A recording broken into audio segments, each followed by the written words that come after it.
We're called neons, sinners plucked from hell to do God's dirty work. But I'm finding it hard to believe we're in heaven.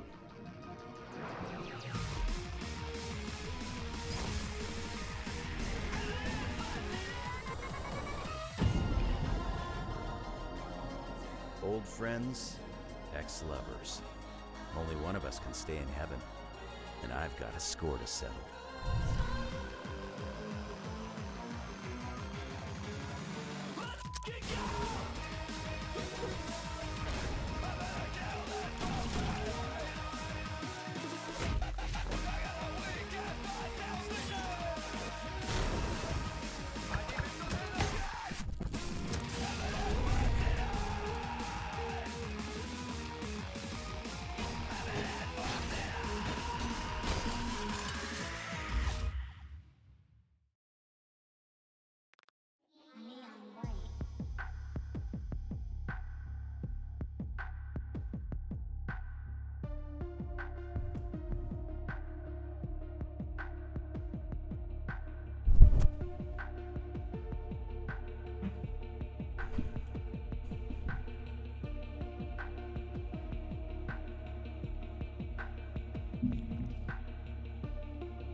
Hello everybody, I'm sorry, welcome to another Neon White stream, and we're gonna have a good time today, I think, because it is always a good time to play this game.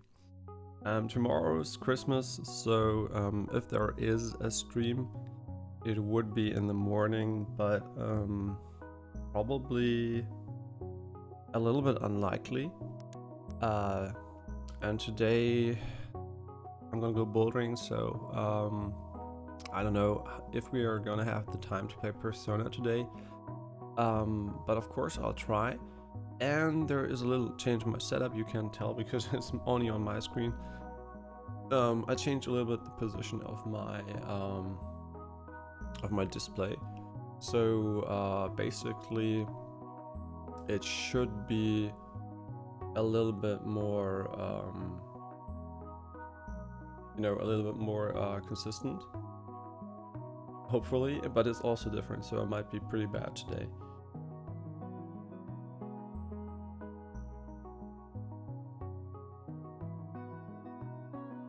Okay, so as always, we're gonna start doing continuing the mission. Not as always, we're gonna continue the mission. I think we're mid-mission. Yeah, perfect. And our goal for today is to finish the mission. Spy. Something really tacky. Is it White's pleather belt? How are you so good at this game? Okay, my turn. I spy with my little eye something flat. Oh, I know. Is it White's ass? I said, is it White's flat ass? You okay, White? Huh? Were you two saying something? You mean you haven't heard any of our S-tier insults? What a waste of comedy gold. It's true. I'm actually kind of offended, White. Sorry. It's just some of my memories returned to me at the sermon. Only enough to piss me off, though. Ooh! Let me guess. Were they about red?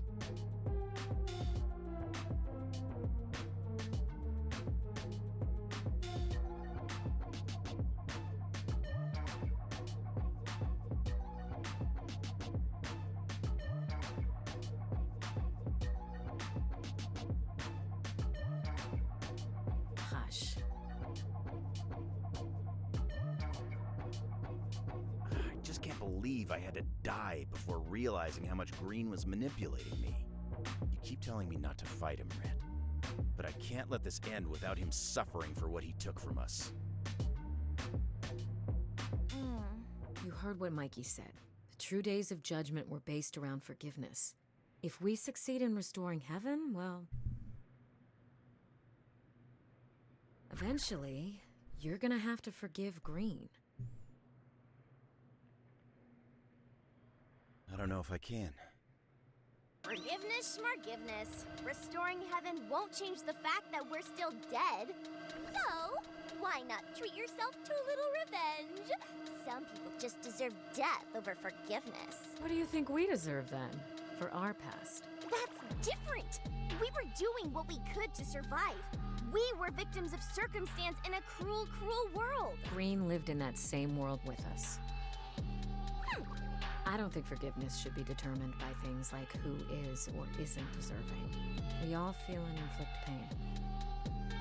We can choose to fight this truth in an endless battle where there are no true winners, or we can make peace with it. The latter is the more difficult path of the two, but I think what you gain from it all makes it well worth it in the end.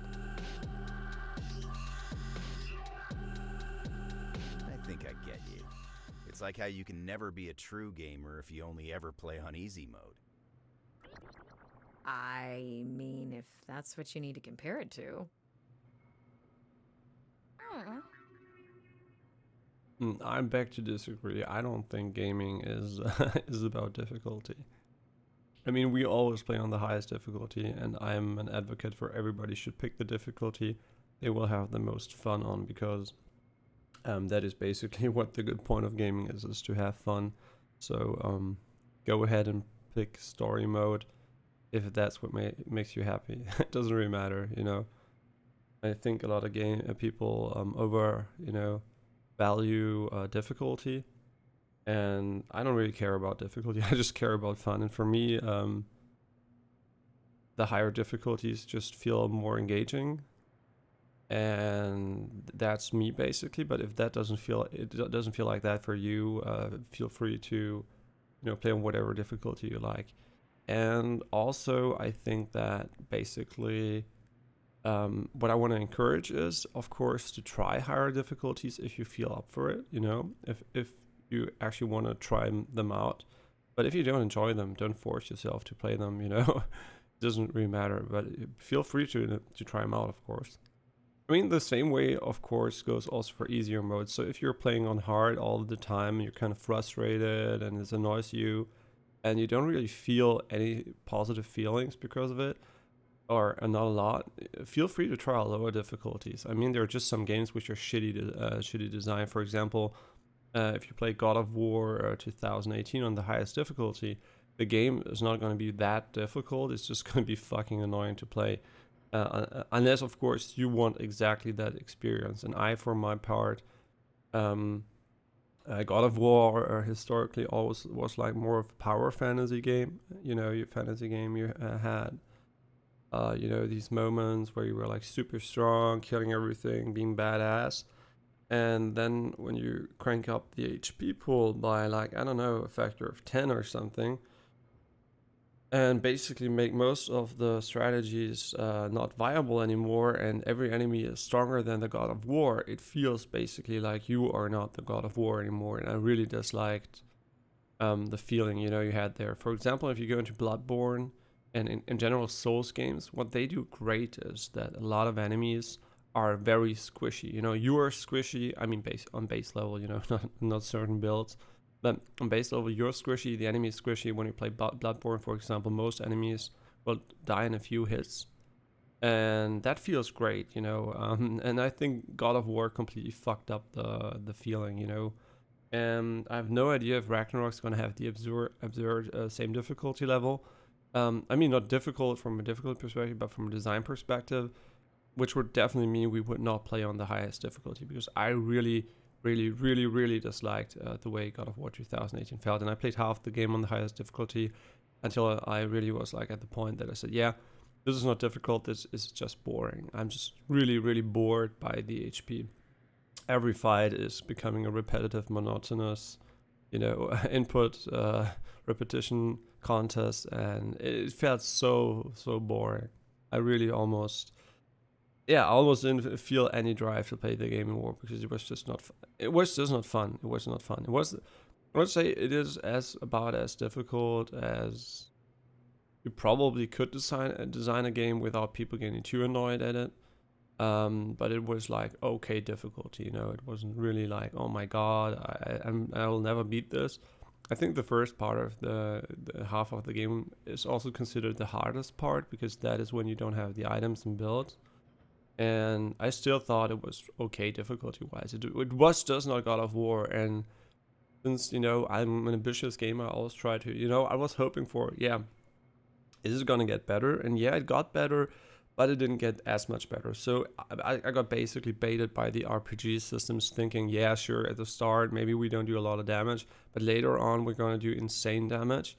And there are some builds which do a good amount of damage, but there are also builds which don't. And I never got to the point where I felt like I could use any mechanic in the game and feel like the God of War, you know. So I didn't want to try some, you know, OP builds, finding some OP builds, because I don't usually, you know, I always play games offline, so I don't really. I mean, I play online games, but I mean, when I play a single player game, I don't go to the internet and cheat unless the game, for example, Persona, gives you a system where you can actually look stuff up that you actually don't want to know. So I mean, if there's a trivia question and it's relevant to progression, I don't mind basically cheating by using the online network functionality. But yeah, so basically God of War, terrible design. So that's what I want to say. Don't feel bad if you ever have to go down, even if you're a gamer that really enjoys higher difficulties. Not every high difficulty is well made. I mean, why do I mention God of War every fucking time when we talk about this? Because it was one of the only games where it stood out to me. Because I think most other games on highest difficulties are rather easy, you know. Elden Ring was easy. It's not even a difficult game, but I'm just comparing it to games people might know. Elden Ring, Dark Souls, Bloodborne, they're all chill games, you know, NP. And it's really, you know, it's really not a problem. And also all FPS, usually on PC, are pretty chill. I mean, yeah, there are some, you know, harder ones, but overall, all single player games on the highest difficulty are still, you know, manageable. And relaxing for me. So usually I don't have a problem. And God of War really is one exception. And I think it is a very unfortunate design issue, because, you know, aside from the HP pool, I like that they added a lot of, you know, different mechanics, the enrage mechanic, all that stuff. It's great, you know, I really like it. A higher attack frequency, all that stuff, more damage, whatever. It felt great, you know. I like all of those things, bear the HP pool of the enemies. So if there is a higher difficulty in God of War Ragnarok, which I didn't play yet because I'm gonna go for the PC version this time around, I would really appreciate if they actually had separate sliders for enemy aggressiveness and damage and their HP pool. So like just a different way of balancing the game. Yeah. Okay, so long story short, play games the way you want. They're there to make to be fun. Don't hesitate to try out new stuff, no matter if that means lowering or increasing the difficulty, and, you know, and enjoy them. There is nothing to be gained in competition. I mean, there is if there's money on the line, but usually there is no money on the line, so yeah.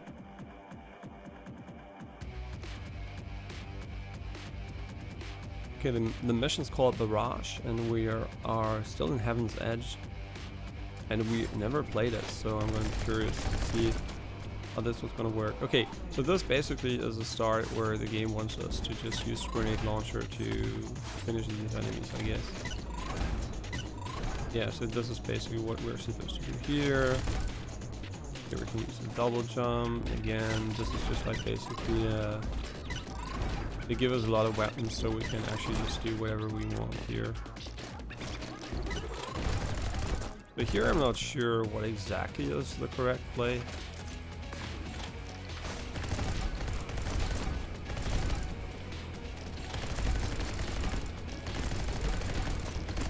Yeah, here we should have. Wait, what? Oh shit. Okay, never mind. Yeah, this one's gonna be fun. Very straightforward, but also there is a lot of potential to save ammunition. Probably we could skip over here or something. Yeah, so there's a lot of stuff we can actually do here. Okay, what am I doing? Oh my god, I'm dead. Yeah, because we didn't use the double jump, you can save a lot. So I think the present's gonna be somewhere up here or something.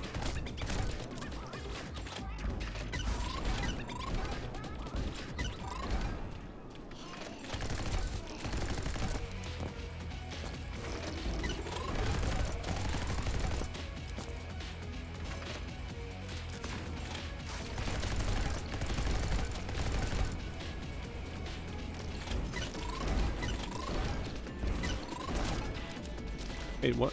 Oh, you can jump there.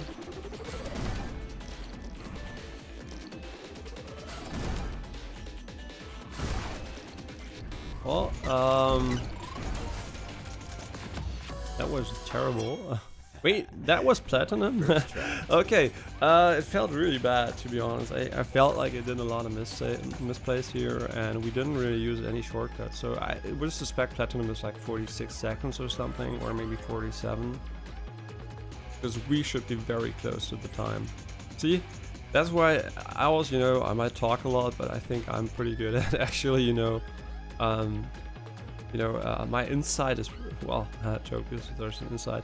I think my insight into games is pretty fair because, I literally guessed the number we have to get for platinum.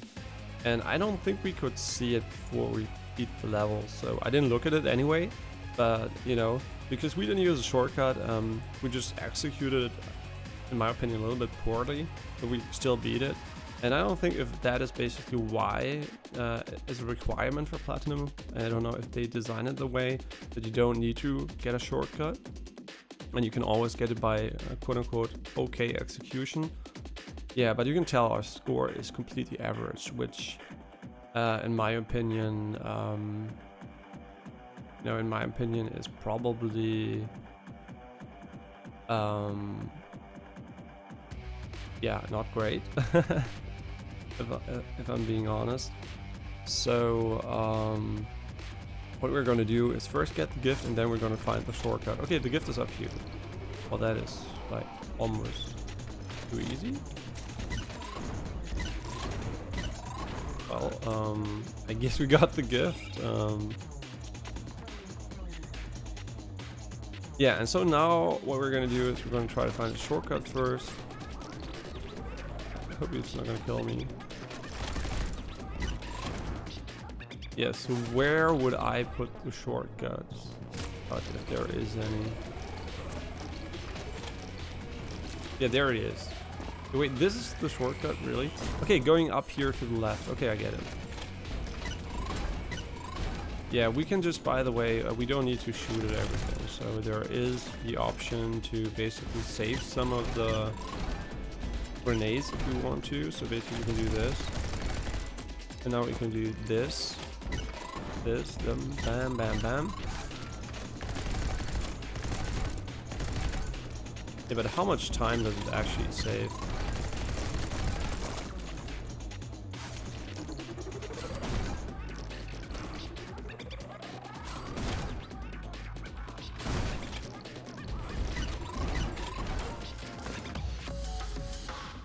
I just keep getting better and better. Yeah, so this is a good score now. You can tell the 5 seconds really made a huge difference. And yeah, that's okay. I don't care. I don't care about it improving any further. I thought the execution was okay enough. There were a lot of errors, but who cares?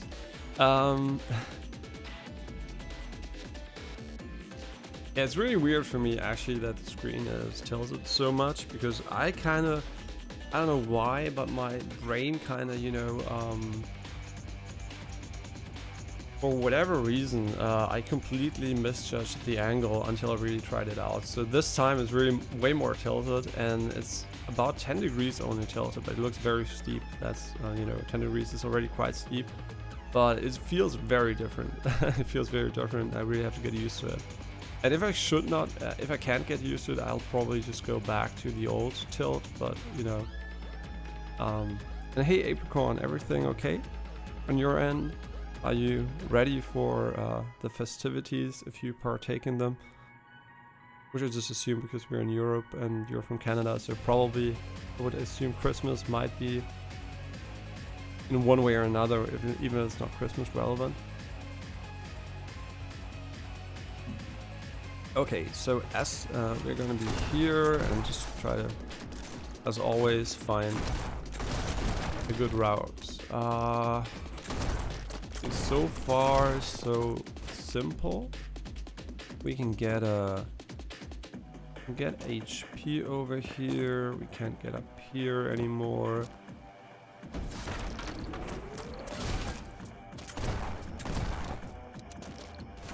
Okay, so this is basically okay, so there are a lot of ways we can go here. We can go in here, we can jump over here.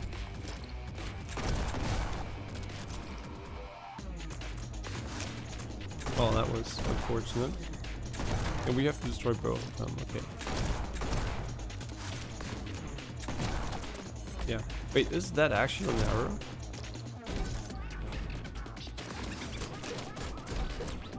Wait, why don't we have ammo here? Oh, because I don't kill him and get the ammo. Yeah, I think we can shoot. Yeah, we can shoot bullets. Okay, that I didn't know that. Took me a very long time to figure out, obviously.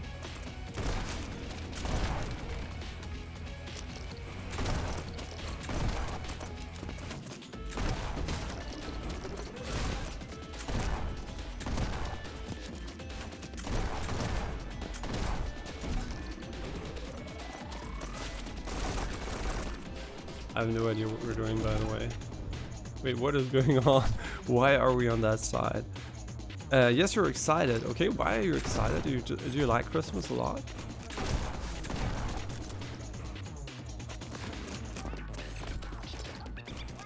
A weird question, maybe. Because I'm usually not that excited anymore about Christmas. I'm just, you know, happy to see my family.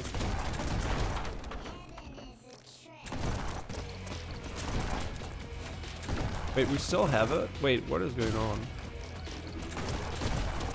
Wait, this feels weird. Now we have completely... The guns were completely off here.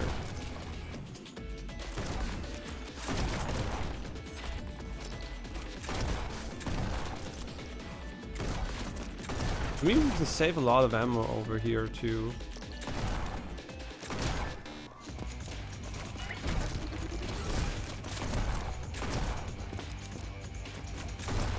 Yeah, here we need to pick up the ammo for sure.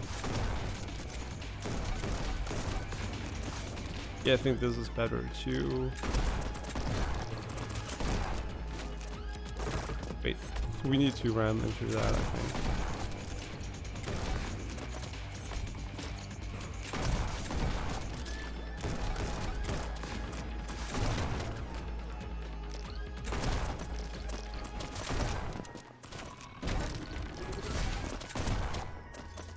Okay, we're at 1 HP, which is great, obviously, but you know. Okay, that was a mistake too.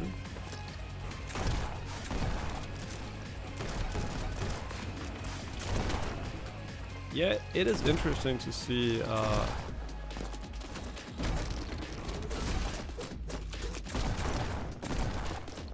it's interesting to see how this is designed, because you really have to be careful about how much ammunition you use. Good food, good movies, etc. Okay, so you're excited for the event, but not like gift or something like that. So yeah, okay, that's cool. I like when people can be excited about stuff. It's always great, because I must admit, the older I get, the less excited I get about things. So I don't know if it's a normal thing, but I really don't have the excitement anymore for the events I had as a kid.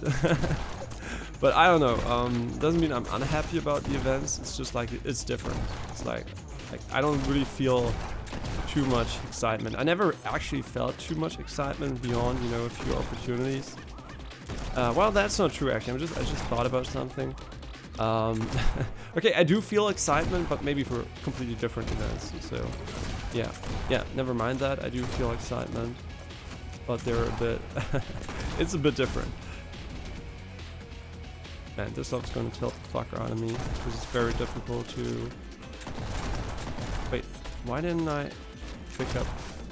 Yeah, I was pressing shift.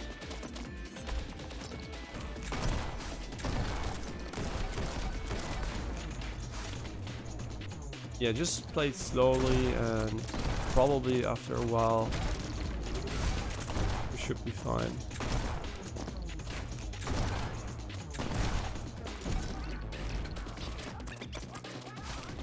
Wait. Oh my god, yeah. Wait, there is an enemy down there? Wait, oh yeah, we're gonna get there later. Maybe that is the shortcut.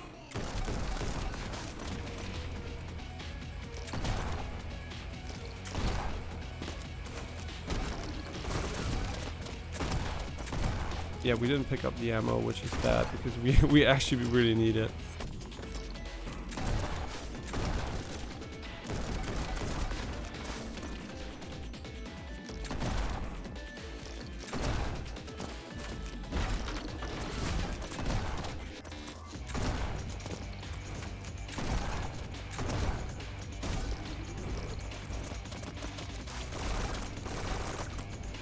And again, we didn't pick up the ammo.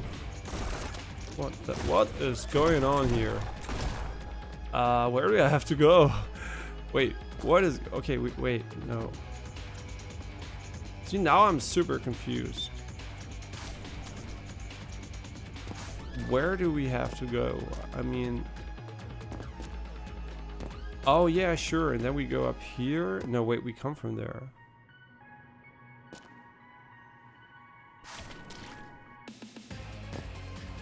Oh, we went the wrong way. That is why I'm so confused. Okay. Yeah, you can care about gifts. I can buy my own stuff. Yeah. Yeah, I think that is probably one of the main reasons why we don't care about gifts anymore, because we have the ability to buy what we want. Yeah. So basically my Christmas gift would have been this PC. So yeah, it does make it a little bit less exciting, I think, when it comes to gifts. But of course, I'm very happy to see my family. I just wouldn't use the word excited, you know, it doesn't really make my heart race or anything. So I'm just like, yeah, I'm very happy and glad to see my family, and it's nice to spend time with them and everything. But it's not like I'm really excited, you know, like... Yeah, maybe, I don't know, maybe I should clarify that. It maybe sounds like, yeah, I don't care really about seeing my family, but actually I really like my family. They're all nice, very nice people. And already met them yesterday, so... My father arrived yesterday, so we went to the Christmas market in Heidelberg. And yeah, it's not... wait, yeah, fuck me. It's pretty nice, but I don't care too much about Christmas markets. But this time around I bought some things for my girlfriend and her girlfriend, because they usually, when they go somewhere, they bring me small gifts, you know. And I wanted to return the favor, and I don't go to too many places where I could buy gifts, so I took the opportunity to actually get some for them this time around. Man, I'm really bad at this level. Because I think I really need to use my brain. It's not as straightforward as other levels maybe are. Because you really need to manage every single shot you take. Wait, I don't know, how did I do that? I actually hit everything.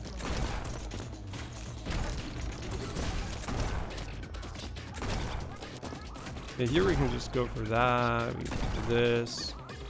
Just dash through here, shoot there, explode there, get completely... Okay.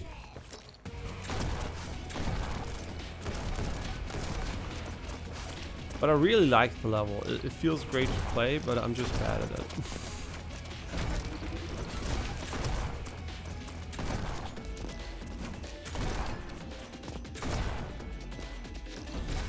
Yeah, so here you really need to know that this is coming up, because you need to... Pretty sure there's a shortcut around here somewhere. Wait, what am I doing? Holy shit, I have no idea what's going on. What is going on? Holy...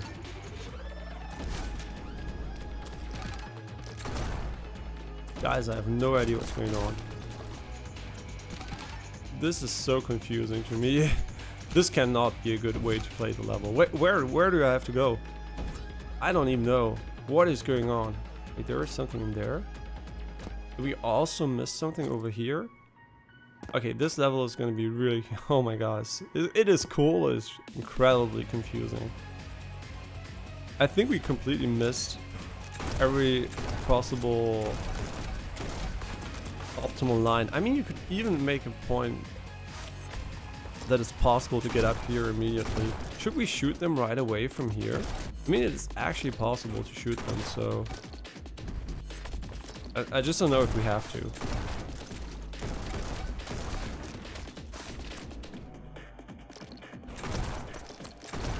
Yeah, but it's definitely one of the best games I've played in my life, so even though I might sometimes struggle or be a little bit, how do you put it, distracted by other things, that's not because the game's bad, that's just because when I stream I tend to talk about different things, and yeah, so it has nothing to do with the quality of the game. What is going on here? This is cool as fuck, but I have no idea what's actually happening here. I don't think this is a good idea either, so... Okay, so we can go here, there, and we missed that guy over there. How do we miss him? We also... Wait, okay, I get it. You don't... Okay, I thought jumping into them was an option, but it's not an option. Unless you maybe it's like bowling, you have to go for the center a little bit more, maybe. Or it's not possible. In which case we would just need to shoot once. Yeah. That happens when you forget what you want to do.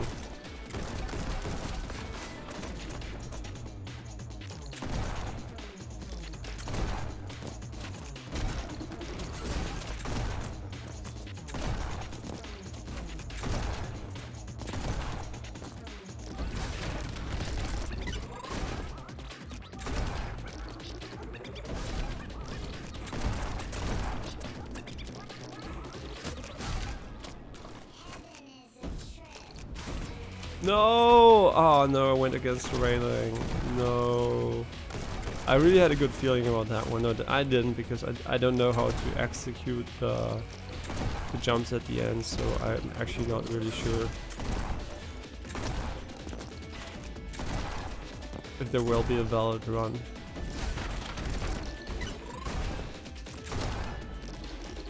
Yeah, but we're slowly getting into the groove of the level.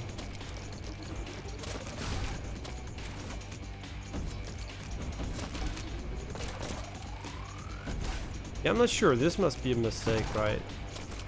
There's no way this isn't a mistake. Yeah, I think this is even faster. So why would we ever bother doing anything else? Oh, we had 2 dashes left. Okay, so this is a platinum medal. But I would suspect that that platinum is at 56 or 55 or something.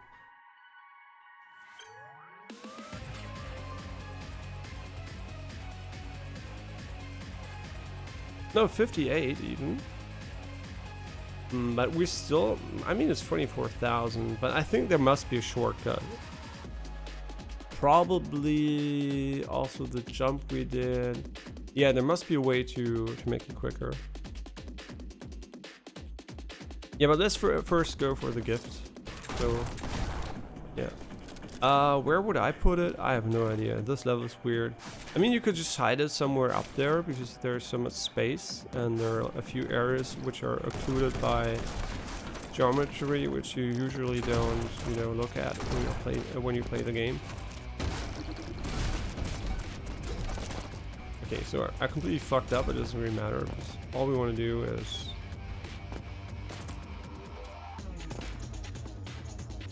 Yeah, all we want to do is look around. Oh, okay, so basically we do need to restart, unfortunately, because we can't get here. But yeah, so unfortunately ammunition management still is important. Even just to find the gift.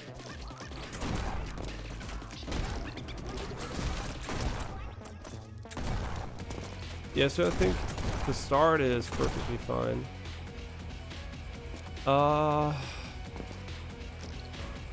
Yeah, maybe the best idea is just to go to the top and then have a look.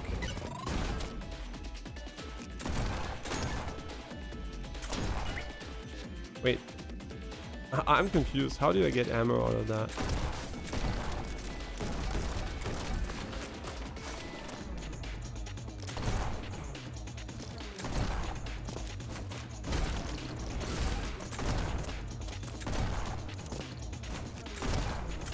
Yeah, that's not good.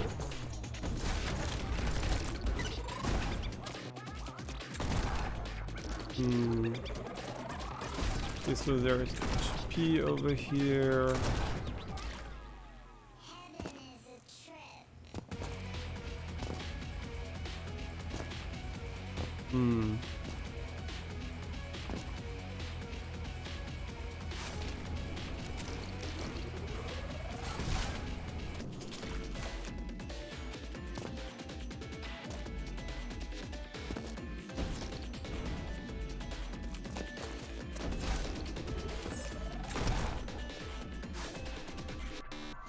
Wait, what?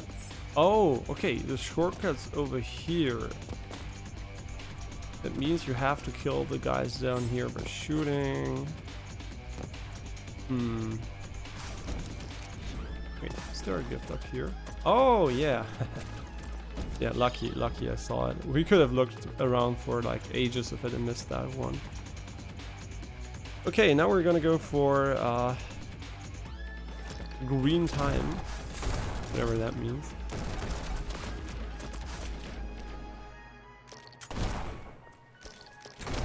Yeah, I still think here the best play is just to, you know, actually follow the ammunition.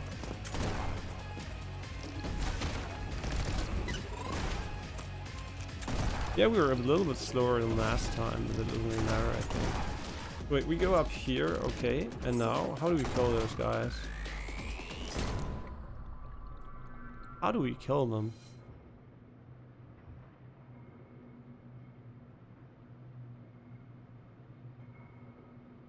Yeah, that's gonna be an issue, right? How do we kill them?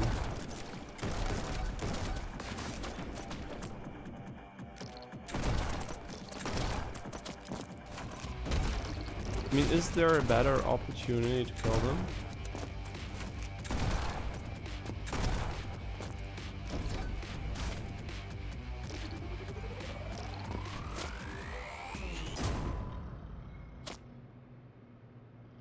Yeah, I have no idea. What is a good weapon to kill them? I think the grenade launcher would be a good... Yeah, the grenade launcher is a good weapon for that. Okay.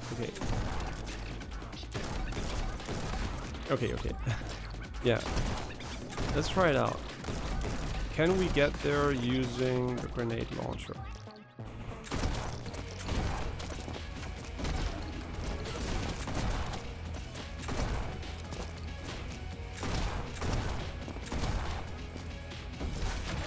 Okay, here. And then we don't have a gun. Then we come in here and we're completely fucked.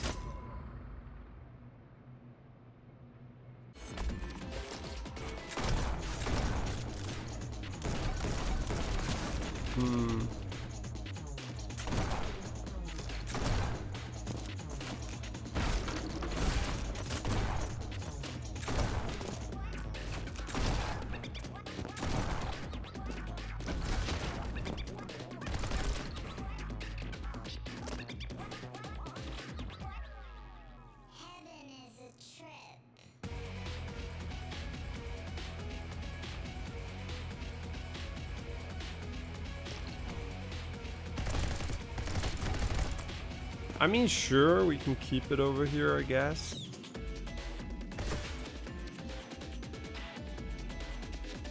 I mean, yeah, I guess we can keep it.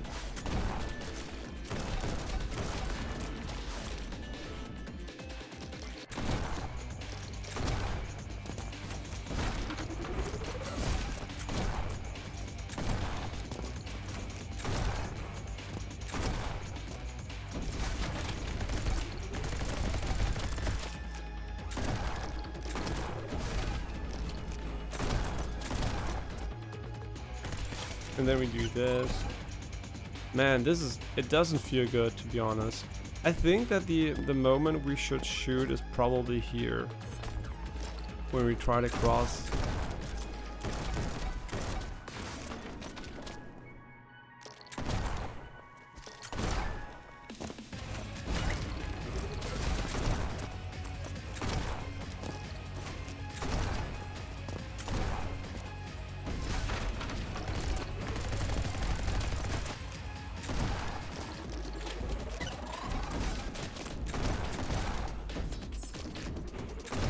Okay, we have to figure out where we need to go. Okay, yeah, this is basically it, but I didn't know where we would actually emerge there, so...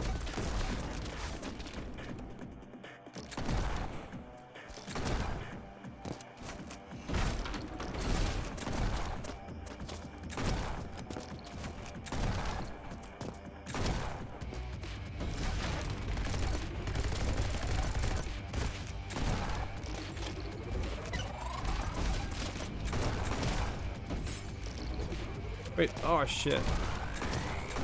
No! Why didn't we have a... Wait, did we pick up the card immediately while jumping last time?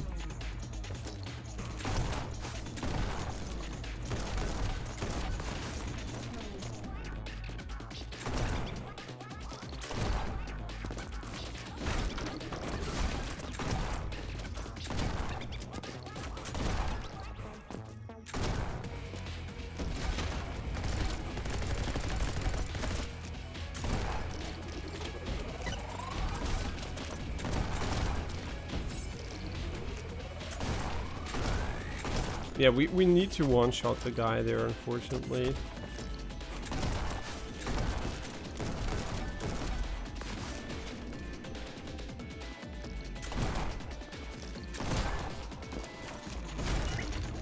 Man, our ghost is really quick.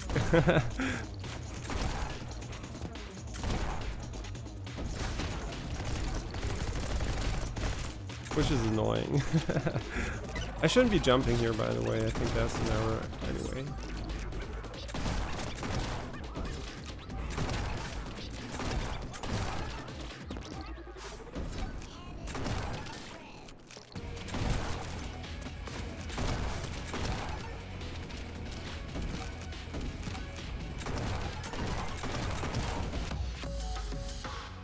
I just keep getting I mean, I think it was a lot better, right? Wow, that's amazing. We really, oh, that's the best time we ever had in, I think, in a long time. I mean, at the start when the game was new, we had even top 1000 scores, but by now that the game is out, has been out for quite a while, you know, it has become very difficult to get very, you know, high scores. And of course, a reminder here, nice people cheating. I mean, come on, 22 seconds, really? I mean, come on. Yeah, how blatantly, you know? I mean, this guy is a loser. I mean, this guy actually, you know, he was like, yeah, I want to remain on, at the top for a while. I mean, 22 is quite believable, right? I mean, no, it is actually not. How would you ever save half the amount of time? You have to kill every single enemy to get through the goal, by the way. There is no way around that. So you have to kill everything. So this guy is obviously cheating. This guy is probably also cheating. All these guys are losers that just basically soft cheated. Yeah, I would assume that the entirety of top 10 here is a bunch of pieces of shits who just basically cheated. Unless there is an amazing strategy we didn't see. We probably missed the best route, by the way, that's for sure. I would think it's easily possible to get a sub 40 or something, you know. That would be realistic, I think. But getting a fucking sub 30 and then a 22, like, come on, fuck you. What a piece of shit. What a piece of shit, man. I really hate these guys who, I mean, I don't hate the 22 guy as much, by the way, because he's like, yeah, he's obviously better than the other guys from the time. I really hate the guys below him. You know, yeah, I'm just a few milliseconds above the other guy, and you're like, yeah, sure you are. I mean, maybe he is. I don't know. There could be a legit way to, you know, speedrun the level. I never checked the actual speedruns. And I mean, I might be interested just for fun, maybe comparing the world records on speedrun.com or whatever to the actual times on the leaderboard, just to actually see how much the people, you know, how much the people are trying to finesse, you know, their way on top to the top of the leaderboards, but just adding a little bit more time, you know, removing a little bit more time every single time. Yeah. So I'm pretty sure I mean, there will be a lot of obvious cases where people just try to get a higher spot by, you know, just removing a few seconds here and there. Okay, so basically, of course, we should hit this guy. Yeah, no question. Then what we can do here is shoot him, shoot that. Okay, no problem. Then we can go here, jump, hit, hit, hit. Okay.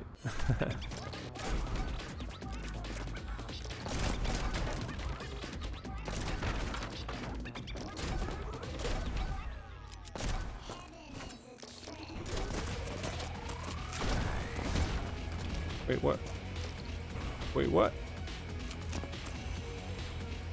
Wait. Should we have kept our gun?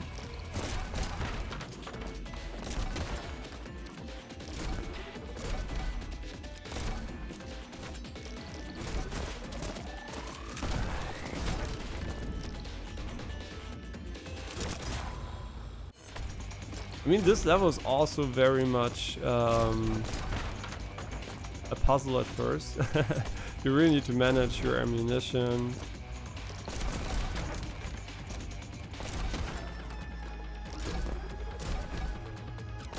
And you also need to kill these, by the way. You can't leave them be.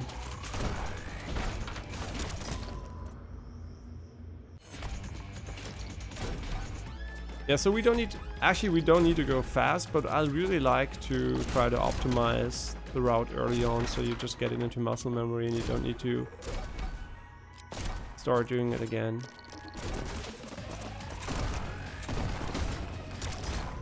Okay, so what we need to do here probably is just drop down instead. Okay, we don't even need to move the camera here.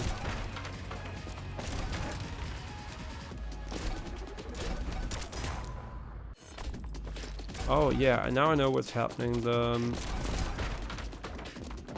gun actually is pointed way more, you know, diagonally. So if we do it too early, we're gonna get killed. Wait. Okay, so this is not where I expected to end up. We're way lower than I thought we would be. So that is not an option. I mean, it might be an option, but I don't think it is.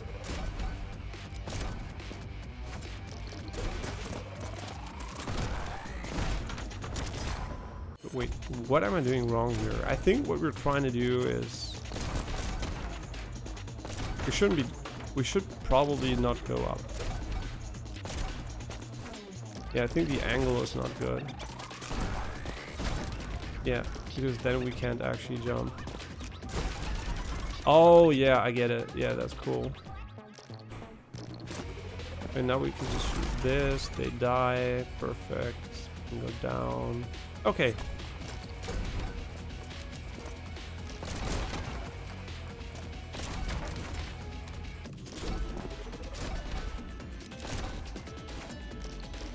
Yeah, the route is basically set for it. I mean, yeah. Oh my god. Come on.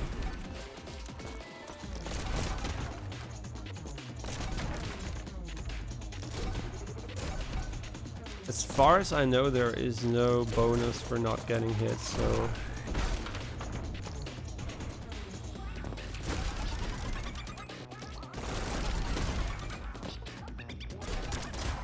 Whoa, okay. Bait it.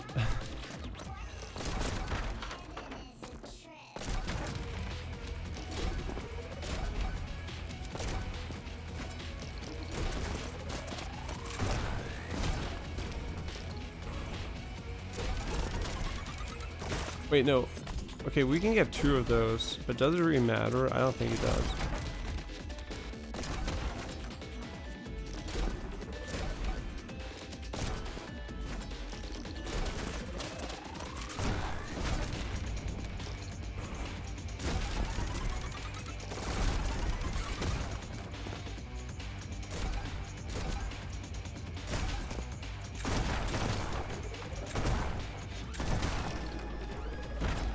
I don't know what the fuck is going on here.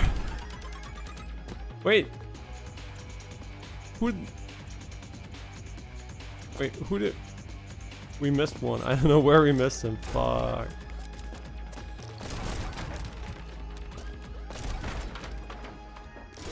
But seriously, who did we miss?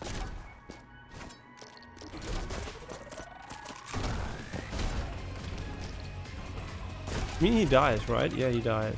They also die, right? They also die.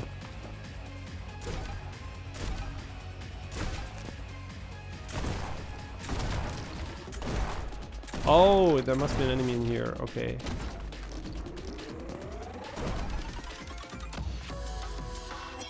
They should try making some hard ones.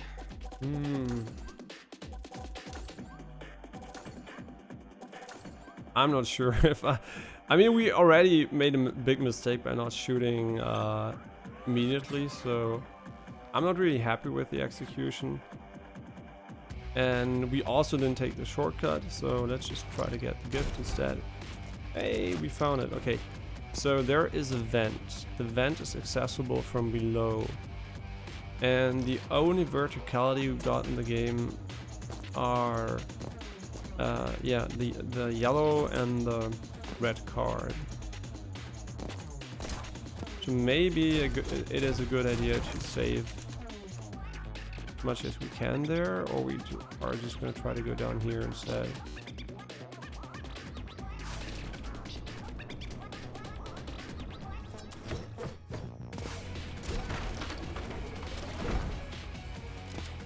Yeah, so we need we definitely need 2 red ones and even more potentially.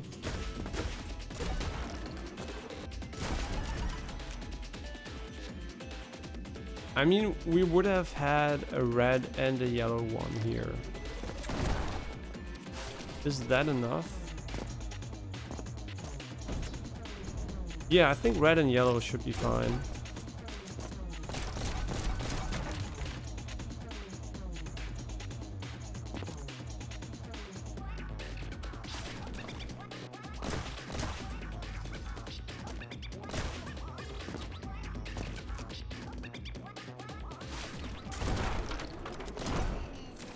Yeah, I think this should be enough.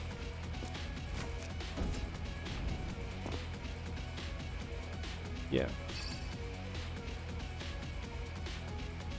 Okay, yeah, we should definitely look for the shortcut first before trying to actually improve the time. Yeah, there it is. Okay, so wait. Can you die, please? Oh. The shortcut is... Yeah, sure, why not? Yeah, I mean, this is a pretty obvious one, actually. I was just thinking about how much time we will save. But I think it doesn't really matter, so all we can do this, put here. Wait, we need, wait, yeah, wait. Maybe not as easy as I thought it would be. Okay, we need to do this, there is no way. Skip this part. Okay, and here we can shoot, and now we can go down, shoot. We can shoot, and then we can dash. Okay, great, yeah.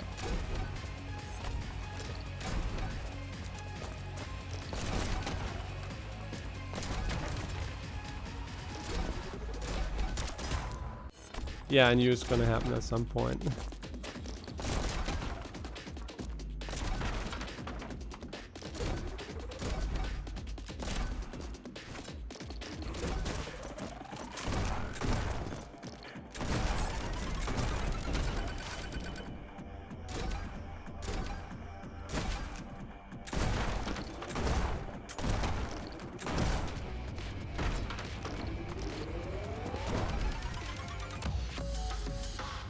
I just keep getting better and better.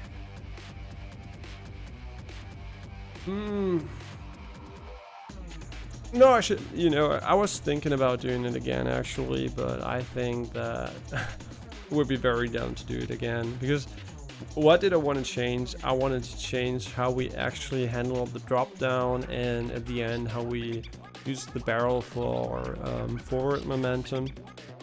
Yeah, I actually didn't want to do it the way I did, so but never mind, it's okay. I mean, it is a good time, and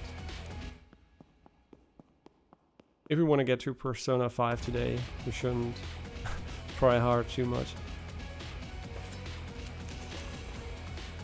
Oh, that was already the first misplay. Okay, cool. Already seeing some potential for a shortcut here. I mean, okay, what am I doing? Yeah, already seeing shortcut potential by just going over here instead of there. But I don't know how much that would actually save, so... I mean, probably not much, to be honest.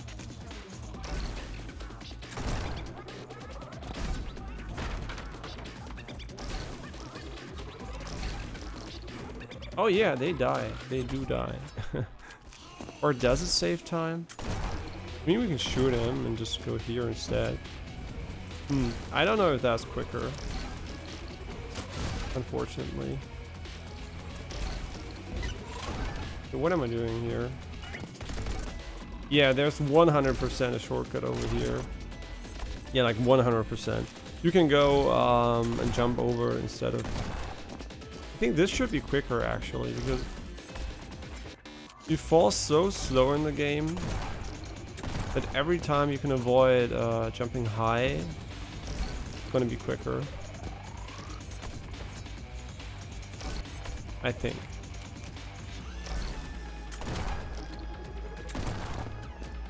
Yeah, I think this must be faster.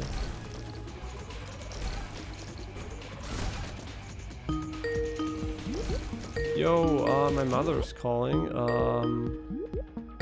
I just quickly mute myself here. I can't actually move anything. Great.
Okay, so we're back, and yeah, no changes in plan for today. Just a little, a little planning for tomorrow.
Okay, so we are gonna. Oh shit! I don't remember anything prior to the call, unfortunately. Wait, do we even need to jump there? Because jumping is a huge time loss if we don't need to do it. Is it possible to get over here without? Yeah, that's much better. Because airtime equals lost time. And this actually looks like it's gonna be one of those moments where I'm a fucking idiot. One of the moments where you can save a lot of time with small plays. Man, this is gonna be difficult though. I completely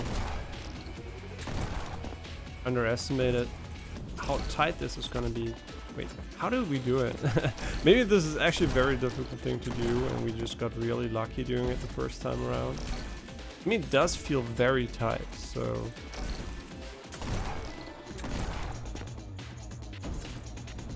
I mean, should we dash immediately? That's the question. Does it really matter? It shouldn't matter, but... Wait, we have verticality. I'm an idiot. Yeah, the problem is that I didn't go up. Yeah, I'm dumb. I thought it was a horizontal dash. Well, it actually isn't. Okay, so here, I'm pretty sure the shortcut's going to be over here. We're just going to pretend it isn't, so... What is going on here? Wait, what the actual fuck is going on here? This is cool, but I don't know where we need to go. Jesus Christ. Okay, now we have to go here. Okay, we can just press forward here. Oh my god. This is actually super cool, but wait. What is going on? What a crazy level. Yeah, this is pretty easy if you don't forget that you can do it the way you can do it.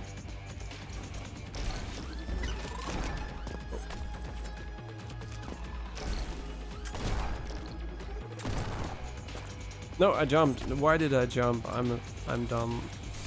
Don't jump, just fucking walk. W for the rescue.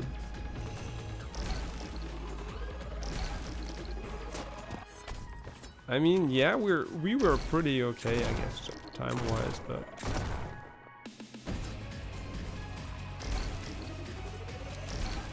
Yeah, we need that. We can actually, I think, do this part without it. I don't know if this part is actually slower. I actually can't tell.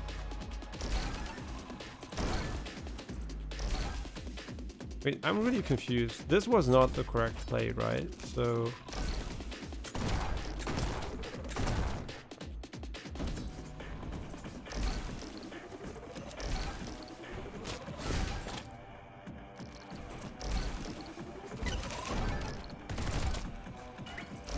We didn't get the jump, which is very bad.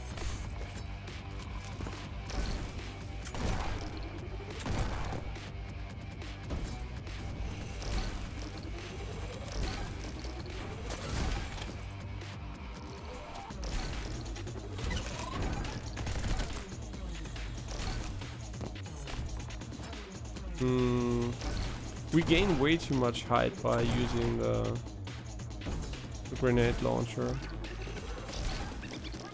I think we should definitely try to... I think we should maybe even try to do it completely differently.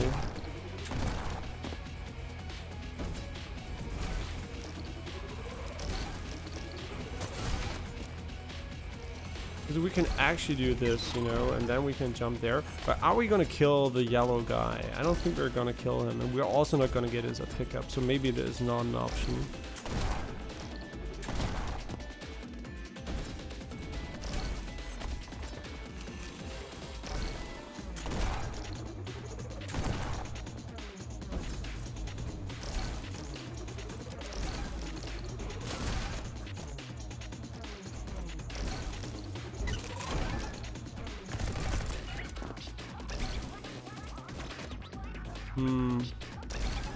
This feels bad because we actually are not doing what I think we should be doing here.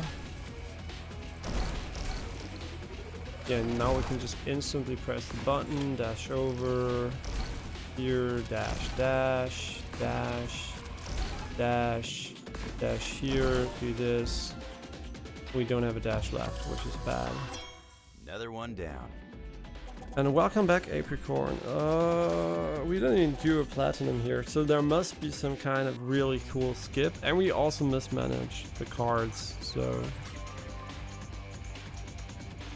But let's just try to find the gift instead. Okay, we found it. Perfect.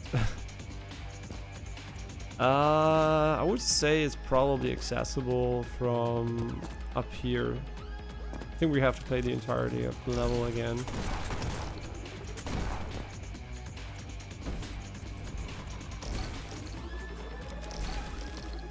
I mean, can we save grenade launcher here? Wait, this is the shortcut? Wow, okay. That's interesting. Things I did not expect.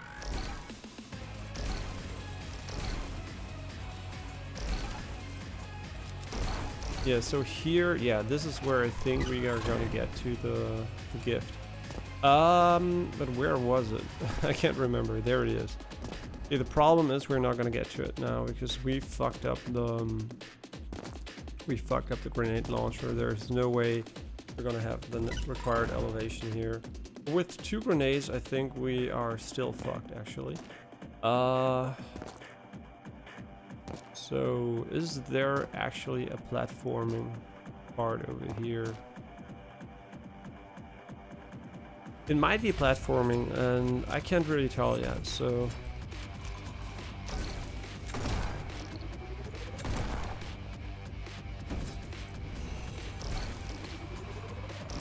I mean, can we save it, by the way? Can we save it for... No, this is... Ah, no. Maybe, wait. Because if we have an additional rocket, that would really help. What I thought maybe is possible is to touch this. Yeah, it is possible, but we can't get up there anyway.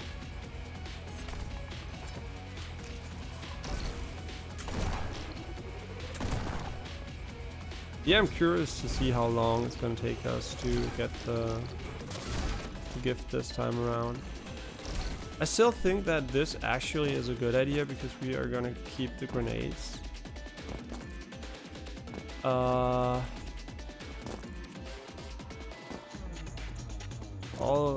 these things are just HP. Here we can go up, which we have to. Here I fucked up. Then we can go in here, which is just the beginning of a level basically, so we have to play again.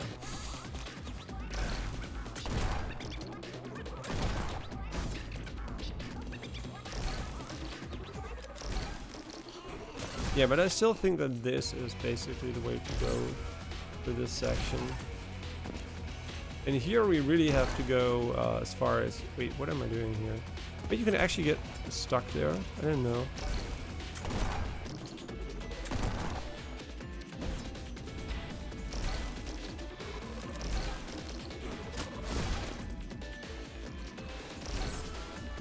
Yeah, so,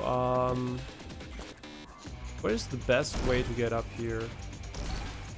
I mean, this definitely isn't it, so... Do we need to use the double jump? I think we do. I think we do, unfortunately.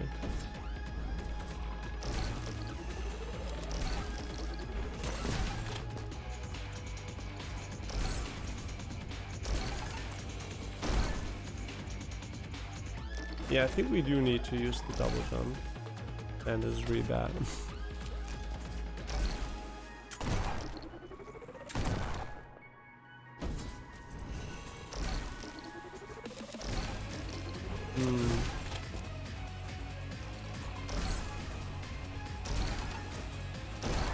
Maybe we should just focus on getting up here, to be honest. Wait, what is this? Oh, there's the god. Wait, there's the Godspeed there. I didn't see it. Oh. I don't think we need it for speed running, but we need it for the gift.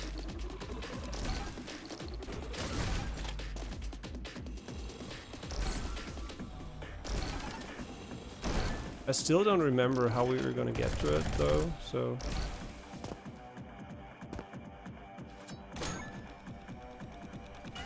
Yeah, it takes way too long to actually get.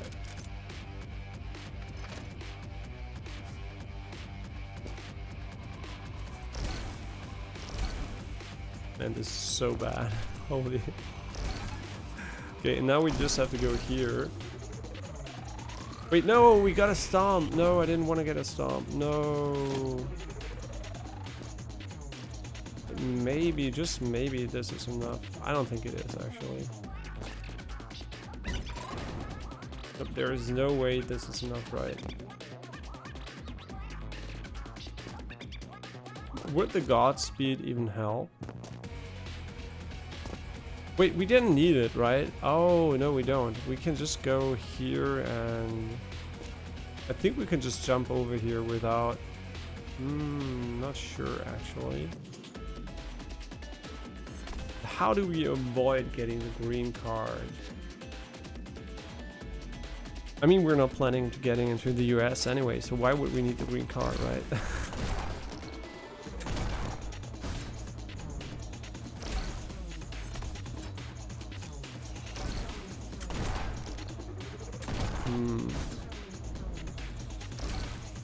Well, it doesn't matter. It doesn't matter if we're quick or not here.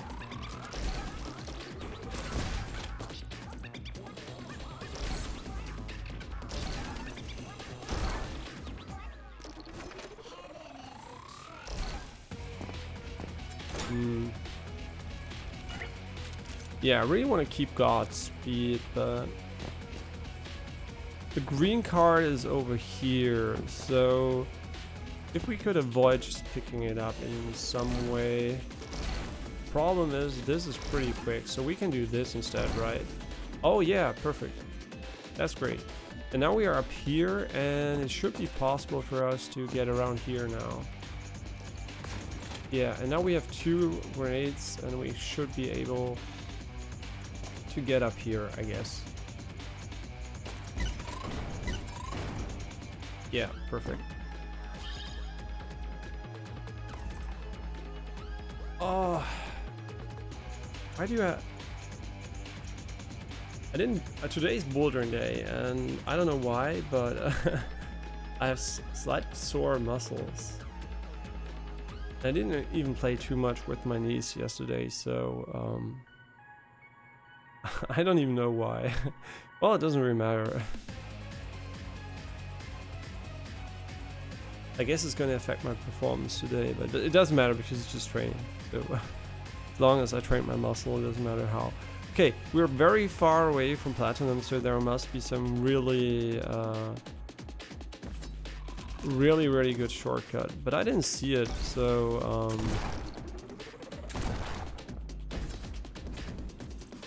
never mind, we saw it. We took it like 10 times. Yeah, I didn't see the shortcut. Oh no. How am I gonna kill this guy over here? And this is not reliable enough. We also need to kill him. Yeah, I know how, by the way. We have 2 grenades. So what we can do is actually just shoot them with grenades.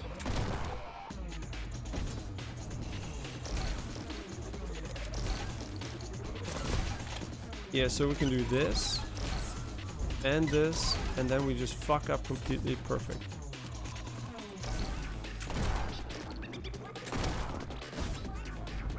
Yeah, way too high.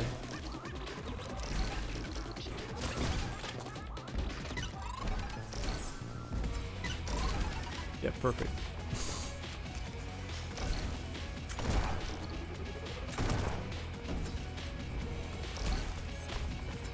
Yeah, that is pretty tilting.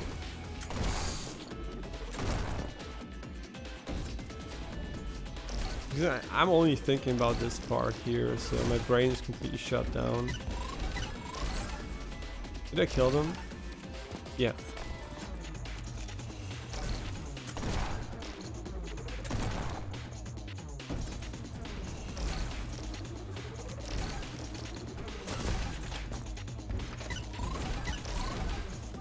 Yeah, okay, the AoE is big, so I'm just double checking so we don't waste our time.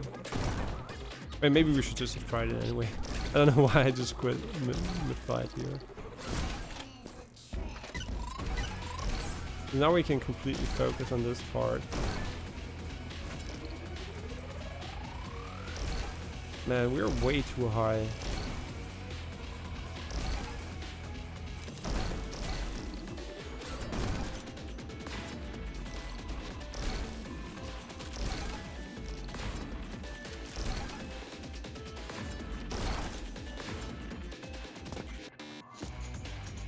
Wait.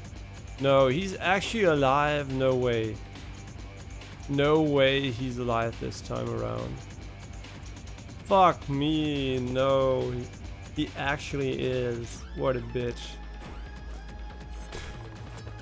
Man, why? It was such a good run, I think. Maybe. I don't know. I think this was actually really a good run, so I'm really pissed it didn't work out.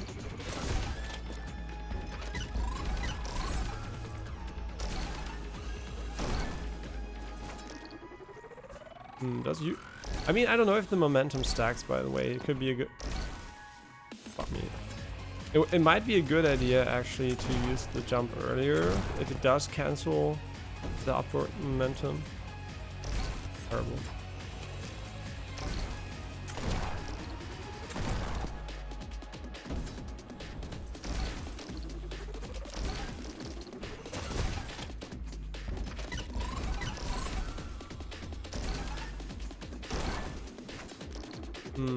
Oh my, for sure it doesn't. It does actually stack and also...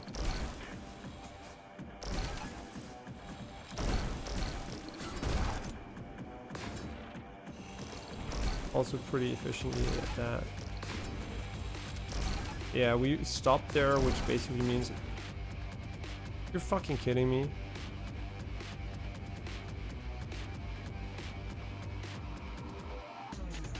Wait. Wait, what? How did we kill him, but not him?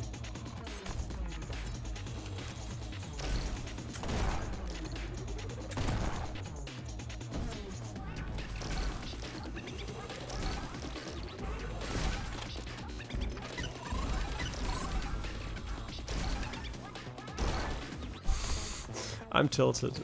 I'm tilted because I don't know what exactly... I mean, I know what the issue is basically, but I don't know where to shoot exactly to make it more consistent.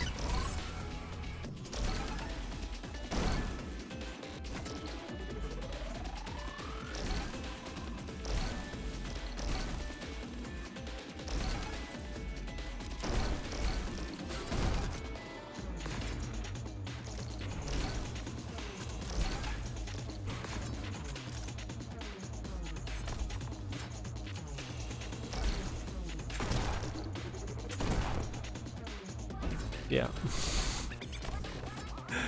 Oh my god, I'm starting to get really tilted. No, I'm not. Actually, it's still very fun, but it's still annoying. It's still annoying if you just mess up a small part of the execution. And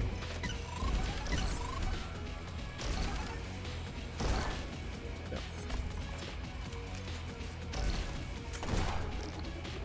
The problem is I want to confirm that the grenade actually hits where I want it to hit. And by that, I'm not turning my camera the correct way. so I can't really see where I'm going, and I can't correct for... Yeah, I can't correct the path. And unfortunately, the explosions seem to be very annoying when it comes to... Yeah, I think this might actually be even slower. Perfect.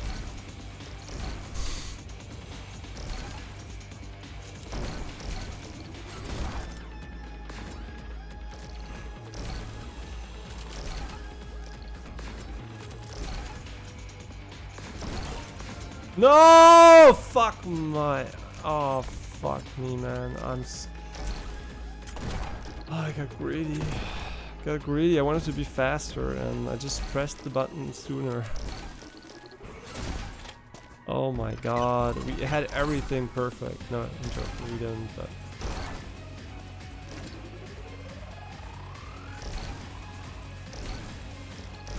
I think we can go maximum speed over here. Yeah.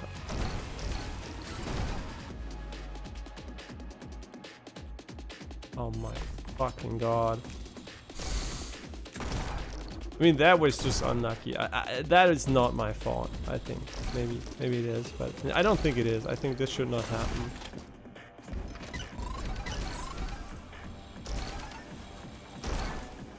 And how can we be quicker here? It's really annoying how slow we are.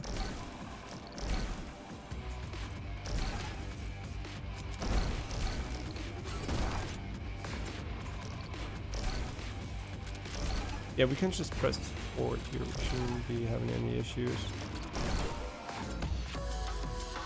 I mean, you know, it's bad. I get it. It's not good. Who cares? We made a lot of mistakes, but you know,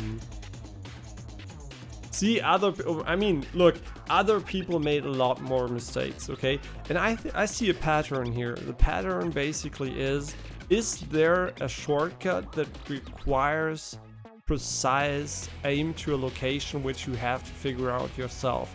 The last time we also had a grenade launcher play, the people also had issues executing it. So basically, as soon as there is a play, in this place, just like it was easier. No, it wasn't. Was it easier to figure out? I don't know. I think this play basically was just a little bit more difficult to execute than the last one we did in the other level.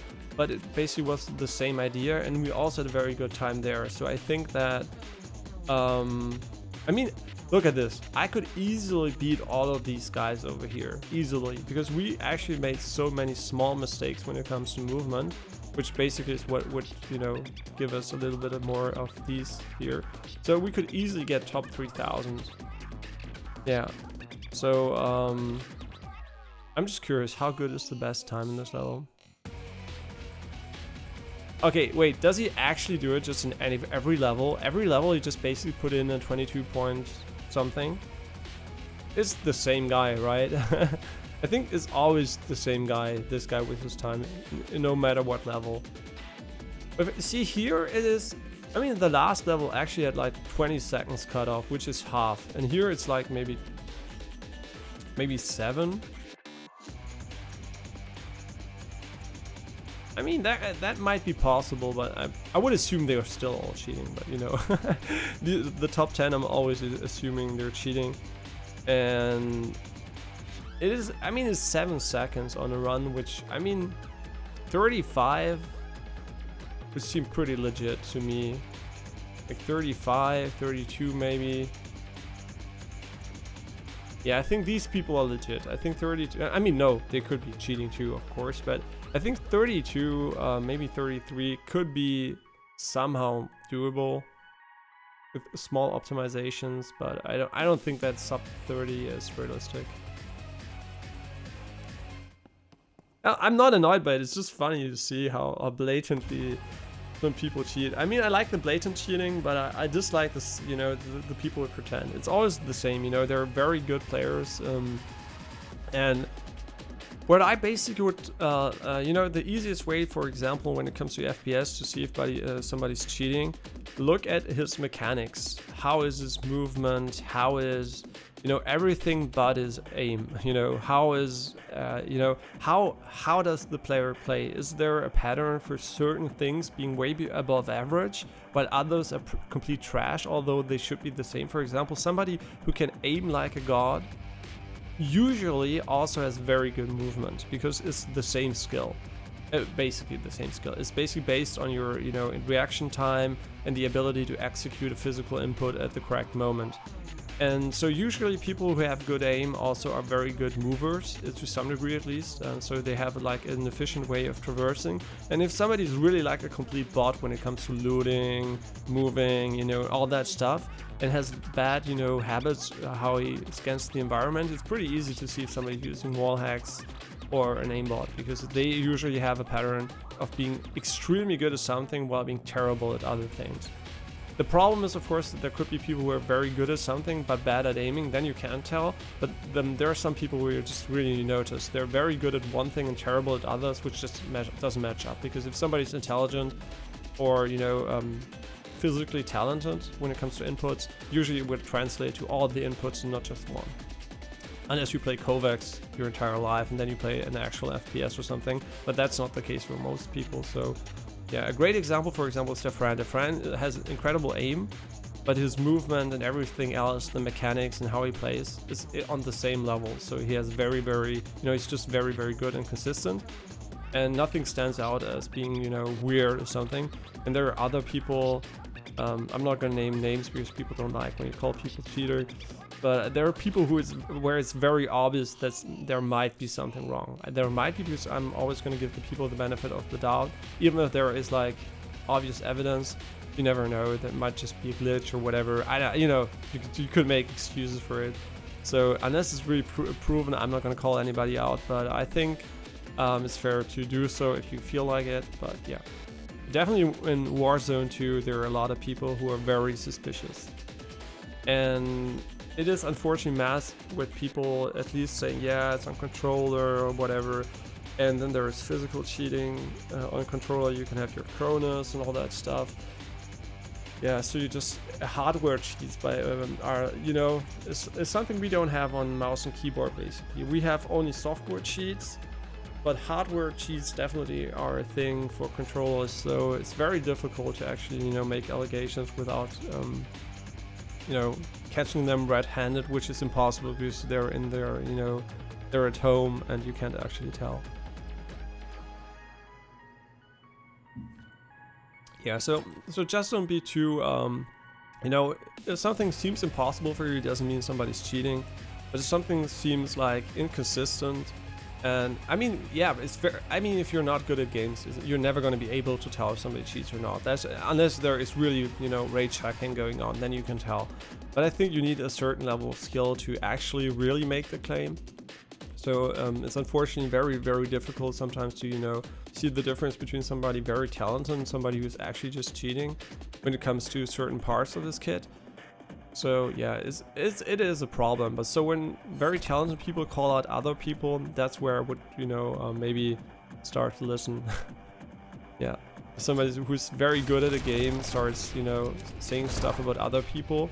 I mean, usually people who cheat don't really like to talk about other people who cheat, because if you say, yeah, he's cheating, whatever, and you're cheating yourself, you're putting yourself in a very bad position. So people who really deny that there is a lot of cheating going on, or they just talk about it jokingly, you know, like, haha, yeah, people are cheating. These people usually are more sus than people who actually call out cheaters if they're in the same competitive scene. Because usually you don't do that. You would never call out a cheater, because you would have to fear that the person's going to say, yeah, but sure, you also cheat. Okay, wait, what the fuck is going on here?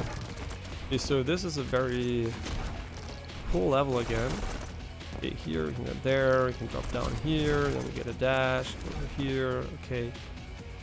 Then we can't get through here, we get fucked up.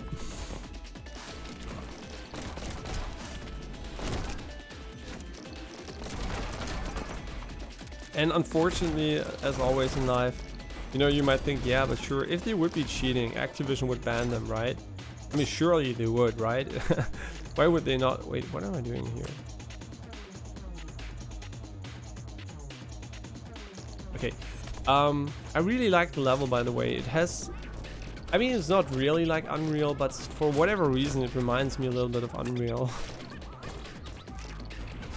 Probably the castle walls or something just trigger like this Unreal feeling. I mean, of course, the skyscrapers don't. Yeah, but what I want to say is that publishers don't really care if people cheat in their games, if they are famous, because PR costs money. It is not free, and yeah. So, wait, the fuck is this even? Wait, we can shoot it open. Oh my god, I'm dumb. Okay, so yeah. I mean, imagine you have a player that has 50,000 concurrent viewers on Twitch, and he's cheating. He's cheating. In your system there is a red flag. He's cheating. Would you want him to be banned for it, or would you actually want the 50,000 viewers who buy your game and make you millions of dollars? What do you want to do as a company that is interested in money? And as long, that the guy is never gonna get caught. Your systems aren't good enough, and even then you can you can whitelist them for them, and you don't want to ban that guy. It is a bad business decision. And so what you do is basically you ban everybody else that cheats, where you can tell they're cheating, and people who are good at cheating and where nobody can actually tell they're cheating, as long as it's not obvious to the public, they don't fuck up, they don't show their cheats on screen or whatever. You're just gonna play the innocent guy. Yeah, we didn't know. I'm sorry, our system didn't detect him. Whatever. It's gonna, they're gonna come clean when the time comes. But you're never ever gonna find a company that's, well, you are gonna find companies, but usually not big ones, that actually care about that to that degree that they are actually gonna ban big streamers for it. It's not how it's gonna work. It's like Twitch. When there was the Twitch League, a lot of people were talking about money, how much money people make. Which is, by the way, not much when you don't look at sponsored deals, which are very important. So overall, they probably make a lot more. But the point is, basically, they had a whitelist for streamers. So basically, when they have, they go against the TOS or whatever, or if there is an issue, they are treated differently, which is normal. Everybody should expect that. A guy with 50,000 viewers or 10,000 viewers on Twitch should be treated differently than a guy with 1 viewer when it comes to how to handle cases. Unfortunately, that also means it's unfair because they might get special treatment beyond what is usually acceptable. But I think that there is a whitelist or whatever is basically it should be 100% clear. You don't want to bite the hand that feeds you, and that's not only the content creators attacking Twitch, but also Twitch attacking content creators. You want to go as soft as possible on anyone that makes you a lot of money, and that's why there is the unfair, which is literally it is unfair treatment of bigger streamers, but it should be expected, and it is also very understandable from a non-moral perspective. Activision won't care as long as they still make money. Yeah, they don't.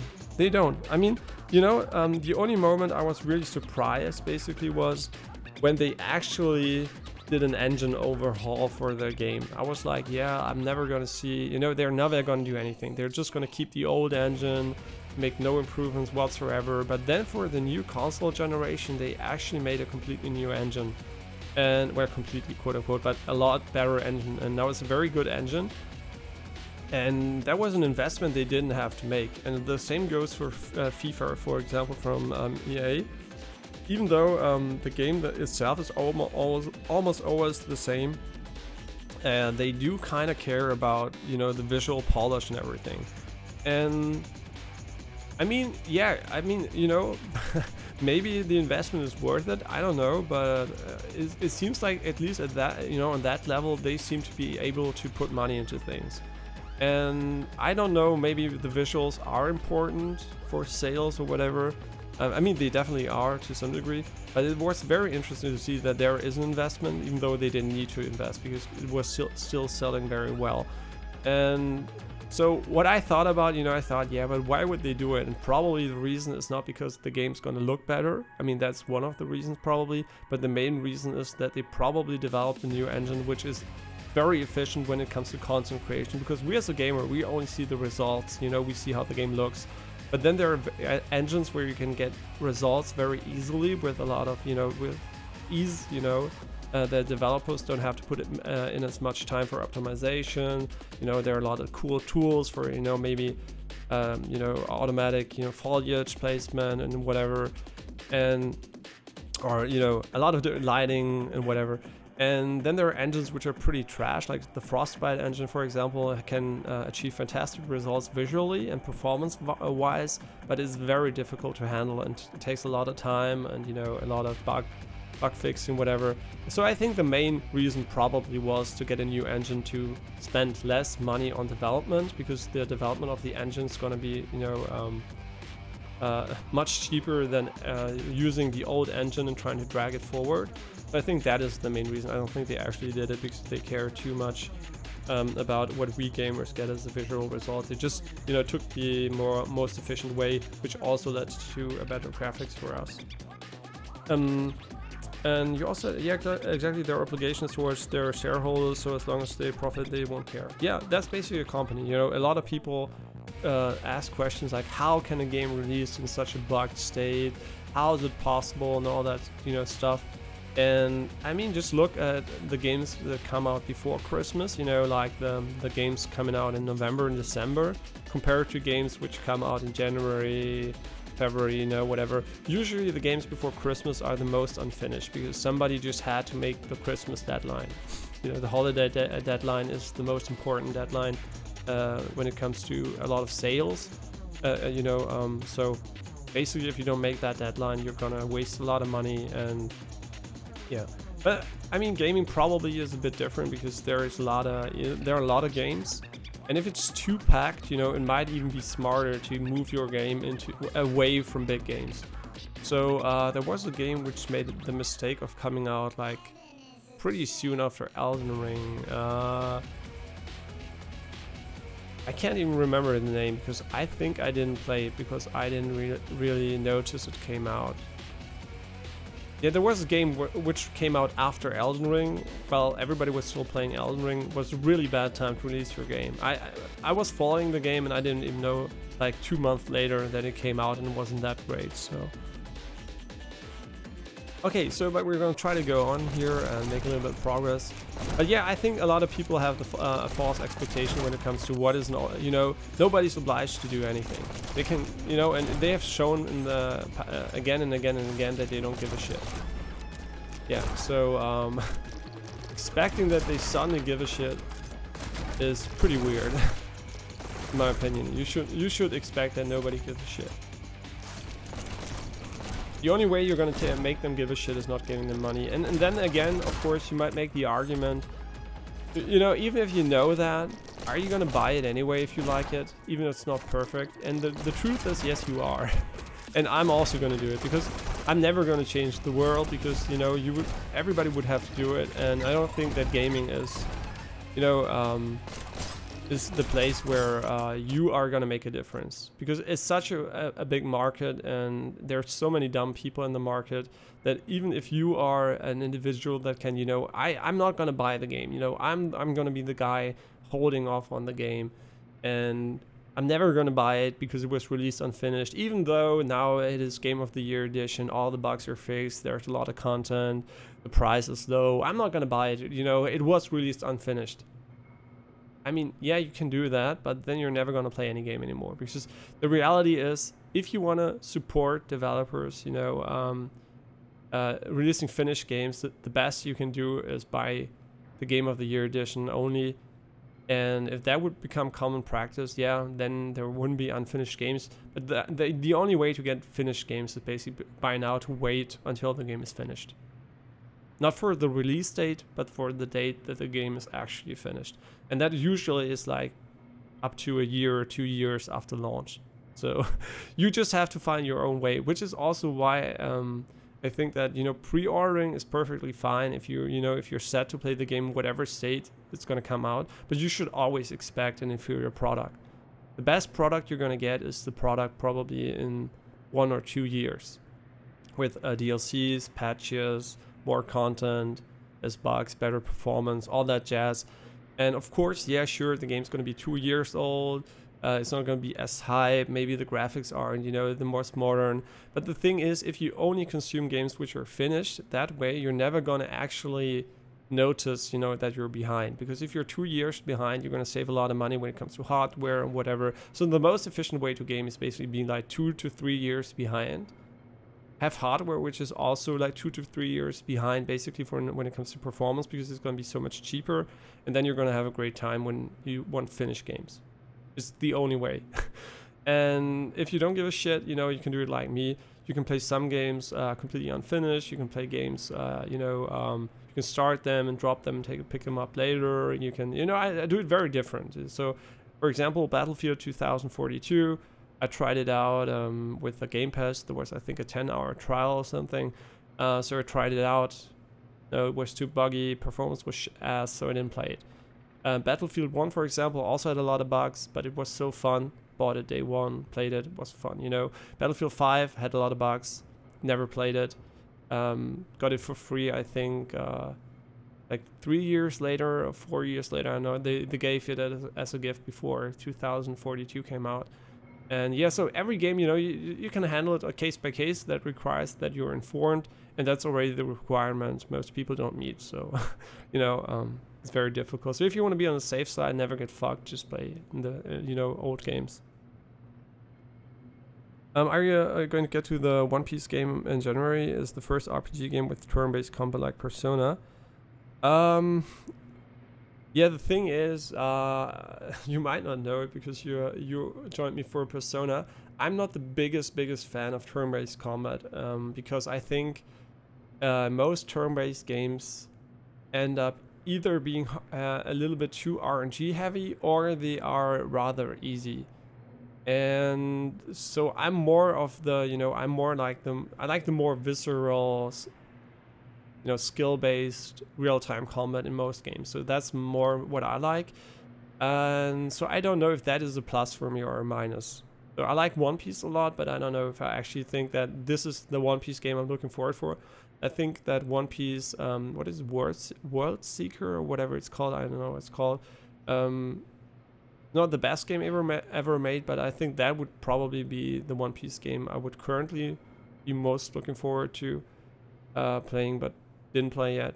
So I don't know if that's actually a plus or not for me. I don't know anything about the game. Could be an amazing game, but I just wanted to mention that I'm maybe not the most turn-based oriented gamer. I like a lot of combat systems, but turn-based is not one of those that is a plus for me. It's more like, okay, I can handle it, can be fun, but it doesn't necessarily have to be turn-based for me.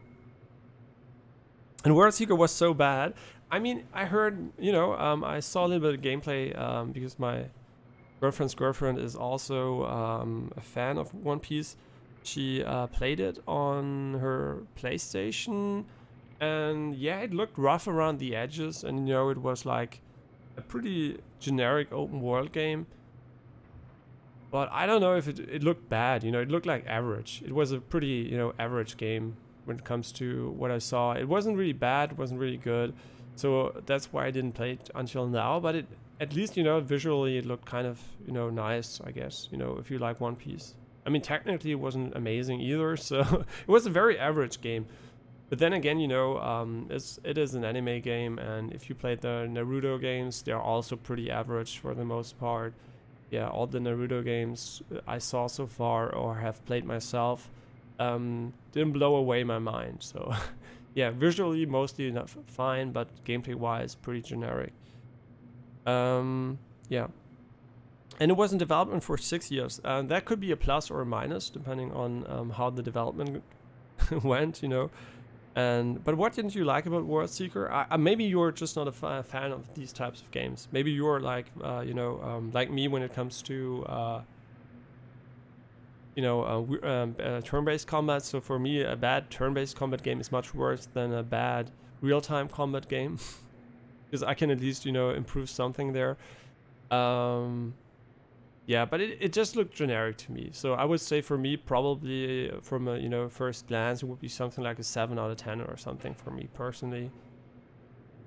Yeah, but I might never finish it because it might not be good enough. Because there are so many good games. Yeah, there's a lot of, you know, stuff going on there. And Sonic Frontiers, for example, is also a game I'm, you know, ogling a little bit with because, again, the girlfriend of my girlfriend is a big fan of Sonic too. And I think that the Sonic open world game actually looks pretty neat, but has a technical issues with, which for me are important enough to actually be a little bit more hesitant about playing it. If they could fix the level of detail and the pop-in and all that stuff, I would definitely play the Sonic game just for fun. It might not be the best game ever made, but come on, it's a Sonic game which isn't complete trash, and I like those kind of games that just feel dull, unpolished, and clunky. I mean, yeah, it does have a lot of strong competition. I mean, it's an open world game, so you could argue it maybe there's games like, okay, maybe not the best example, but there's Assassin's Creed, Spider-Man, what else is there? Open world games which are good. Assassin's Creed, Spider-Man. I mean, are there a lot of open world RPGs which are good? Maybe, I don't know. maybe Xenoblade Chronicles would also fall under the same category. I don't know. It's probably, I don't know what exactly open world action games are there. Yeah, Infamous. I mean, Infamous didn't have a game. I think the guys who made Infamous made Spider-Man, right? Insomniac Games, right? Did they make? Oh wait, Sucker Punch. Wait, Sucker Punch made an Infamous. What are they doing these days? I forgot. Are they making Forspoken? I don't know actually. I didn't follow it too much. Yeah, Insomniac made Spider-Man. They made Killzone. Yeah. So no, Infamous was Sucker Punch. Insomniac was Killzone. Yeah, Killzone, and I think all of these things are off my head here. And you love Xenoblade Chronicles. Yeah, if you like Xenoblade, I mean, it's probably not as good. It's very different. I really enjoyed playing X Monstrum Nox, or whatever it's called. What is it called? Monstrum Nox something. It's like a very niche but long-running series. Of course, it's technically very, very far behind. The voice acting, whatever. All of the presentation you make, and you notice it's not a big budget title. But it felt very fun to play. But I don't know if if it's just me. I had a good time with it. And then Dying Light 2 came out, then Elden Ring came out, and then I kind of dropped it. But it was a good time. You played the Forspoken demo, oh lord, asking $80 for that on the PS5 MMO.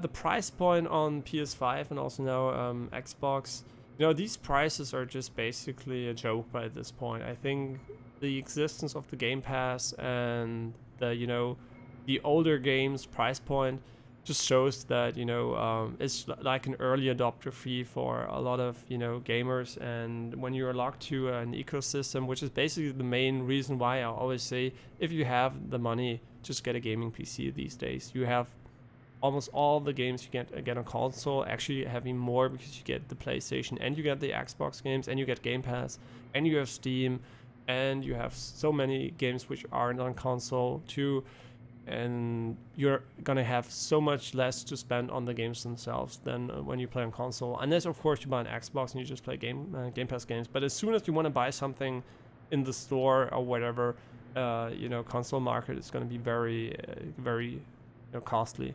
Now the question is something worth $80 for or not?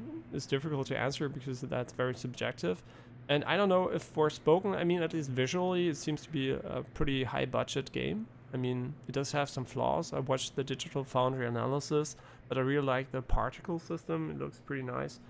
But I have no idea how long the game is. I have no idea how polished the game is. And the demo, unfortunately, was just for PS5, so I couldn't really talk about it too much. Yeah.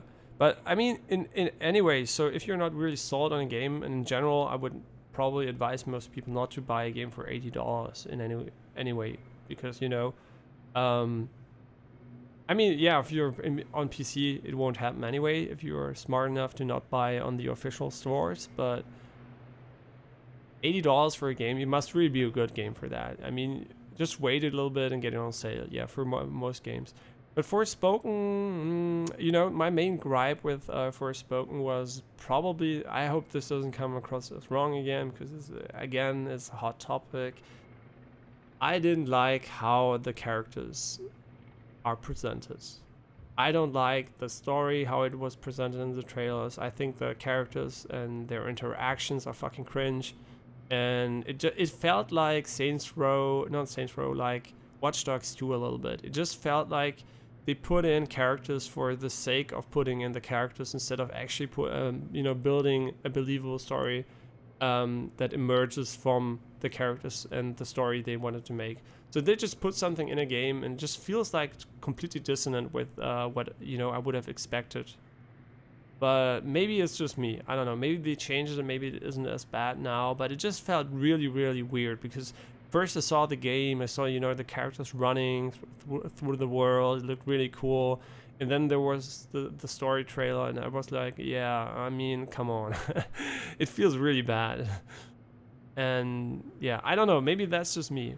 So I don't know. That's the biggest question mark for me. Is the story going to be as cringe and annoying as I suspect by watching the story trailer? And you don't mind yeah, so you're happy they put out the demo because you can make a better purchase decision.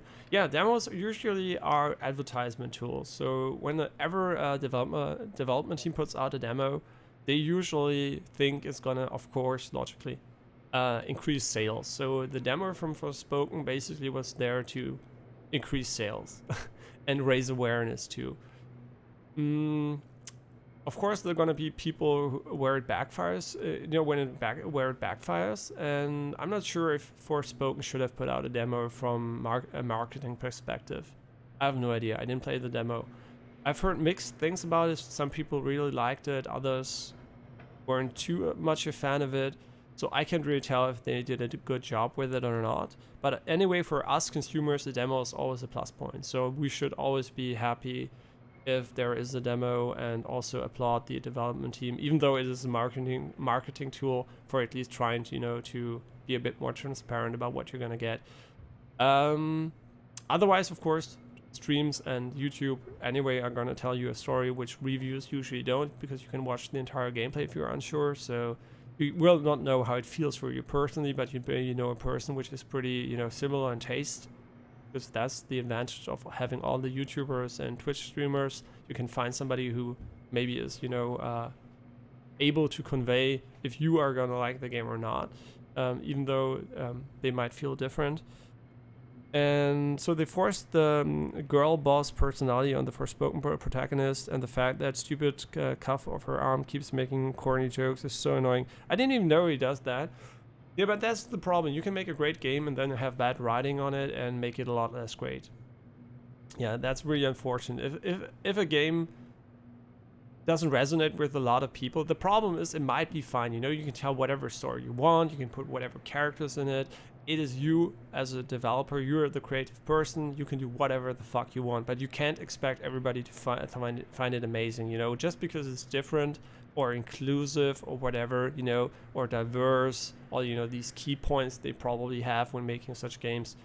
And you can't just hire somebody who really maybe tells a great story for their taste and expect everybody to like it. And unfortunately, if you make a big AAA game, or a big budget game at least, or a bigger game, you should probably make sure that whatever story you're going to tell is going to be a compelling story to the majority of players, without really feeling the need to include characters which are going to piss off most people just by how they are made. I don't care. Everybody can be whatever they want as long as I don't have to constantly interact with them in their way of talking, way of being, or whatever. Because I don't mind how people are. I just mind if I'm being if it's put right in front of my face the entire time. I can look away and I can accept a lot of things as long as I don't have to, actively look at them the entire time, For example, I don't mind gay people, but I don't want to watch gay sex because I don't care about it. I don't mind it. They can fuck their ass. I can watch it, I don't mind. I'm not like, oh, that's disgusting. I don't care, but I don't have an interest. So if I go on a porn site, I would like to have the selection between straight or not straight, because I think it's kind of stupid that all the sites, I mean, there are categories, of course, but I still would like a filter, because, for example, if you're gay, you probably want a site that is focused around, gay content. And if you're straight, you probably want a site about straight. If you're bisexual, whatever, a little bit of selection. But I don't really want to have that in every game. For example, if I play a video game and the male character is gonna have anal sex in every second scene, for me that's okay. I can watch it, but it does nothing to me. I don't care. It's okay. I can watch it. I'm not offended. It's fine. A dick goes into his ass. I don't care. You can, I can imagine it without having any negative feelings, but I don't have any positive feelings either. So for me, it wouldn't add nothing. But if a game has sex scenes with women and men, or multiple women or whatever, it would be a plus for me. And as a developer, of course, you have to think about, what is the thing that people want to see. And if you want to make something that only a minority wants to see, that's fine, but just expect a lot of people to not care about it then. And yeah, so it is always about business decisions. And of course, it's great if there is a game where you have gay sex the entire time. The best world is a world where you can choose what type of content you have, of course. So basically inclusivity without excluding things. That's basically the best thing. If you don't exclude things, but you include things instead.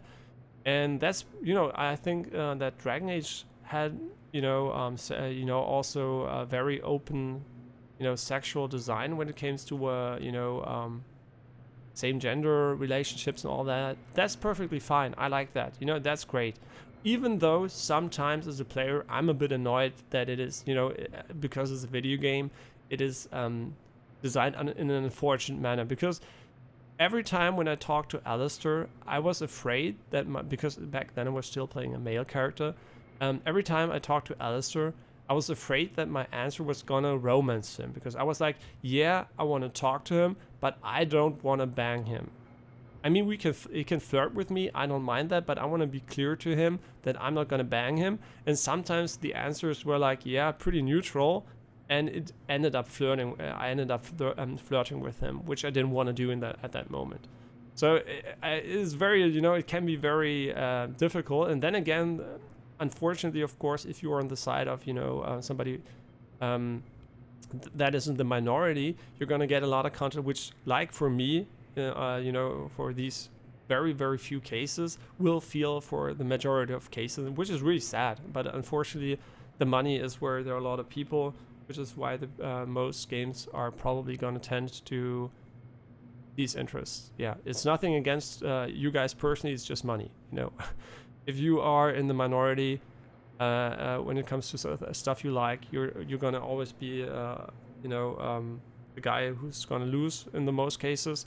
But that's not because people don't like what you do or what you are. It's just because people like money. Yeah, that's the reality. And yeah, and games and media and all that stuff costs a lot of money to make. And if you don't make money of it, it's not reasonable to expect them to make it in the first place. So yeah. It is wishful thinking to think that you can have diverse games which are tailored to minorities. It's just not going to happen.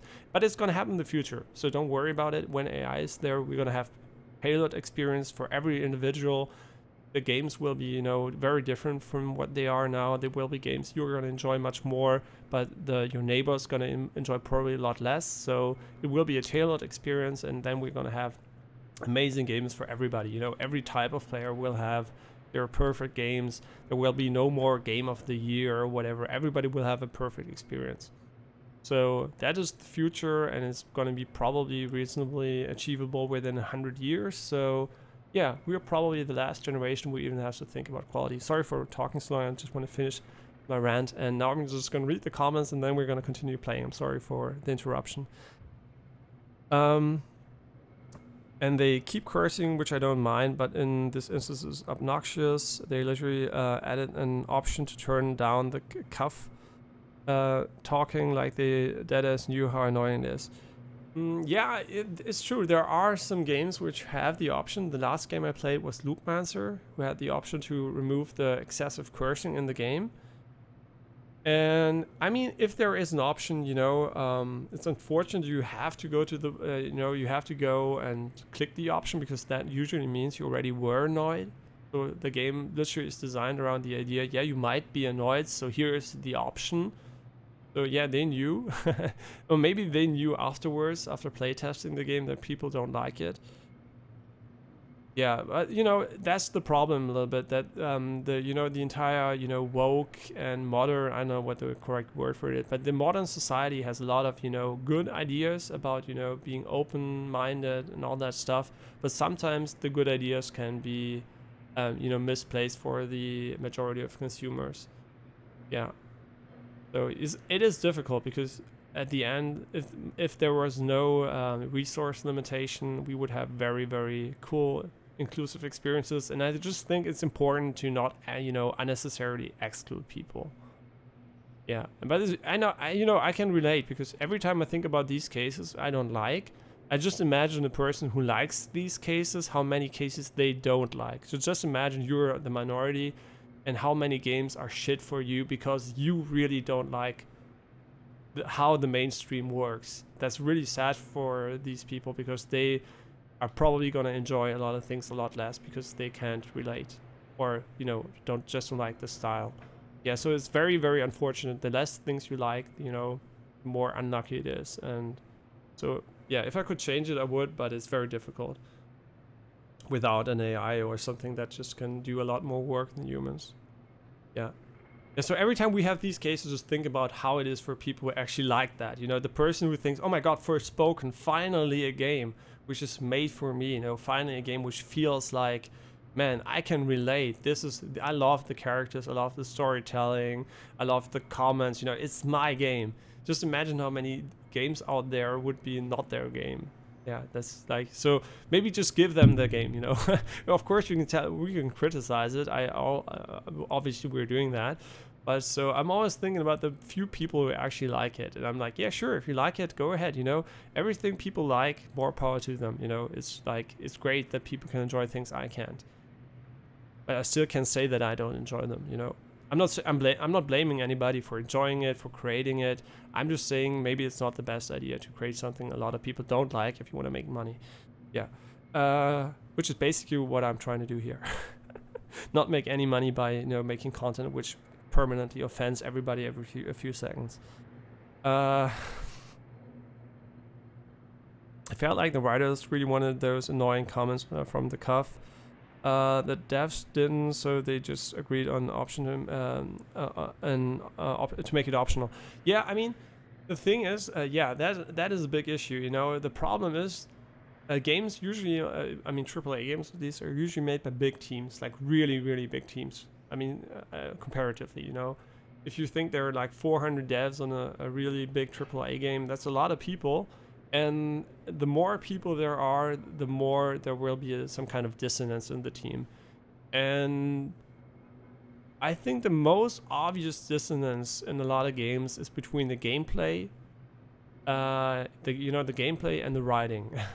There is always a bigger gap between those two, because I think that the creative people, or maybe also the art style and the gameplay, I think you can really tell that there's a certain part of the game which has an identity, then there's another identity, and then there's another one. And when it comes together, it's amazing. But often there are games where just a few parts feel like very differently, and a different person made it. Yeah, and depending on what it is, it's more difficult. So I think the best idea basically is to probably have a good idea what the gameplay should be, then create the art and effects around the story you want to tell, visualize the story, and then add music to add emphasis to the entirety. So I think that would be the optimal way to, in my opinion, to probably create generic cohesive stuff. But as always, it can it could be based off a book, it could be based off other things, and maybe you go in the other way. You have a cool combat system, and then you have no idea what the story is you want to tell, and then you just add somebody, and that guy doesn't want to tell a story, he just wants to include characters or whatever, and then you get really weird games. So yeah, but I'm gonna wash my hands and then we can continue. And yeah, but I think even if Forspoken has bad parts in it, I'm resistant to that. If the core gameplay loop is fun enough, the story can be complete shit. And yeah, that's my luck basically. I don't really care too much if the story is good or bad in a game. If it's good, perfect. If the gameplay is good, perfect. If the game has to be compelling, could be a good story, could be good gameplay, could be both. I'm not really a fan of either. I'm not, if a game has really bad story, it's okay, if the gameplay is fine. And for most games, I would say the story is actually pretty bad. So so it's maybe a good idea not to care too much about it. And when I watch an anime, for example, you could say, yeah, but an anime, well, you're not playing, so the story has to be very important, right?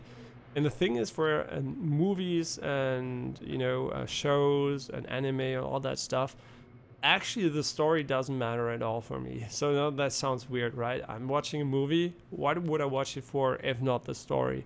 So the thing is, I'm interested in a subset of the story, and that is the moment-to-moment pacing. I care about moment-to-moment interactions and the scene composition way more than I care about the overall story. So if the characters are interesting to watch, what they do, how they interact, whatever, that is way, way, way more important to me than if the overall story is like mind-blowingly smart design, whatever. That's great, that's a nice addition. But if the moment-to-moment feels dull, no matter how great the story is they want to tell, I personally can't get behind it. I don't care. You could make the most amazing story. If it is not well presented in the moment, I don't care about it. And that's how I basically watch and select anime which I like. They have to be compelling moment to moment, and if the overarching story is amazing, all the better. Yeah, but it's very different. I mean, like I said, everybody has their own preferences. Some people really care about one thing over the other, and that's perfectly fine. It's just important to realize that not everybody is the same, and that the more things you like, the better it is for you. So if you see somebody who is like really, has a very low level of requirements for joy, you might say, yeah, what a peasant, he doesn't care, man, the graphics look like ass and he still plays it, oh my god, he's on his mobile phone playing this shitty pay-to-win game, man. Yeah, but all that, I can't enjoy it because I see pay-to-win and I'm like, oh shit, no, I hate it already, to some degree at least. And this guy doesn't care, he just plays his game, spends money on it, has fun, whatever. I mean, the problem is, of course, yeah, sure, he's going to spend money and whatever, maybe, he has financial repercussions or whatever, but basically he still can enjoy something I can't. So he's winning, the person that can enjoy the most is winning over the person that only can enjoy a few things and is really annoyed by others, because the more you're annoyed by things, the easier it is to get, across those things. So if I really would care about a good story, I probably wouldn't watch 90% of what I watch now. I would probably, the problem is that there are only so many stories you can tell, everything is only like a variation by now of something you already heard. The more content you consume, the more it's about the details, the more it's about, how it is told and not as much about the story, because there is not an infinite amount of stories which is relatable to humans.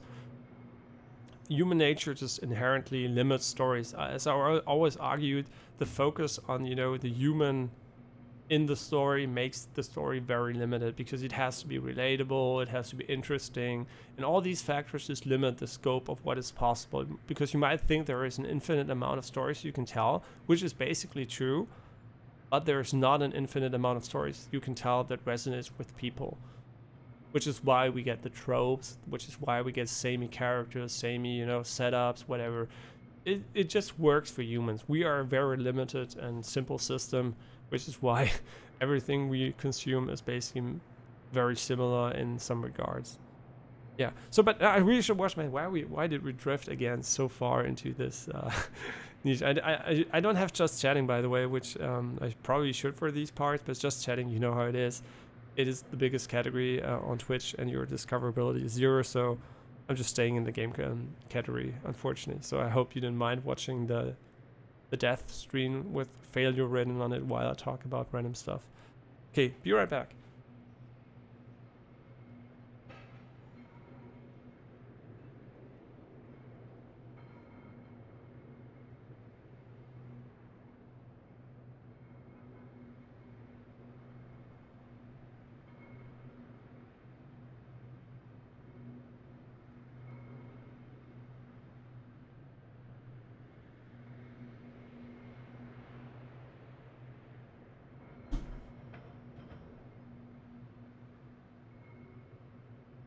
Okay, so I'm back, and we're not gonna continue the argument unless I really have to learn to respond to comments a bit in a shorter fashion, because I always, I answer in a very overarching way, and it is a bad habit of mine.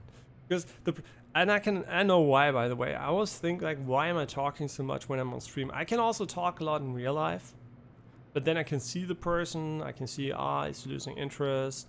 And usually the people can ask me things, talk to me, whatever, so you have an interaction. And I think the fact that there is no immediate feedback when you stream, because you're actually looking at, a video game or whatever, and you have the power of speech, which is a bit more, efficient when it comes to maybe arguing than writing. I think one reason why I like to elaborate is because I always don't know if I made the point as diverse and clear to show that my perspective is not only one point of it. So because I'm very, I have a lot of different perspectives on one topic, I usually explain things, and that's a bad habit of mine when I stream. In real life, I don't have that habit too much, because I'm, it's more easy to get the feedback and the focus and whatever. But when streaming, it's very difficult.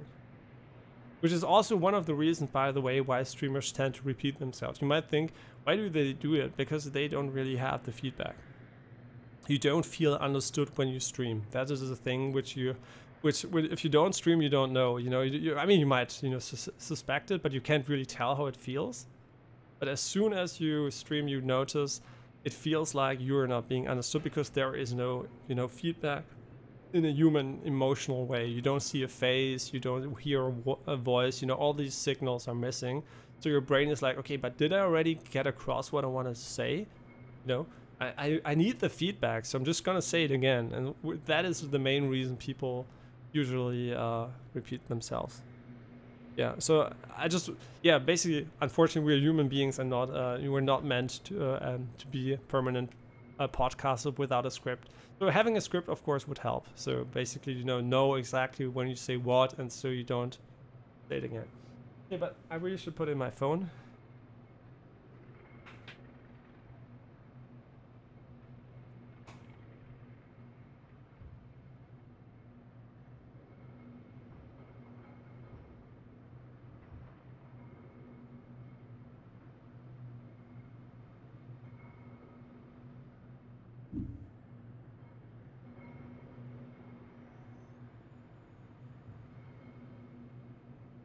Okay.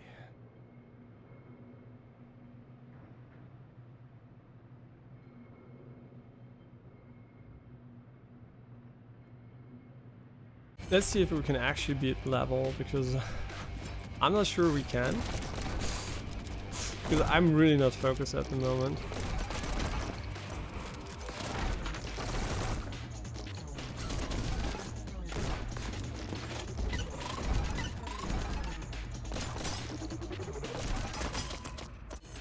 I shouldn't jump there every single time.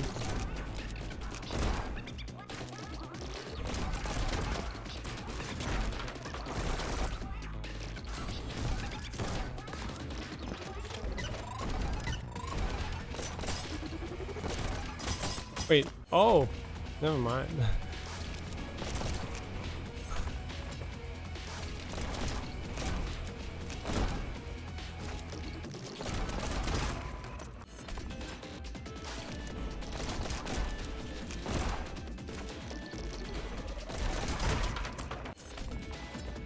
We should. I know what you're gonna say. You might think, why is he not shooting the one at the bottom first? And that's perfectly reasonable to ask, because I also don't know. It's just, there is a difference between what I want to do and what I'm doing in the game at the moment. Which is how I can tell that I'm not focused enough. Shit, we didn't need the yellow one here.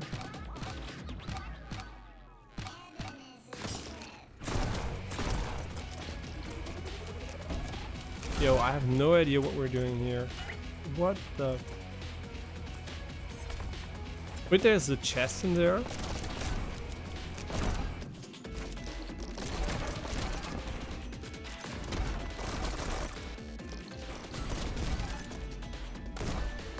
Oh my god, I'm playing so bad.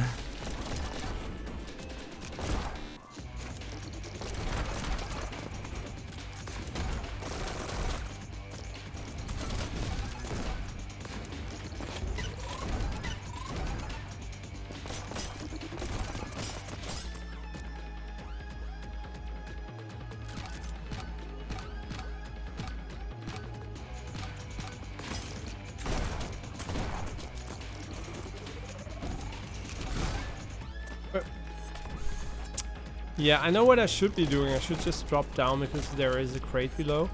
Should the game add visual indication that there is something below you? Maybe. Maybe it wouldn't be bad. Because the ones I tend to miss the most are the ones you have to drop down to. Actually, I'm stupid. No, never mind. You get a card which basically tells you there's something below you. So I'm just trolling at this point.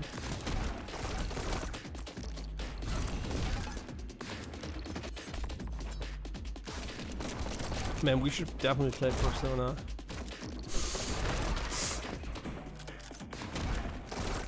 My real-time skills have diminished.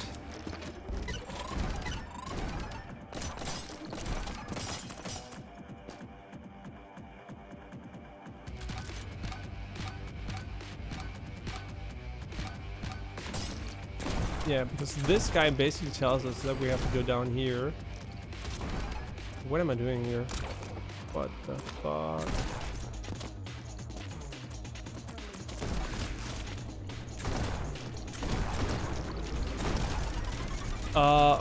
Okay.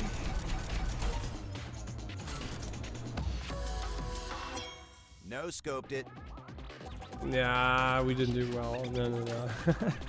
I'm not happy. This should be a very close time again.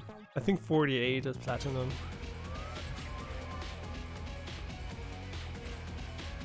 Okay, 49.50, okay. But I'm not happy with it. It's not a good score, and we didn't even take the shortcut, so... Wait, okay, now we have to look for the gift. I think the gift's gonna be very difficult to get on this one. And that's based on the assumption that we actually need to get the ammo, yeah, that's based on the assumption we need to get the ammo in one of these things here. So it's not about speed here, it's about getting to know the level better. Yeah, there's the hint.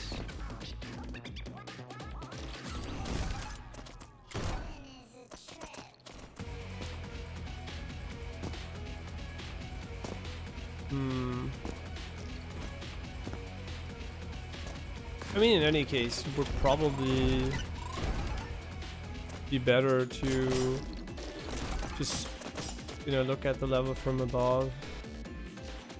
It could be under here, by the way. Sometimes the game likes to hide them. Never mind. Hide them in plain sight. Not plain sight, you know, hide them under the level. It's exactly the opposite.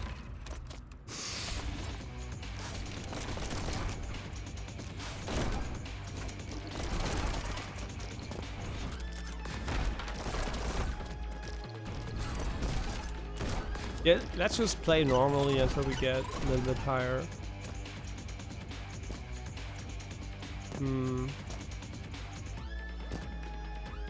Yeah, so far I can't really tell where it is.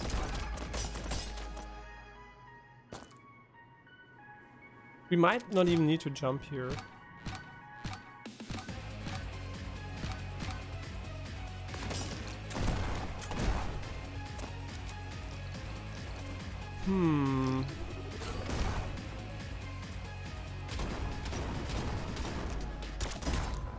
Wait, what? Oh. Wait, that's the end of the level. Wait, I just wanted to go up to see if there is a gift up there.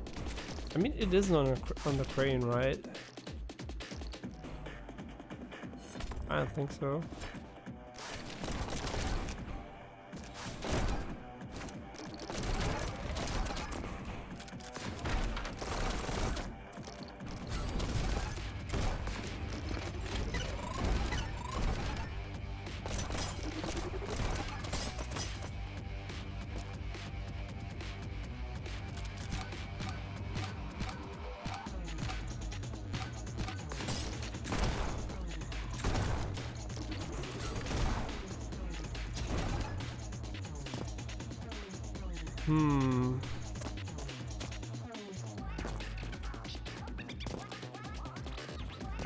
Maybe in there.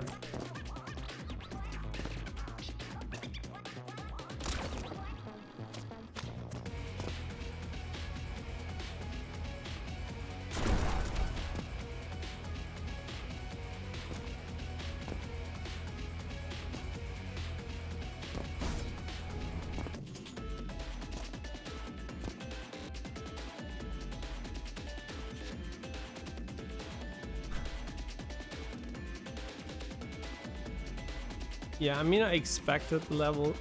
I expected the level to have a very well hidden gift. This is very big, and there are a lot of areas you can't actually see right away. So, oh no, I should have jumped here. I'm actually not surprised it's going to be difficult, but this one is the most confusing to me actually, because there is a oh shit, there is a chest in here with a rocket launcher, which, I mean, the rocket launcher basically might be a shortcut. To be fair, it might just be, you know, here for, yeah, to be a shortcut. But it could also be here because the gift is very high up, so I have no idea actually.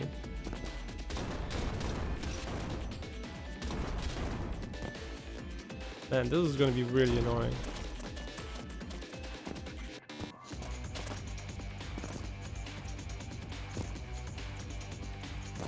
And you can get it anywhere you want in the level, so...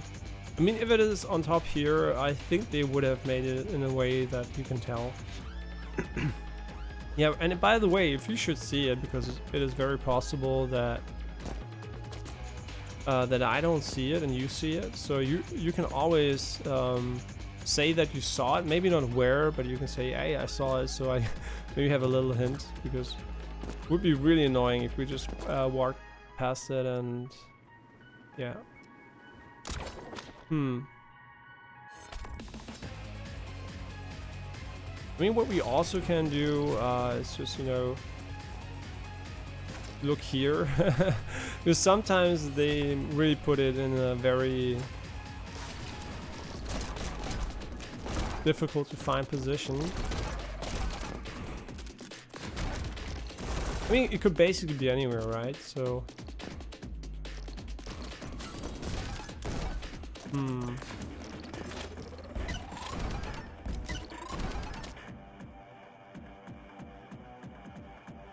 I mean, this actually might be a shortcut here. Why would they put a rocket launcher here? Well, I think what we're gonna do is just go all the way to the top and look top and look down from above. So. Oh, and by the way, it's very likely that I'll be ill soon because, unfortunately, my brother and his family are currently, they have a cold, so it's probably not COVID, but still, it's very likely that I catch it too. Which I don't mind, by the way. I you know, I value the time with my family over having a few days of illness. Mostly because also my father comes from very far away, so not very far away, but further away. So I don't have a lot of opportunities to spend too much time with him. So yeah, and he's also gonna get ill probably, but that's just unfortunate. Okay, but where the fuck is it? Okay, we found it. Now the question is, how do we get it there? I'm gonna cheat. I'm sorry for cheating. I know you can't tell. No, you can see it. I wanted to pause to see if there is a hidden pathway. Well, it turns out it isn't as hidden.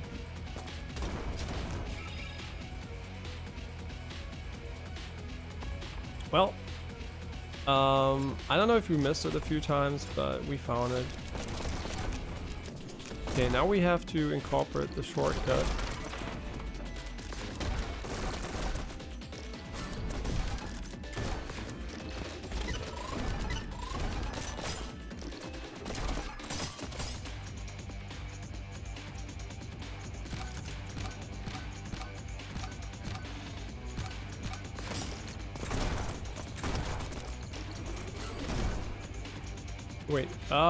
Wait, where? He wants me to go over here, okay.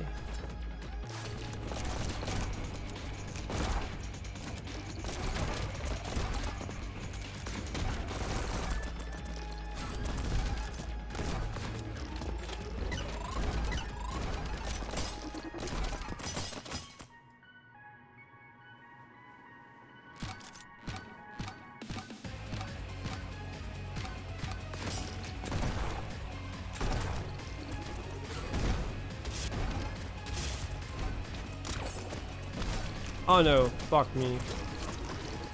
I wasted the rocket. I think that is what we need to do there. Since it's pretty easy to do, I don't think we're gonna have a good time here.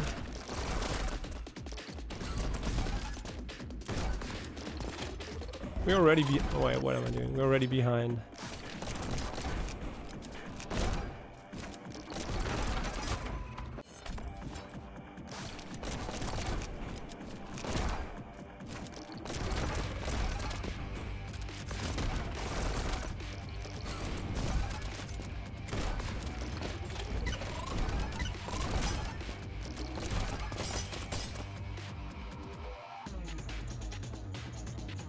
I knew it was gonna happen at some point.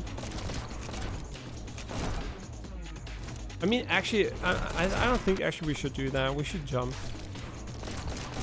And the reason is because we can actually save time. Jumping.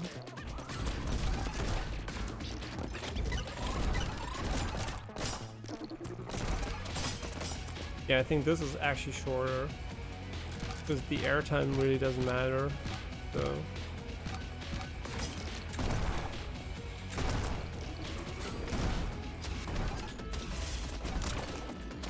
yeah, that is a mistake, by the way. That is a big mistake. Maybe, wait, maybe we don't even need to grapple. Maybe we can just rocket jump instead.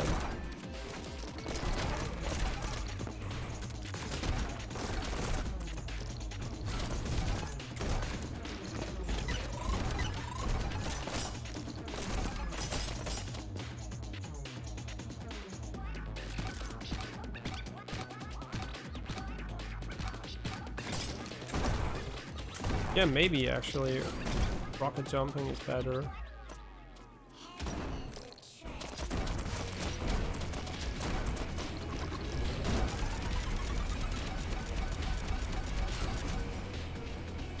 Wait, 4 enemies left? Oh, wait, what? Oh, we didn't shoot them? Oh, I'm dumb. Yeah, I mean, that was pretty... Man, I thought we had a really good time there.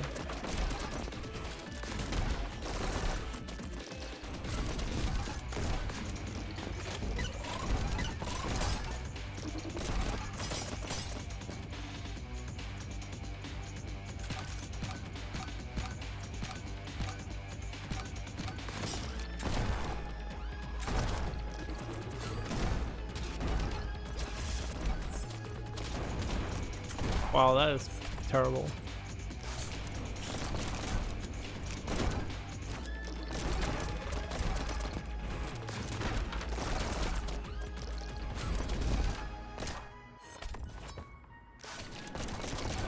Too greedy. I actually pressed space to double jump. I'm a fucking idiot.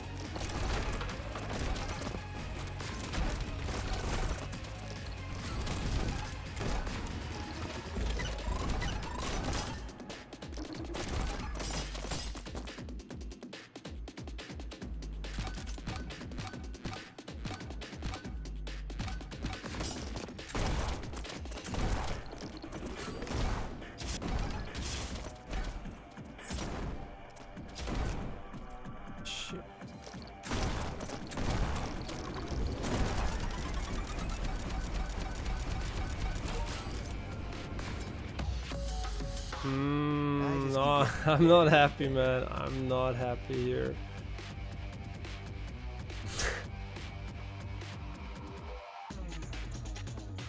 I'm not happy.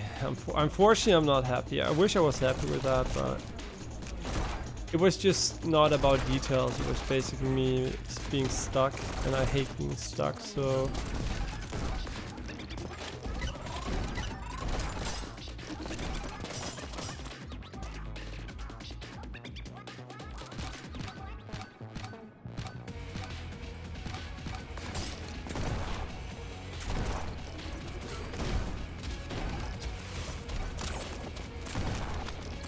Whoa! What the?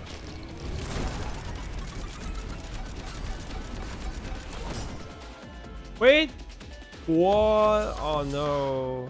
I just keep getting better and better. Man, I'm sorry, it's still not good enough. I'm not even happy with my own performance here, so how could I not do it again? Man, that fucking sucked ass.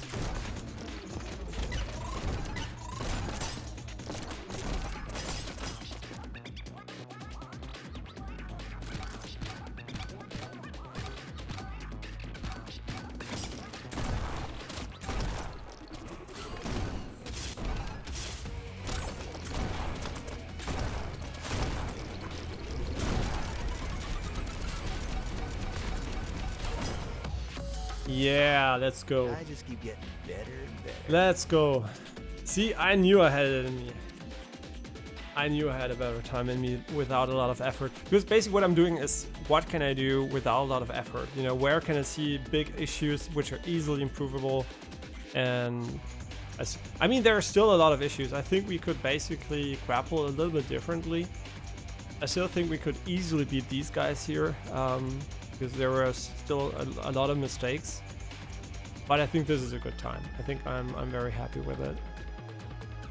Yeah, and we're finished for today with The page is glowing brighter game. than ever. We must be getting close. Good. My feet hurt. Can't we take a break?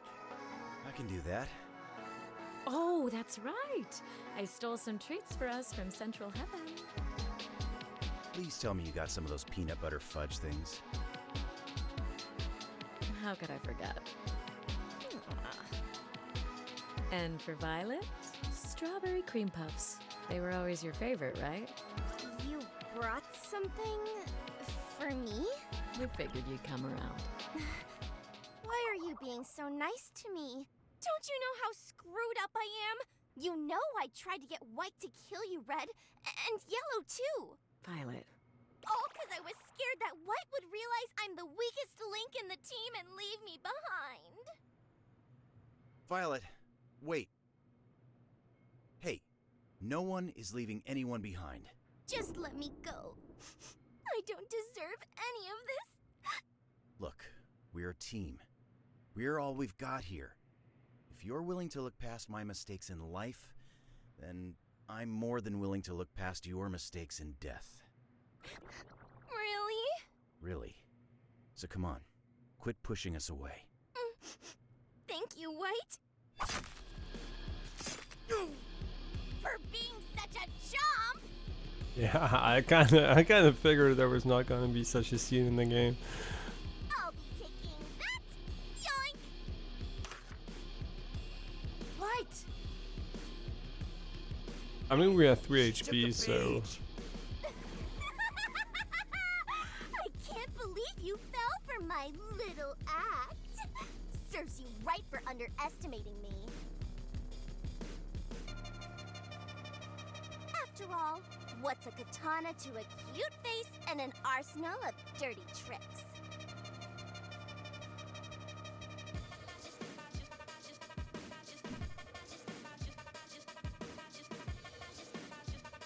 What the hell is wrong with you?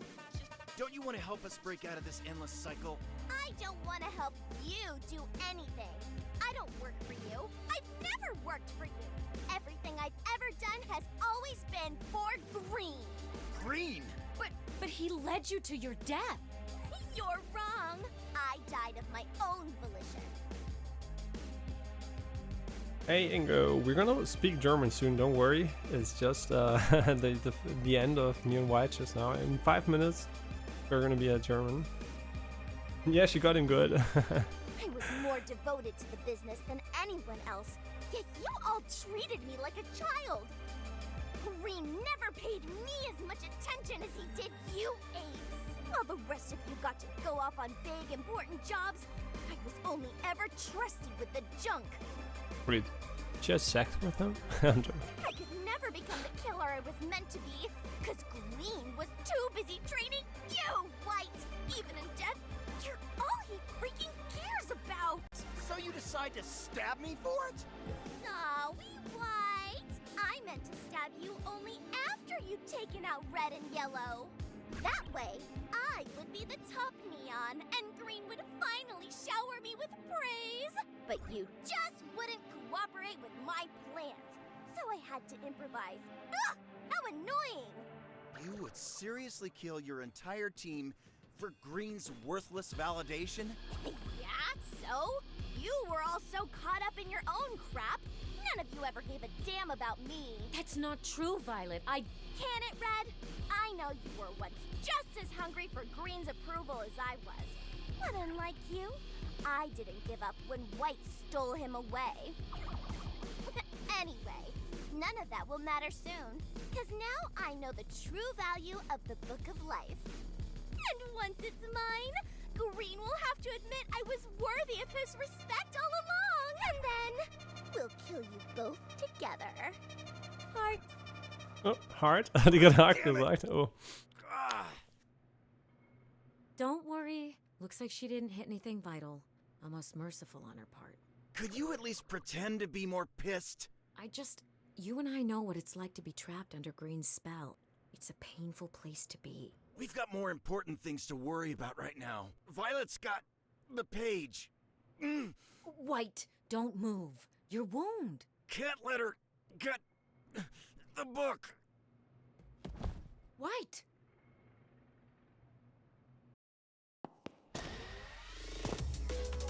Not bad for a dead guy. I think he wouldn't be jumping around like that after the wound. So a little bit weird this scene this time around, but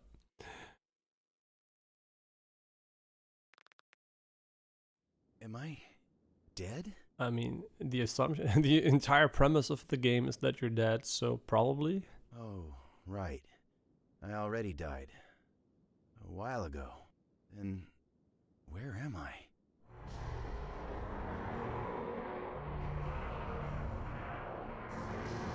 Yeah, I'm looking for the Book of Life. But I lost the page and ruined everything. I do that a lot, don't I? And everything's good on your end. I'm happy and go. Yeah, sure. But we'll switch to German anyway in a moment's time when we're gonna go for Persona 5. You don't really read the story, but that was a nice twist. Yeah, the story has a lot of twists actually. So I think it's well written. I think a few people have an issue with how the moment-to-moment stuff is presented sometimes. So a lot of people don't like how the characters talk. That is a little bit cheesy. That is a bit, it's a bit trashy in a way. But I enjoy that. I don't mind. But I think a few people would have liked for the story to be more maybe mature in a way, not the story, but the way it's presented. But I think it suits the game fine, but it will not be everybody's cup of tea, I guess. Well, I never actually even thought about it before. I mean, the first thing I think I said about the game is, well, that sounds like a really, a pretty trashy way of trashy presentation, but I don't mind. I think it's the first thing I said, but I didn't actually know people were actually mad about it. Some people. Yeah, so yes, everybody, you can't make everybody happy. And hey, Noitolomi, I hope everything's fine on your end. We're gonna be in German in like 5 minutes, I hope. I don't know. I didn't expect the cutscene to go on so long. Hey, are you seriously laughing at me? That's messed up, I'm on the verge of a breakdown. Whoa, how'd you do that? Where are we?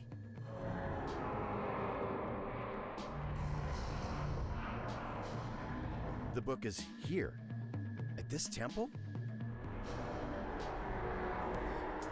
I mean, it does look like blue, right? There are three blue question marks, so I would expect it to be blue because he was mentioned several times throughout the story, and maybe blue is actually God or something. I have no idea. Wait, how do you even know this stuff? Who are you?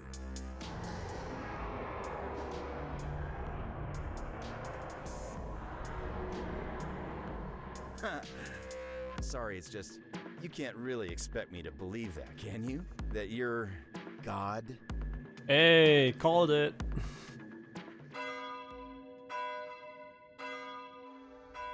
Tomorrow will be the final day in paradise for most of you neons. I mean, basically he could also not be God, but I wanted to say that he is God from the perspective of the moment.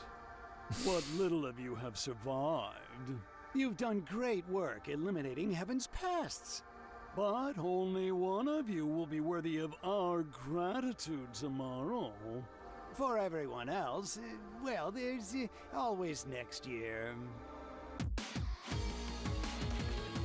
Yeah, episode 10, the third temple, but not today. Probably also not tomorrow because it's Christmas. And probably also not the day after tomorrow. And probably also not the day after tomorrow. But maybe, but probably not. So that's something for after the holidays. And yeah, and next time we are going to do all this stuff over here, the visual novel part basically. And as always, thank you for watching if you are only here for the English part of the stream or Neon White or whatever. And now we're gonna stream in German and we're gonna play Persona 5. Und damit, hallo allerseits, Alter, irgendwie, ja ich werde sehr wahrscheinlich krank werden, weil meine Familie leider erkältet ist, mit der ich mich gestern getroffen habe. Genau, das ist willkommen zum deutschen Teil des Streams und ich erwarte, dass im Laufe der nächsten Tage meine Stimme bergab gehen werden. Ja, genau, also das Voice Acting im Spiel ist halt so ein over-the-top, trashy Voice Acting halt einfach und das muss man halt mögen. Erinnert mich so ein bisschen an Bayonetta vielleicht auch. Also Bayonetta hatte so auch so einen ähnlichen Stil oder viele alte Spiele tatsächlich, wobei die es meistens unfreiwillig gemacht haben. Jetzt muss ich noch die Kategorie ändern. Genau, es gibt tatsächlich mehrere Sachen, Aspekte da und bei dir alles gut. Ihr könnt auch eine Einziehen machen oder je nach der Definition. Aber ansonsten alles bei dir okay, Neutronomie? Ich glaube, du hattest, also ich weiß nicht, cool okay das ist, wie es dir geht. Ich kann gerade das Spiel nicht auswählen. Warum kann ich das Spiel nicht auswählen? Manchmal ist Twitch ein bisschen komisch, was das Eingeben angeht. Okay. Fenster schließen. Aber das ist tatsächlich schon lange. Die Datenbank, auf die da zugegriffen wird, hat ja nicht mit Twitch per se zu tun. Das ist eine öffentliche Datenbank, haben wir selber auch schon mal ein Spiel eingetragen. Das funktioniert leider nicht immer. Irgendwie nervig. Manchmal muss man einfach schließen, wieder aufmachen. So, auf Deutsch stellen und voilà. Und dann starte ich mal Persona. Schau ganz kurz, was man ihn geschrieben hat in der Zwischenzeit. Und bin dann auch gleich wieder da. Und bei dir ist alles gut, das freut mich. Das war nur ein Tag vor Weihnachten. Immer PP Hands, wenn nicht alles gut wäre.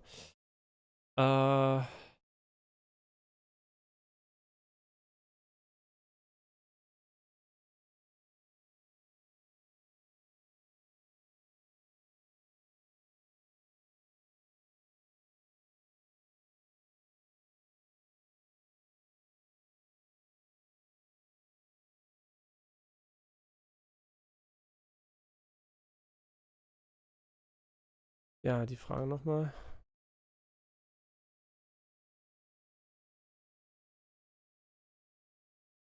So. Genau. Starten. Und dann. Neon White ist auch bei den Streamer Awards dieses Jahr dabei. Für was kann man da abstimmen? Also für was haben sie sich nominieren? Also wir können sich, glaube ich, ja selbst auf die Nominierung bewerben. Ich bin tatsächlich jetzt nicht so der größte Steam Awards Match, das heißt, ich weiß nicht mal wirklich genau, wie das funktioniert. Also wie genau man wie abstimmt und so, weil ich da noch nicht wirklich viel. Ich habe einmal dran teilgenommen vor ein paar Jahren oder so. Soll ich vielleicht auch mal machen. Aber ich meine, am Ende des Tages sind wir mal realistisch, da es ja, glaube ich, da über die Masse geht, haben kleinere Spiele wahrscheinlich, selbst wenn sie sehr beliebt sind bei den Stream-Leuten, wahrscheinlich keine Chance gegen irgendwelche großen Titel. Ich weiß auch nicht, wie genau die Nominierten da ausgewählt werden, ob das eben von der Community, also anhand von irgendwelchen Metriken ist, von Steam aus, Community aus, ich habe keinen Plan. So, ich bin gleich wieder da.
So. Dann machen wir mal weiter. Heute vielleicht mal wieder Kampf-Gameplay. Ja, der Nachteil ist natürlich jetzt, dass der Winkel vom Monitor vielleicht ein wenig stark gekippt ist für Persona. Weil ich da jetzt ein bisschen weiter weg sitze. Das ist natürlich der Nachteil.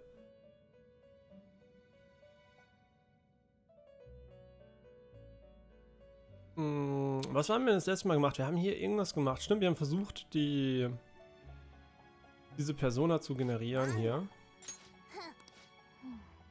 Wir haben versucht, Setanta herzustellen.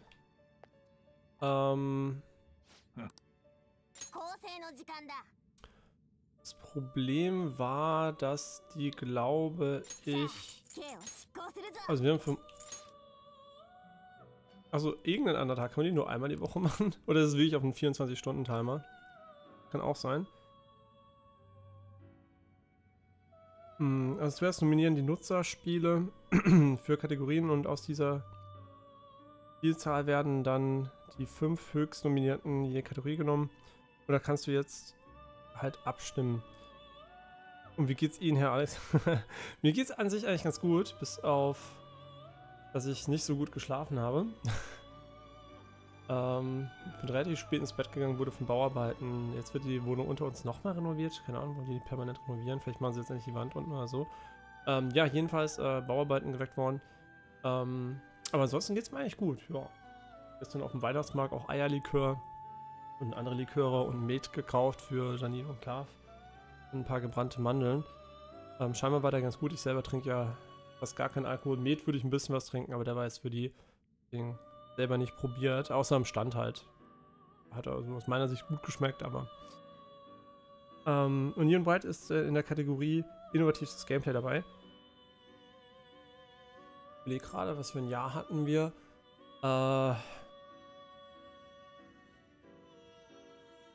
Nee, ich würd definitiv sagen, diese Kategorie ist eine sehr, sehr valide Kategorie für das Spiel.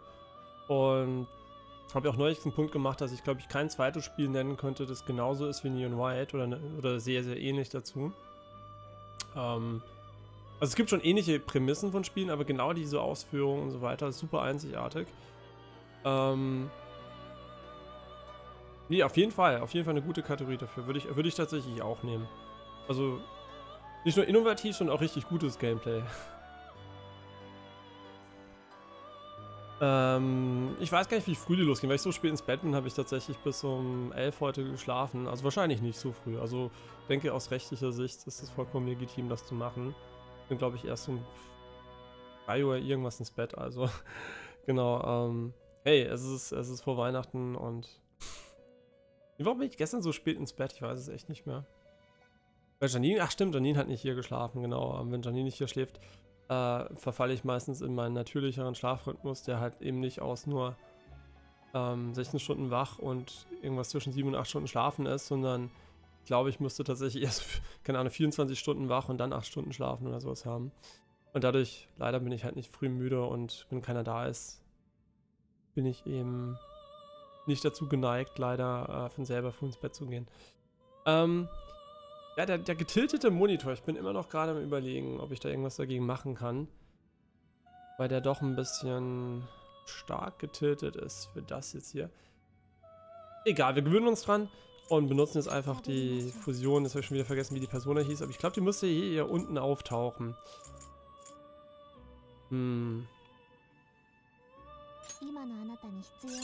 Genau, ich würde einfach alles herstellen, was wir herstellen können. Das ist ziemlich cool.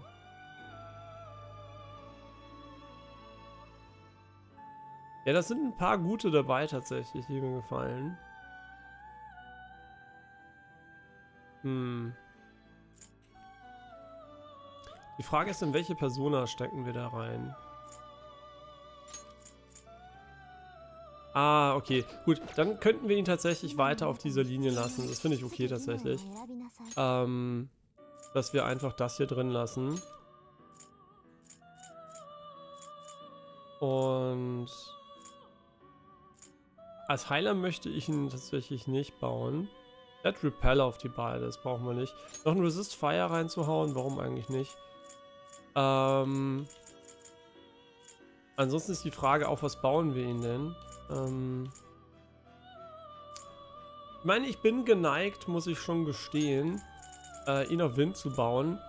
Einfach nur deswegen, ich meine, ich kenne seine Base-Stats natürlich jetzt nicht, ich sie nachschauen können. Einfach nur, weil wir vielleicht mit Morgana bald aus dem Team raushauen, was denn dann nochmal einen Charakter gibt, der in die Party überhaupt reinkommt und spielbar ist. Die neue wahrscheinlich, wird wahrscheinlich nicht Wind sein, nehme ich jetzt einfach mal an. Was für ein Element, denke ich, was sie ist? Ich habe keine Ahnung, vielleicht Heilig oder sowas? Ich glaube jetzt nicht, dass sie tot oder sowas sein wird. Ja, der getiltete Monitor wirklich ist gewöhnungsbedürftig. Insbesondere, weil leider meine Lampe nicht ganz hoch genug ist. Die müsste ein bisschen höher sein. Also wenn ich jemals eine andere Lampe hätte, würde ich ihn noch höher machen.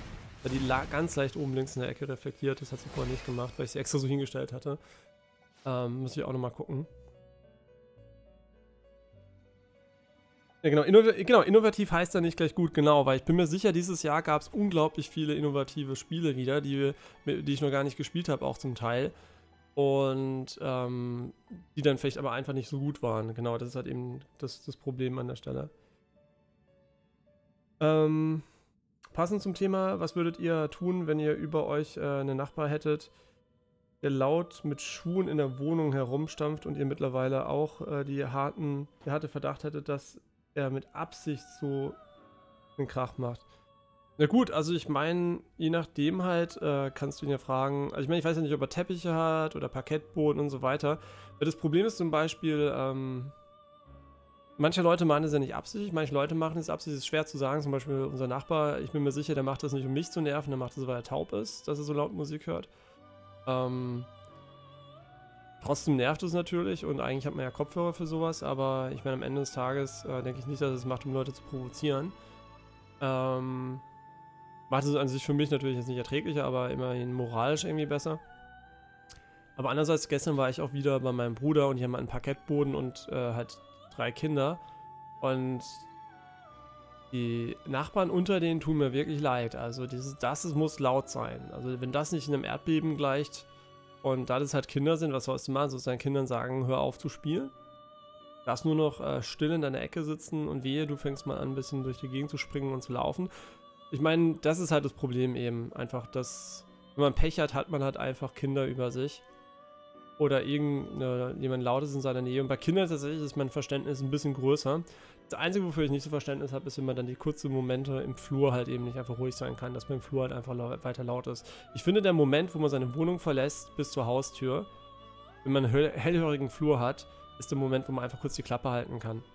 Also das ist einfach so. Ich finde das generell assi, wenn man dann anfängt, nochmal weit laut Gespräche zu führen, Telefonate zu führen oder rumzuschreien oder sonst was, während man die paar Meter geht. Das ist meine Meinung, aber am Ende sagt mich wahrscheinlich auch einfach ein rücksichtsvollerer Mensch als die meisten. Zumindest das, was ich mittlerweile mitbekommen habe.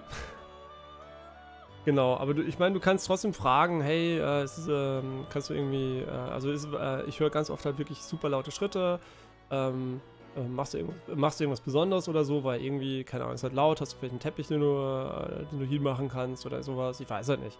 Also einfach vielleicht kurz fragen, was denn los ist, ob es irgendwas Normales ist, aber ich weiß ja auch nicht, warum du die Vermutung hast, dass es absichtlich macht. Genau, also vielleicht hast du ja schon mal mit ihm geredet und dann ist es lauter geworden oder sowas. Ich habe keine Ahnung, deswegen situationsabhängig natürlich und auch was für ein Mensch das halt eben ist. Manche Menschen sind ja richtig assi, also deswegen keine Ahnung.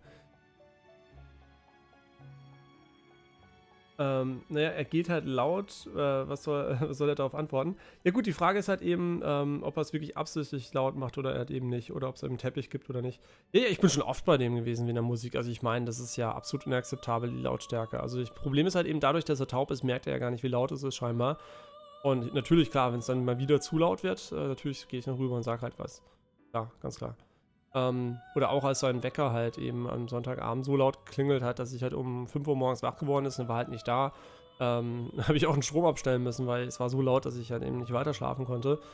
Und er war ja logischerweise nicht zu erreichen, weil ich habe seine Nummer nicht und nichts. Genau, und dementsprechend hat er auch gesagt, ich habe nur gesagt, ja, ich muss leider den Strom abstellen kurz bei dir, weil halt eben der Wecker halt so nicht ausgegangen ist. Ja, sorry, habe ich vergessen auszumachen. Wie gesagt, er weiß ja schon, dass er laut ist, aber das Problem ist halt eben, offensichtlich ist es eben nicht wichtig genug, Kopfhörer oder sonst was zu benutzen. Ja, also an der Stelle dann doch schon ein bisschen assi. Aber er selber will sich wahrscheinlich auch nicht eingestehen, dass er taub ist, also insofern. Menschen. Ihr habt mal einen hohlen Böller in einem hellhörigen Haustür hochgejagt. Ja, das ist ultra laut. Ja, genau. Alles, wo es halt und so, da geht es halt richtig zur Sache. Deswegen, wie gesagt, in Fluren vielleicht einfach, in Hausfluren vielleicht einfach kurz aufhören, zu unnötigen Krach zu machen, weil hin und wieder kann man Krach nicht vermeiden. Sowas wie Renovierungsarbeiten und sowas, das ist absolut nicht vermeidbare Sachen. Aber sowas wie irgendwie Musik hören in der unangemessenen Lautstärke ohne Kopfhörer, weil gerade Kopfhörer existieren, ist aus meiner Sicht das. Hin und wieder ist es ja okay, wenn man Freunde oder Leute zu Besuch hat und man möchte die Musik teilen mit Menschen, aber wenn man alleine ist, dafür gibt es definitiv Werkzeuge namens Kopfhörer, die man benutzen kann. Egal wie taub man ist oder nicht. Was sagt er zu der Kopfhörer-Idee? Ja, auf der Arbeit benutze ich die, da habe ich keine zu Hause, bla bla bla. Ja, es ist typisch das Gleiche halt. Die Leute sind sich einfach zu gut, aus Rücksichtsgründen auf andere auf ihr eigenes Wohl zu verzichten. Einfach so. Ich meine, wie gesagt, wenn jemand laut redet oder so, da kann man ja nichts dran ändern. Wenn ich zum Beispiel jetzt hörbar bin, während ich streame, ich meine, das ist dann halt einfach so, ich kann die Wand ein bisschen abdämmen, wenn sie relativ hellhörig ist. Aber das Problem ist halt einfach, er hat seinen Fernseher direkt an unsere Wand gemacht. Und da das Abstandsquadratgesetz halt leider gilt, ist selbst wenn die Quelle weggerichtet ist davon, die meisten Fernseher momentan benutzen tatsächlich auch die Rückwand für den Surround Sound, dass du eben über Reflexionen den halt eben auch machst und haben halt nicht nur eine Projektion nach vorne. Und dementsprechend nehme ich einfach mal an, dass da der Fernseher dann nochmal richtig ordentlich an der Wand halt eben schön den Sound dagegen pustet.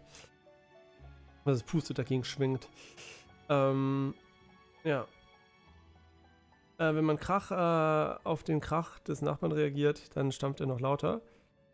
Ja gut, also es ist nie eine gute Idee, mit Krach auf Krach zu reagieren. Erstens, wenn die Person zum Beispiel schwerhörig ist, dann gewinnst du den Fight nie, weil du müsstest, also ich habe mal getestet, wie laut meine Musik sein müsste, um so laut im Flur zu sein wie seine.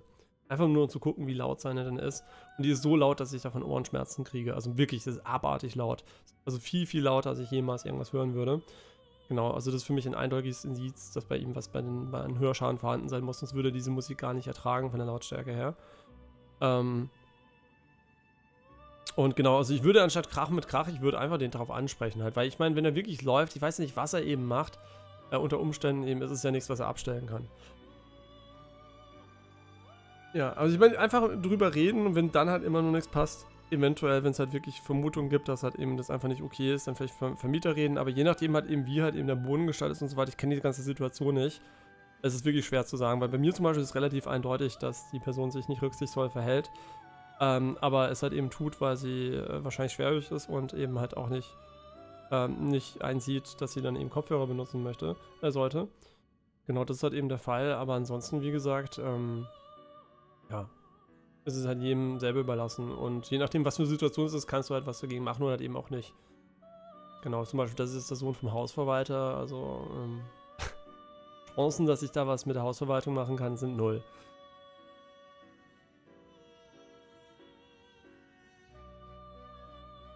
Wenn Reden nicht hilft, Nachbarschaftskriegserklärung aussprechen und mobben. Nee, auch einfach mal den Rauchmelder ganz aus Versehen mitten in der Nacht, während du nicht da bist, auslösen. Dass ein Großeinsatz von der Feuerwehr kommt oder sowas. Einfach so Kleinigkeiten. Aus Versehen zu Neujahr seinen Briefkasten sprengen mit Böllern und sagen, das waren irgendwelche Kinder. Ja, solche Dinge. Okay, aber jetzt gucken wir mal. Wir haben eine Persona hergestellt. Nein, also ich meine, es ist ja ein valider. Also ich meine, leider leben wir in einer Gesellschaft, wo gerade zivilrechtliche Angelegenheiten ganz oft aus Nichtigkeitsgründen nicht weiterverfolgt werden. Das gilt halt leider auch für viele Sachen wie nicht getätigte Zahlungen und so weiter. Man ist ganz, ganz oft eben aus juristischer Sicht zwar im Recht, aber hat keine Möglichkeiten, das einzufordern. Und jedem, der in so einer Situation ist, würde ich es nicht also ich meine, aus juristischer Sicht ist es natürlich verwerflich, weil es Selbstjustiz ist, aber würde ich sicherlich nicht vorhalten, dass er dann irgendwann selber Maßnahmen ergreift, die eventuell eine kleine Rache stattfinden, vielleicht auch mal kurz vorm Auszug oder sowas. ein bisschen Payback schadet definitiv vielleicht manchmal nicht, einfach nur, um die rücksichtslosen Menschen ihre eigene Medizin fressen zu lassen. Ja, also ich bin definitiv da kein Nicht-Fan davon, wenn ich das mal so sagen darf. Genau.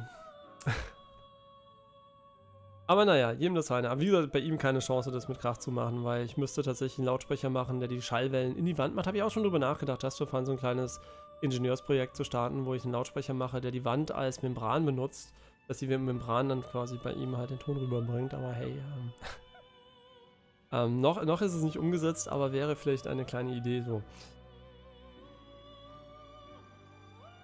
Nee, genau, eben. Es ist nur noch temporär und deswegen bin ich so, ja, okay, was auch immer.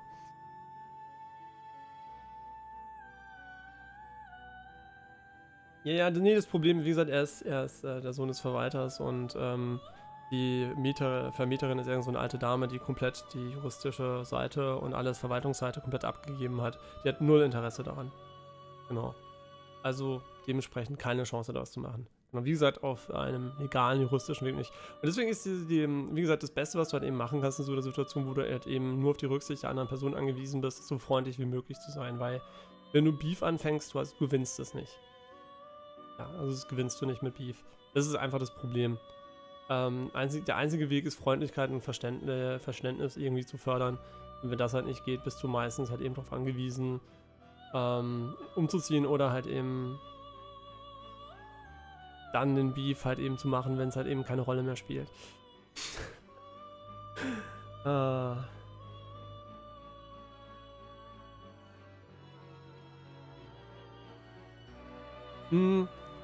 Also du kannst mit ihm relativ normal reden, ja. Aber ich bin mir sehr, sehr sicher, dass also er ist ja noch nicht so alt, also dass er schon ein bisschen schwieriger ist. Also er ist nicht ultra schwerhörig. Ich nehme einfach mal an, dass seine Lärmtoleranz auch sehr, sehr hoch ist, weil er ist halt eben, arbeitet öfters auf dem Bau und trägt dabei auch keinen Gehörschutz oder so. Also wie gesagt, sehr, sehr wahrscheinlich, dass er schwerhörig ist, weil wie gesagt, die Lautstärke verursacht mir Schmerzen. Aber ich denke nicht, dass er jetzt ultra stark schwerhörig ist. Genau, das denke ich nicht. Genau, also seine maximale Lautstärkentoleranz ist wahrscheinlich einfach um einiges höher als meine. Genau, das ist wie Leute, die in den Club gehen. Ich kann zum Beispiel in viele Clubs nicht gehen, ohne dass ich danach Ohrenschmerzen habe, weil es zu laut ist. Genau, es gibt viele, viele Clubs, wo wirklich meine Ohren halt einfach, wahrscheinlich weil ich halt eben absichtlich, ich achte sehr drauf, wie laut meine Sachen sind. Also ich versuche immer meinen Lautstärkepegel, ich messe jetzt nicht in dB oder sowas, aber ich versuche immer den gleichen Lautstärkepegel vom Morgen zu halten, weil es euch bestimmt schon mal aufgefallen, die ersten paar Momente des Tages kommen euch die Sachen viel, viel lauter vor. Also ihr seid viel besseres Gehör quasi und im Verlauf des Tages, desto mehr Lautstärke ihr euch aussetzt, desto abgestumpfter wirkt das Ganze.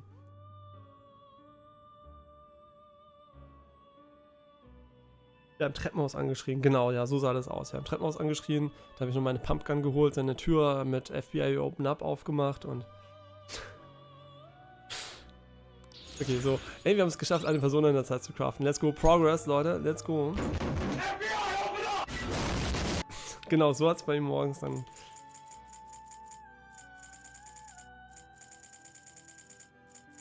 Ja, neulich ging seine Klingel nicht. Also, als es sehr, sehr laut war und dann musste halt arbeiten und es war halt ultra laut.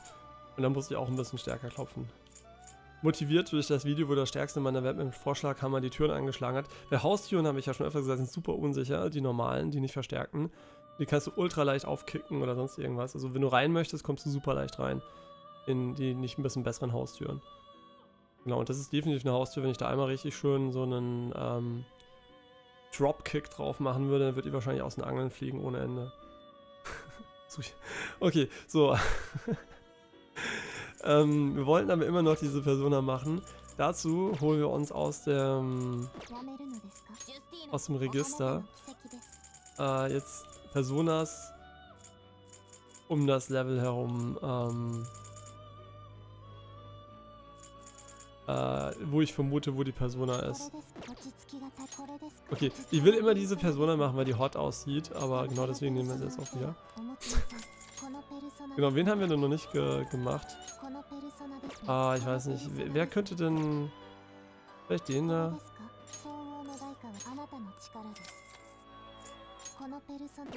Ich weiß es einfach nicht, wie wir den kriegen, wenn ich ehrlich bin.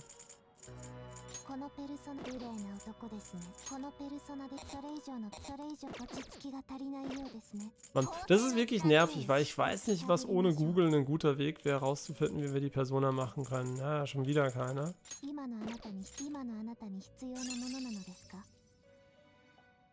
Hm.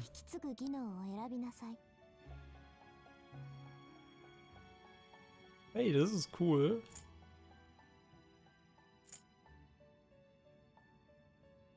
Ja, das ist mir eigentlich relativ egal, wenn ich ehrlich bin. Ich will die ja sowieso wegkriegen. Ich glaube, das Freeze mit One More ist eigentlich ganz cool, oder? Weil wir dann in schon Technical reingehen können. Ja, Curse haben wir gar nicht so viel eigentlich. Das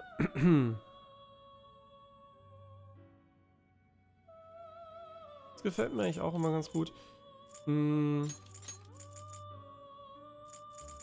Ansonsten könnten wir noch oder das hier. Keine Ahnung. Oder wir machen einfach das hier noch drauf.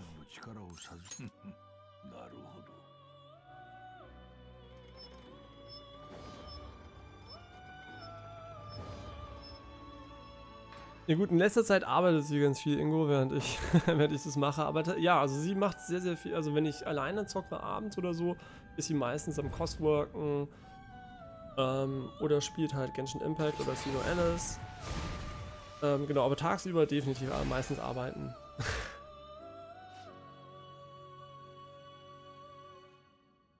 Genau, oder sie geht halt hin und wieder zu ihrer Freundin oder sowas, genau.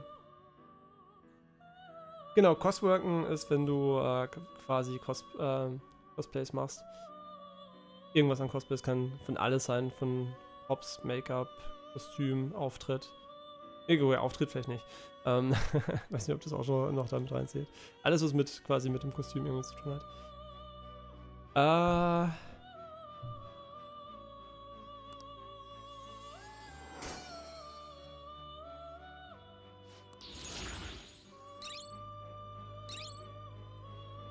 Okay.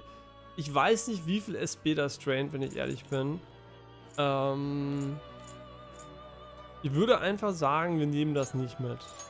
Ich meine, sie sackt zwar, weil sie ein Succubus ist, aber...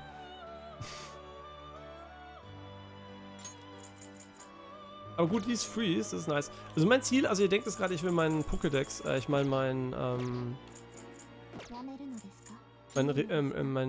Registry hier auffüllen. Das ist nicht mein Ziel. Mein Ziel ist es, die eine Persona machen zu können, die ich brauche. Und wenn ich ehrlich bin, ist der beste Weg wahrscheinlich, eine lückenlose Generierung hier zu machen. Zum Beispiel, er selber ist ultra Dogshit momentan. Und keine Ahnung. Ich benutze jetzt einfach mal die ganzen richtigen schäbigen Low-Level Sachen hier. Ja, ich habe keine Ahnung, ehrlich gesagt. Kann die immer noch nicht machen. Shit. Das ist wirklich PP Hands, weil ich nicht weiß, wie man die...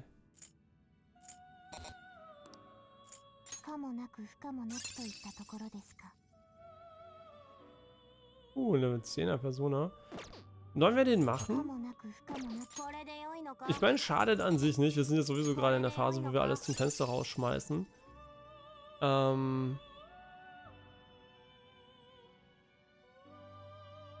Ja, warum eigentlich nicht? Gut, also... SP-Rüstung. Okay, interessant. Ich glaube trotzdem, dass das hier... Weil der hat wieder wahrscheinlich das hier, genau. Ich meine, es schadet nicht, so Personen zu haben, die sowas können, glaube ich. Das interessiert mich gar nicht. Eis und Bless. Bless hat ja eh schon eine Stärke.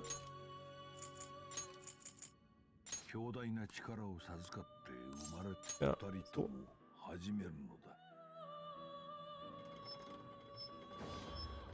Ah, man braucht New Game Plus für manche. Ah, okay.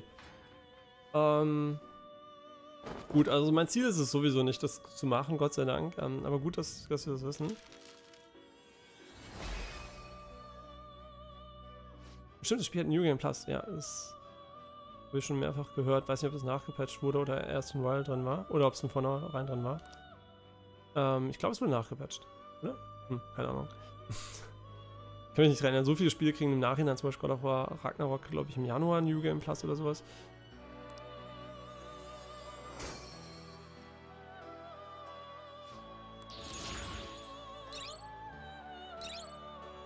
Dizzy Boost. Ah, das ist cool. Das gefällt mir tatsächlich.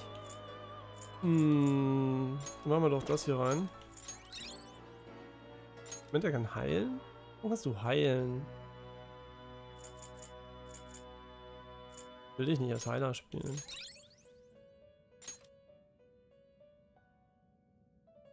Nee, interessiert mich auch nicht. So ist so situationsabhängig.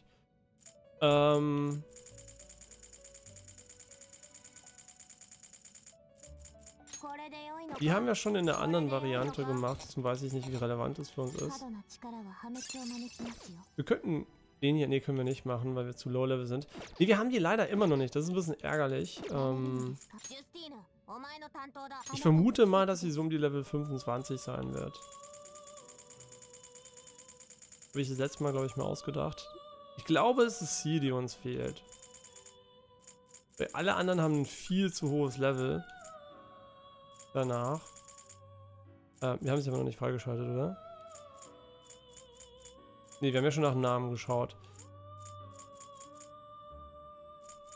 Nur weiß ich nicht, aus welcher wir die herstellen. Wir könnten theoretisch den benutzen.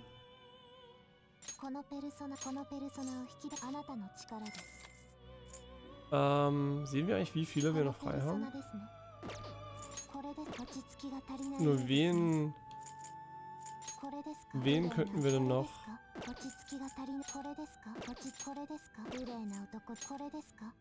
könnten theoretisch ihn noch mit reinmachen. Oder ihn. Oder ihn. Können keiner mehr halten. Ah, shit, sie ist immer noch nicht da.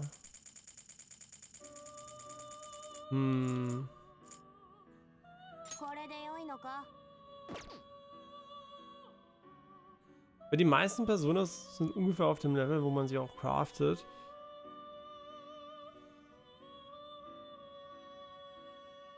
Ein Elden Ring wird, glaube ich, in der Kategorie Spiel des Jahres gewinnen. Ich glaube auch, ja. Hat es ja eigentlich auch verdient, trotz einiger Schnitzer. Nee, also so viel, wie wir über Elden Ring abgezogen haben, das ist einfach nur, weil es meinem Anspruch an Miyazaki nicht gerecht geworden ist und aus einer Detailsicht viele kleine Fehler gehabt hat. Es war einfach nicht meinem Anspruch gerecht und ich hatte dadurch halt ein bisschen weniger Spaß und da es ja für mich eine Spielspaßwertung ist, habe ich es dementsprechend bewertet. Ich hatte trotzdem viel Spaß damit, aber es hätte doch deutlich besser sein können. Genau, also ich nenne zwar eine Spielspaßwertung, aber es ist so eine Mischung aus Spielspaß und Qualität und hin und wieder halt eben war halt leider die Qualität nicht auf dem Niveau, das ich von Miyazaki erwarten würde. Aber wir wissen ja alle mittlerweile, wie er bei den, haben wir ja schon öfters gesagt, wie er bei dem Award, den er bei den Game Awards, also den entgegengenommen hat, hat er nochmal erwähnt, dass es viele Probleme bei der Entwicklung von Elden Ring gab, offensichtlich die Open World und wie die technischen Aspekte davon aussehen und dass er glaubt, dass sie ein besseres Spiel machen können. Und das glaube ich nämlich auch. Sonst hätte ich nämlich damals gesagt, oh mein Gott, das geht nicht besser. Nein, ich hatte sehr viele Sachen, die besser gehen. Und wenn ich sehr viele Sachen habe, die besser gehen, kann ich halt einfach, und deswegen manchmal weniger Spaß habe, kann ich einfach keine 10 von 10 geben. Ich kann eine 10 von 10 geben, wenn ich viele Sachen finde, die ich besser machen kann, aber trotzdem mega Spaß haben und sie mich nicht stören. Aber sobald ich eben den Eindruck habe, es ist doch ein bisschen affig, dann muss ich leider für mich persönlich halt mental abwerten, weil ich halt eben mental auch weniger Spaß habe.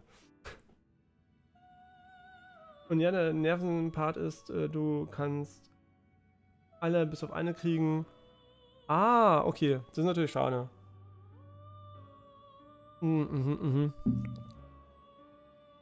Okay, alle bis auf eine. Okay, aber das heißt, es ist trotzdem ein großer Anteil des Sexes kannst du ändern. So, das Problem ist, wie gehen wir jetzt damit rum? Weil das Problem ist, unser Level ist ein bisschen niedrig, deswegen können wir wir könnten jetzt theoretisch einfach cleaner machen, wenn wir wollen. Just for fun. Könnten wir das zum Beispiel machen. Machen wir einfach mal.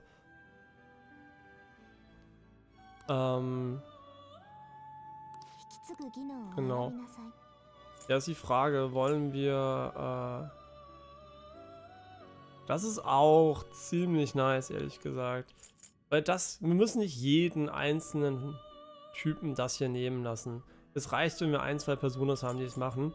Ich glaube, das ist ziemlich nice. Genau, ich glaube, damit kommen wir ziemlich gut durch.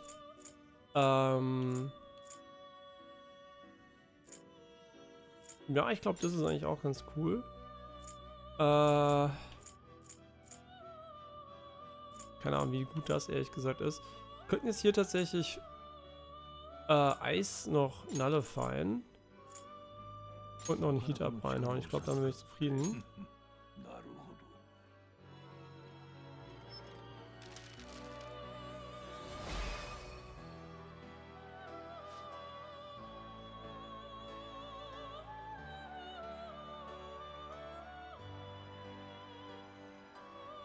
Du meinst, ob ich einen einarmigen Klimmzug kann?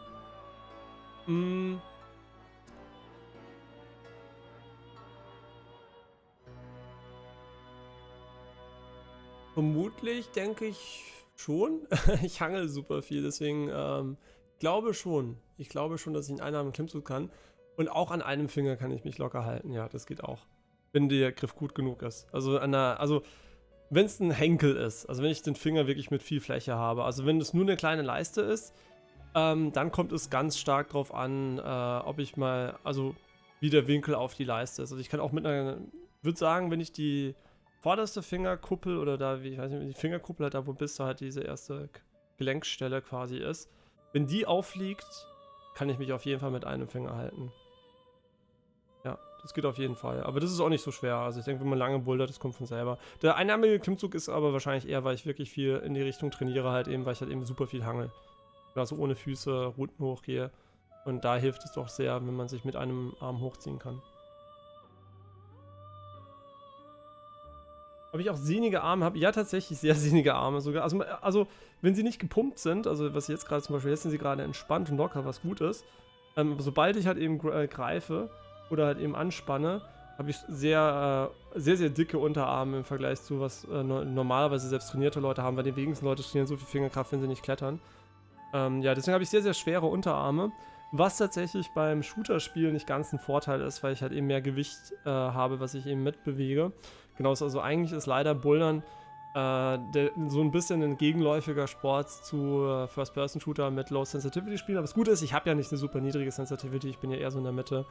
Deswegen, oder je nach Spiel sogar eher, würde man das fast schon als High definieren. Genau, also in manchen Spielen ist es eher niedriger, aber genau, insgesamt würde ich sagen, bin ich so eher in der Mitte. Und genau, das denke ich ist aber auch mit ein Faktor, weil wenn ich noch niedriger gehen würde, würde ich definitiv die Trägheit von meinem Arm viel zu sehr merken. Genau, also auch Tischtennis oder sowas, das ist auch nicht mehr ganz so optimal, weil ich halt eben die Maximalgeschwindigkeit von meinem Arm ist halt eben, bis ich die erreiche, ist dauert ein bisschen länger. Deswegen sind ja auch eben Leute in manchen Sportarten so richtig schmächtig, weil eben es gar nicht um die Maximalkraft geht, sondern nur um die Schnellkraft. Und da brauchst du halt nicht fette Muskeln, sondern halt eben schnelle Muskeln. Ja, nee, aber wirklich, also sehnige Arme, ich weiß, was du meinst. Das sind sehr, sehr stark definierte Stränge zu erkennen, wenn man sich festhält, ja. Das sieht auf jeden Fall nicht so aus, wie es normalerweise aussehen würde. Der Sprung vom Boulder zum Shootern, ja, ich muss ja immer Vor- und Nachteile beleuchten, also je nachdem, was man vorhat, wo man seine Schwerpunkte drauf legt. Ja, aber vielleicht auch ganz gut. Also ich meine, ich denke, also was auch ganz gut ist, ich denke, Bouldern ist auf jeden Fall sehr gut, wenn man es richtig macht. Also man kann es komplett ohne Verletzungen machen, wenn man diszipliniert ist und seine Grenzen kennt. Genau, also ich mache immer in den Hallen, also ich versuche immer auch die schwersten Routen, deswegen meine Grenzen sind zum Glück sehr weit oben, deswegen fällt es mir leicht, sie zu respektieren. Aber damit meinte ich hauptsächlich, wie oft du was machst. Also früher wirklich war ich zum Teil 50 Mal am gleichen Zug oder sowas. Und wenn du das 50 Mal machst, irgendwann kriegst du eine Blutblase oder sonst irgendwas. Weil einfach die Wiederholung von einem einzelnen Zug ist nicht gut. Und mittlerweile trainiere ich halt super mit super wenigen Versuchen pro Boulder. Und das hat mir tatsächlich aber super viel bei der Technik und dem, sag ich mal, On-Siten, also dass ich wirklich Routen anschaue und sofort lösen kann, geholfen. Weil ich halt einfach mir selbst nicht die Möglichkeit gebe, 50 Mal was zu probieren, sondern ich muss es halt innerhalb von den ersten 3 Male richtig machen. Genau, und sonst geht's weiter zum nächsten. Nein, man sieht dann, also man sieht einfach, wenn man es anspannt halt eben, sieht man halt, dass es eben sehr halt ungewöhnlich definiert an der Stelle. Es ist so wie dieser Wichsmuskel, den ihr vielleicht kennt, nur dass es nicht nur der Wichsmuskel ist.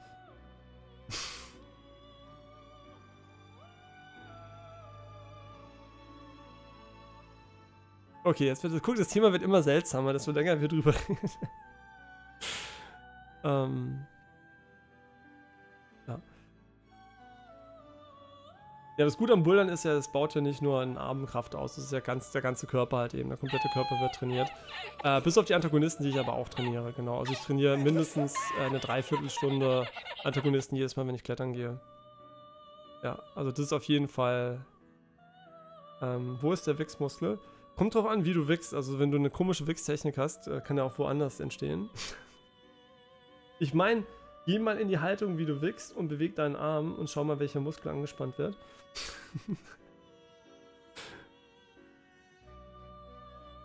Super Nintendo sagt kleine Bizeps im Daumen. Ja, also wirklich, also wenn du, ja, das Problem ist wirklich, also obwohl ich ja super gut trainiert bin also auch für generell mein ganzes Leben lang vom Sport her, bin ich trotzdem super vorsichtig, was repetitive Sachen angeht, weil der Körper ist halt einfach nicht dafür gemacht.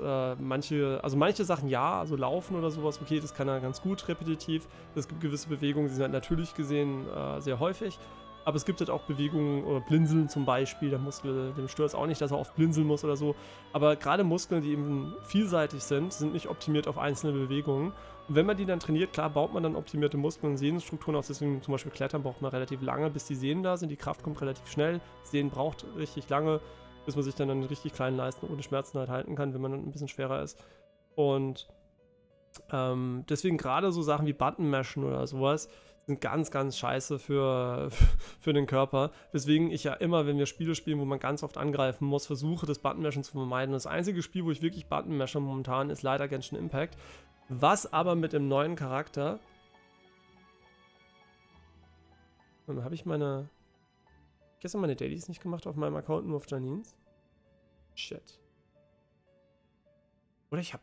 Ah, fuck. Vielleicht habe ich nur gestern meine Dailies nicht ganz gemacht. Ich wollte eigentlich für Ayato den Materialien farmen, weil da gibt es einen Charakter, da hat die Werbung funktioniert, als wir ihn ausprobiert haben. Du kannst die Taste halten, anstatt sie zu mashen, was ich viel angenehmer finde. Weswegen ich jetzt einen Charakter pullen werde, der mir optisch von den Effekten gut gefällt und auch vom Voice Acting, aber jetzt optisch vom Outfit nicht ganz so sehr, aber gameplay-technisch schon. Deswegen, ja, Genshin Impact kommt auch bald das Anti-Kapal-Tunnel-Teambuilding.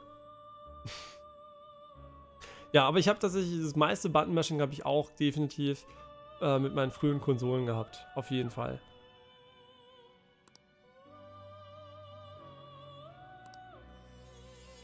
Und vielleicht, wenn man das gelten lassen möchte, League of Legends, weil so oft, wie man da die Movement-Befehle eingibt, das könnte man auch schon fast als Button-Mashing bezeichnen. Ja, definitiv ist League of Legends kein gutes Spiel für das, was es angeht. Und eventuell auch der IED-Spam in Shootern ist vielleicht auch Button-Mashen, aber da sind immerhin 2 Finger dran beteiligt, also... Okay, Athena. Sorry, dass wir so langsam eben gerade im Persona sind. Wenn wir so weiterspielen, sind wir locker bei 300 Stunden, bis wir fertig sind. Nein, Moment, was? Angriff für alle. Oh, das ist auch nice. Ein Full Heal. Aber ich glaube, jemand anderes kann das schon. So, das ist doch Müll. Das ist doch kein Mensch. So, Moment. Ah, okay. Ich würde sagen, es klingt genau gleich, aber da ist ein kleiner Unterschied. Das eine hat einen K drin anstatt ein R. Und ein T anstatt ein R. Also Riesenunterschiede mit der ganzen Sache. Norn. Was ist denn Norn? Norn? Norn? Das ist irgendjemand anders. What the fuck? Wer hat an der Uhr Geld? Das sieht ja crazy aus, das Teil.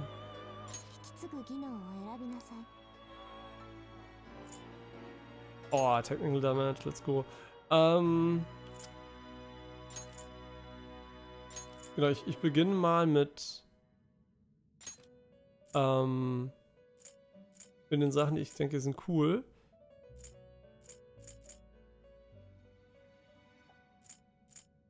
So, Eis wäre gar nicht so bad. Nee, das ist nicht okay. Das Problem ist, ich weiß halt nicht, ob Almighty hat, glaube ich, keine Schwachstellen. Nicht, das glaube ich zumindest. Ich glaube, das hittet keine Schwachstelle. Das ist natürlich auch lustig. Und weil der hat ja schon Megidola. Das heißt, Almighty Amp wäre auch cool. Die beiden sind aber auch cool. Okay, der hat jetzt leider richtig viele, die cool sind. Das gefällt mir aber auch richtig gut. Aber er hat doch schon Megidola. Warum nehme ich das nochmal? Achso, nee, Moment. Wir haben das reingemacht. Moment. Aber er hat...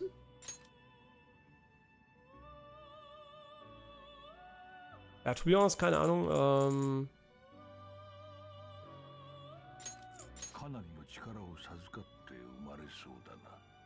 Er hat ja keine Schwachstelle auf Eis, aber Null Eis ist halt auch fucking Porg.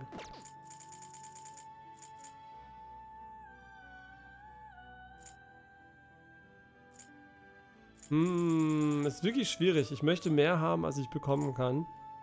Aber das ist nice, das ist nice. Ja, scheiß auf das Eis, meine Freunde.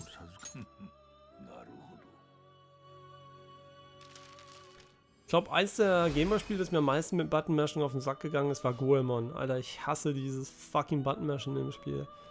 Also im Kopf. Ich weiß nicht, wie ich es heutzutage finden würde, aber als Kind habe ich es gehasst, Alter. Diese scheiß fucking Button-Mash-Kacke. Und das Test Your Might bei Mortal Kombat war einfach nur ein reines Meme. Vor jedem fucking Versuch bei irgendwas musstest du Test Your Might machen.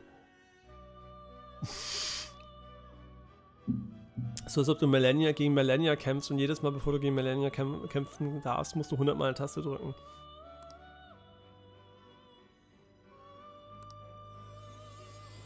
Aber eine coole Persona. Definitiv eine der optisch interessantesten.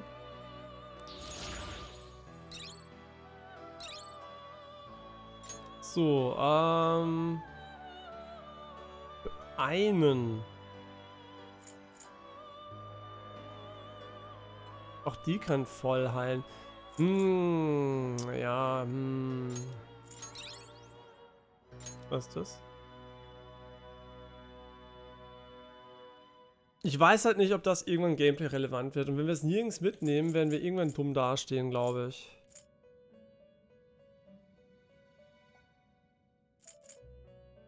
Das ist einfach so ein bisschen mein Problem, dass wir unter Umständen irgendwann das brauchen werden, dann richtig pisst sind, wenn wir es machen. Aber wir können es immer noch mit einer Karte lernen, das ist ja kein Problem.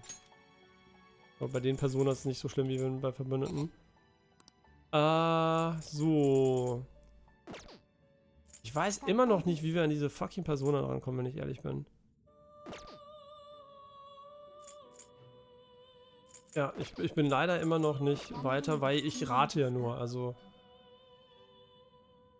Zum Beispiel weiß ich auch gar nicht, gibt es einen Grund, also nee, gibt es einen Zusammenhang zwischen, ich weiß nicht, was für eine Arcana sie hat. Zum Beispiel, wie kriege ich diesen Bastard? Ich dachte, ich muss ihn aus niedrigeren Stufen zusammen machen, aber das scheint ja nicht der Fall zu sein, oder?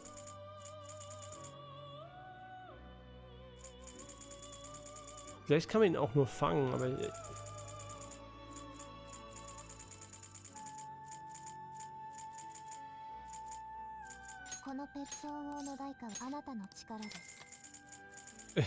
Ich weiß es einfach nicht. Haben wir den schon gehabt? Haben wir den schon gehabt? Haben wir den schon gehabt? Ich meine, das Ding sieht weird aus. Mann, ich rate einfach nur. Oh, jetzt können wir gar keine mehr herstellen aus denen.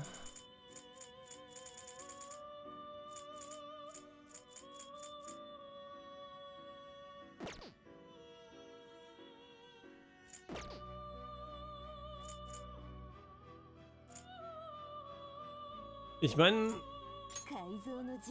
wir könnten die ganzen Low-Level-Sachen jetzt, also die nicht funktioniert haben, einfach einstampfen.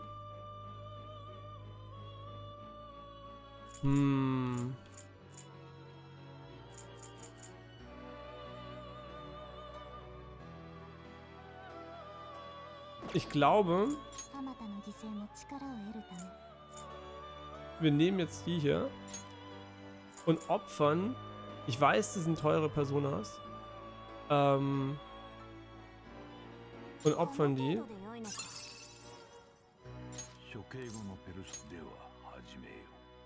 Und zwar der Grund ist einfach, ich will ganz viel Platz machen, dass wir alle Low-Level-Personas mal ins Team reinmachen können.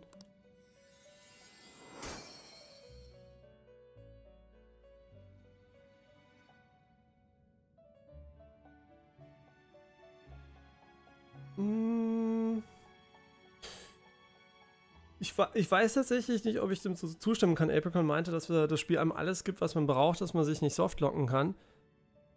Also ein Fall wird mir, also ich glaube von den Sachen, dass man wieder zurückgehen kann, ja. Aber was ist denn, wenn man zum Beispiel nur noch einen Tag für einen Palace hat und man ist einfach zu schwach für einen Palace und kann ihn halt nicht in einem Tag machen, weil man nicht genügend SP und so weiter kriegt. Also ich glaube, es ist schon möglich, sich zu softlocken im Spiel, oder? Also, wobei, mir ist das noch nie passiert, deswegen weiß ich ja nicht, wie das Spiel damit umgeht mit dieser Situation. Aber kann man sich nicht theoretisch so softlocken, dass man eben nicht mehr durchkommt? Noch einen Tag Zeit hat, wenn man nicht richtig geplant hat? Deswegen weiß ich nicht, ob das vielleicht doch eine Situation gibt, wo man unlucky sein kann. Und da später einen Controller, der hatte so einen kleinen Schalter. Ja genau, so ein Turbo-Trigger, glaube ich, oder ein Auto-Trigger. Ja, das war richtig cool. Ja, das war richtig cool. Die wurden ja auch nur eingeführt, damit eben genau solche Sachen. Also war quasi schon die erste Form von Hardware-Cheats.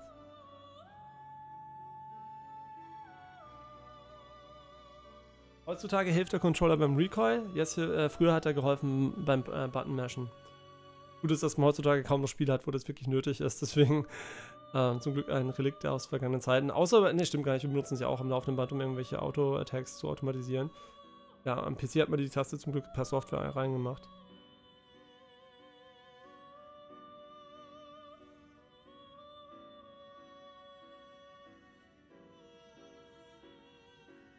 Ja, aber Apricot, was ich meine, ist die, was wäre denn, wenn du in einem Palace bist? Das ist der letzte Tag. Also du bist quasi, du hast noch einen Tag Zeit bis zur Deadline. Deine Charaktere gehen in den Palace rein. Du hast keine SP mehr, du hast keine HP mehr, du bist komplett im Arsch. Was macht das Spiel dann?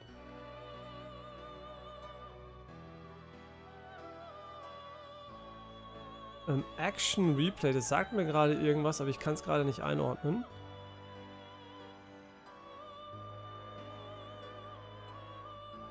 Also ich weiß nicht mehr, was das genau ist. Oh, Speedmaster. Wie wär's mit Nein?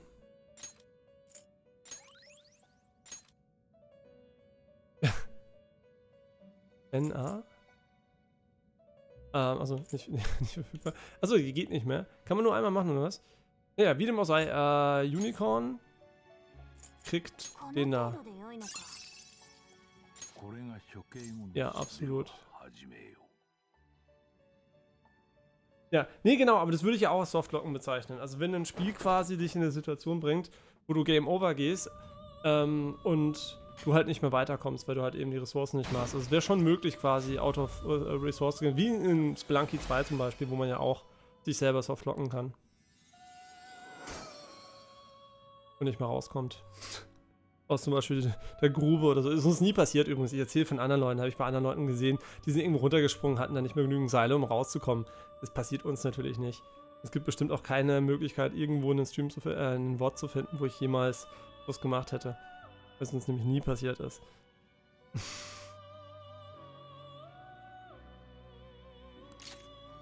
Warum? Wir sind gerade nur an Personas herstellen. Komm, scheiß auf. Okay, und jetzt müssen wir noch, keine Ahnung, den da füttern. Ne, Moment. Den da füttern mit. Boah, das ist fucking waste as fuck. Aber ja, okay, let's go.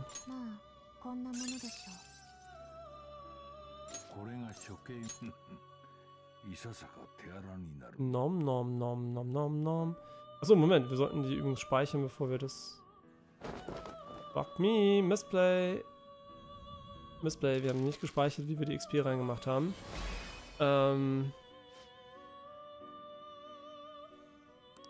Ja, das war ein Missplay. Auf jeden Fall. Das Problem ist, wenn wir sie craften, speichert er automatisch den Zustand der Persona.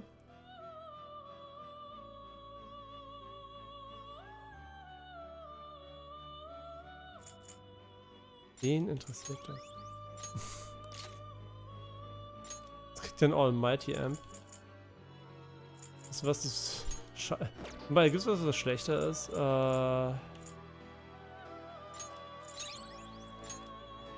So. Wir sollten kurz nämlich das Problem ist mit dem Registrieren, weil jetzt, wenn man hier jetzt nämlich sieht, tauchen die neuen mit ihren Bonus-XP nämlich hier auf. Wir hätten den registrieren sollen, jetzt haben wir gerade die XP gewastet. Das war natürlich fucking dumm. Genau, auch hier das gleiche wieder. Der hat Level 38, den sollten wir natürlich drüber schreiben. Ja, das hätte ich... Das ist ein bisschen umständlich tatsächlich, dass man das macht. Ich finde, er sollte fragen, nachdem man fusioniert hat, ob man sie registrieren möchte. Wäre ein bisschen praktischer. Ja, man kann sich auch in Items verwandeln, aber ich will sie einfach nur loswerden. Also ich will Platz kriegen. Man kann sie, glaube ich, auch einfach gehen lassen, aber... So, zum Beispiel, jetzt könnte man Lilem mit Unicorn füttern.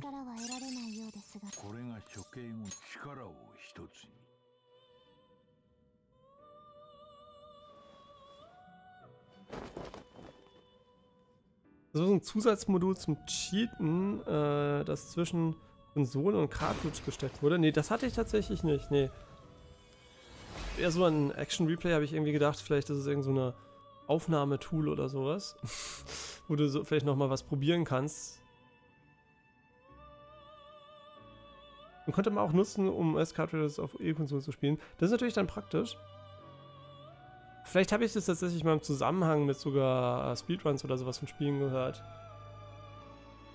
Also irgendwo habe ich das schon mal gehört, aber ich weiß halt eben nicht, ob ich es vielleicht mit was Falschem verbinde. Vielleicht gibt es auch neue Spiele, die Action Replay benutzt haben für Rennspiele oder sowas, wo du dann einfach nochmal die gleiche Stelle probieren kannst.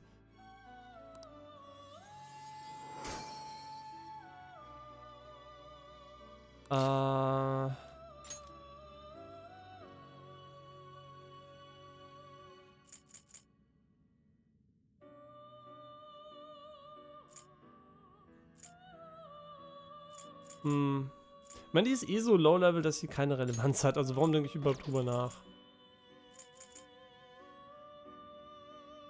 Ich glaube, ich mag das lieber als das hier.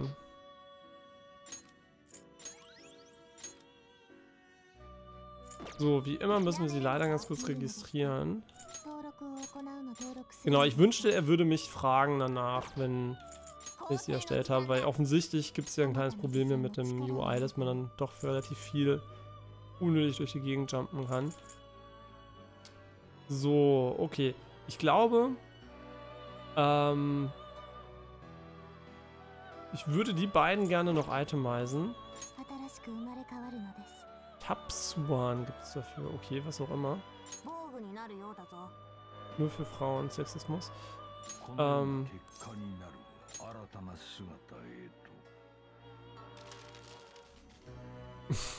Okay, tut mir leid, dass wir so viele Personen das grausam umbringen, aber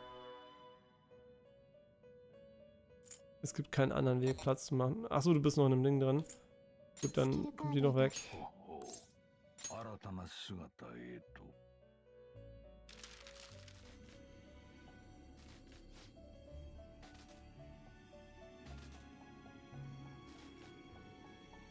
Einfach ein Modul mit im Heft mit Codes und Erklärung dabei. Im Kern war es sowas wie ein Ex-Editor und in den Spielezeitschriften wurden dann auch neue Codes veröffentlicht. Ah, okay. Okay, ja stimmt. Früher eher zum Cheaten muss man früher tatsächlich oftmals, weil es ja kein Internet gab, sich auf solche Zeitschriften oder Hotlines verlassen. Ich habe nie bei so einer Hotline angerufen. Ich hatte auch nicht viele Zeitschriften tatsächlich.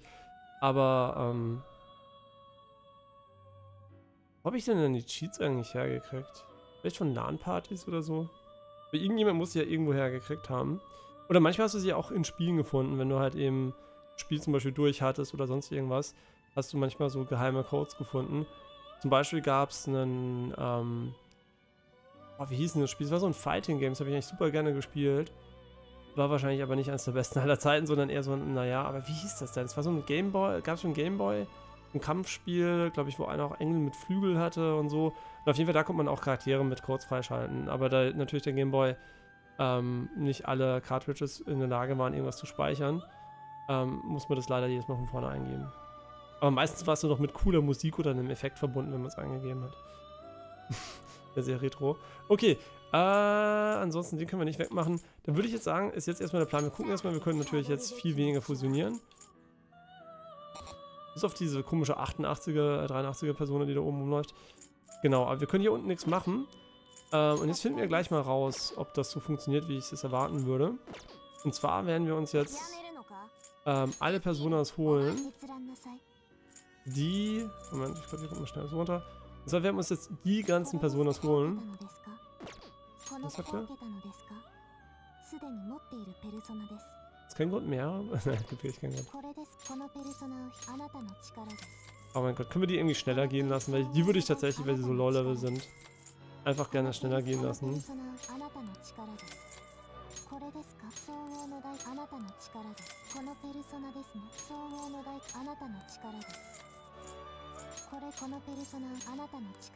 Bitte lass mich noch Platz für den haben. Nein, aber vielleicht können wir den anderen schnell erstellen. Maybe.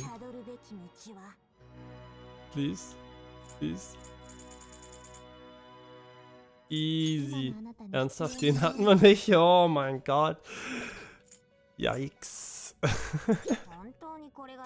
Hey, jetzt haben wir ihn, okay. Also die Vermutung, dass man sie aus ähnlichstufigen herstellen kann, war in der Tat richtig. Und ich glaube, der beste Weg, wirklich an das ranzukommen, ist eine lückenlose Ding zu kriegen. Jo, das ist super gut.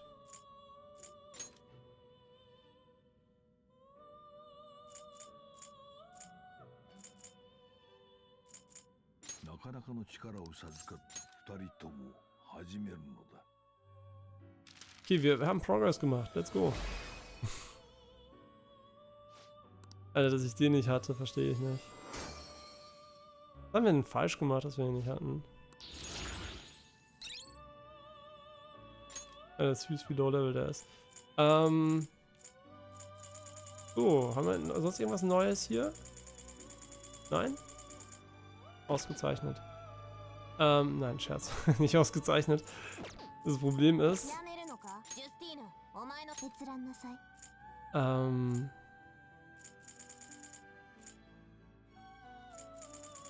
Wo ist die nächste Lücke? Ernsthaft?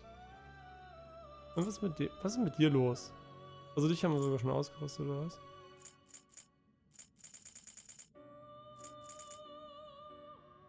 Hier fehlt einer. Da fehlt einer, okay. Ich gehe jetzt davon aus, dass diese Low-Level-Personen Schrott sind. Aber andererseits, vielleicht sollten wir sie trotzdem itemisen. Nevermind, wir werden sie einfach gehen lassen.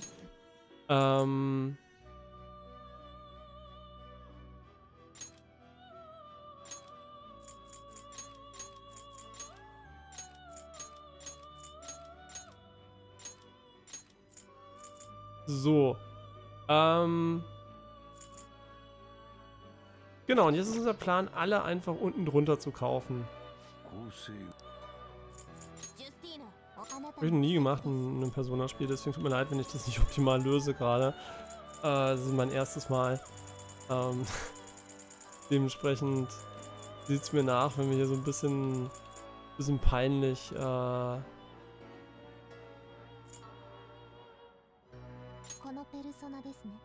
ich mache das wirklich ungern, ne?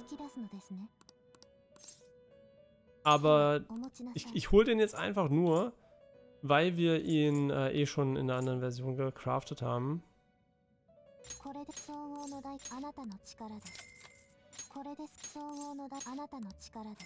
Das ist viel zu viel mit Level 20. Ach shit, wir haben unser Level. Vielleicht sind die alle in Wirklichkeit viel lower.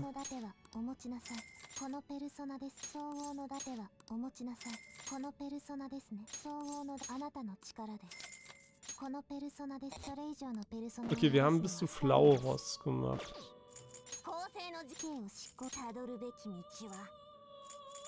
Jo, nice. Hat schon wieder geklappt. Also den kennen wir auch schon. Okay.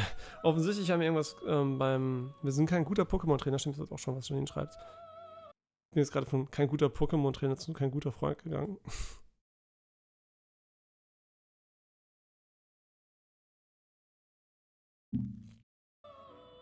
Okay, ja, mach mal.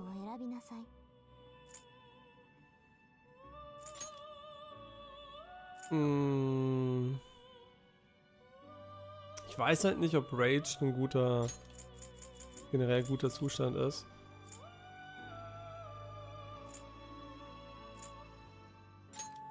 Ja, lieber CSGO als Counter. Nee, du sollst nicht heilen. Das ist mal, was du möchtest. Ja, von mir aus.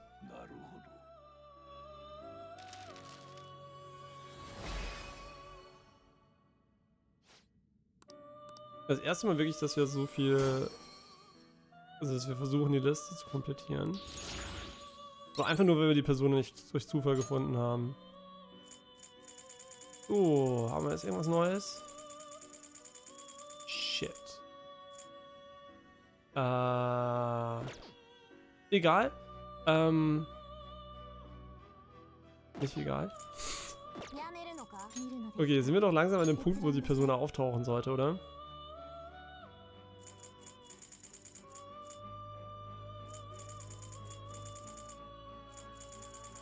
So, die Lücke ist geschlossen. Okay, also, da ich glaube, es ist eine bessere Strategie, es so zu verfolgen, wie wir es bisher gemacht haben. Ja, das ist Geldverschwendung, ja, wir kriegen Karten nicht, bla bla bla. Ich speichere das mal, bevor wir es komplett verkacken. Ich würde die jetzt alle wieder rausschmeißen, einfach nur aus UI-Effizienzgründen. Genau, ich würde alles rausschmeißen. Ja, auch welche, die wir wahrscheinlich dann nochmal beschwören müssen. Einfach nur, weil...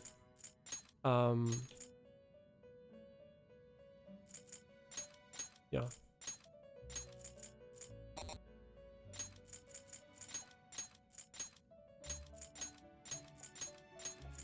Ja, was eine Geldverschwendung. Wünschte, ich könnte sie verkaufen für Geld, Alter. Das wäre viel geiler. Einfach so ein Shop, wo man sie... Kann man das irgendwo? Das ist gar nicht so abwegig. Okay, und jetzt holen wir uns die Personas.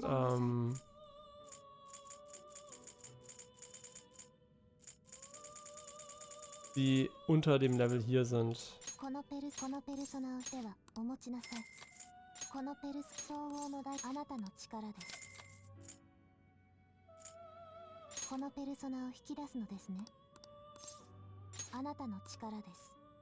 Das war aber unsere, oder? Und den haben wir schon.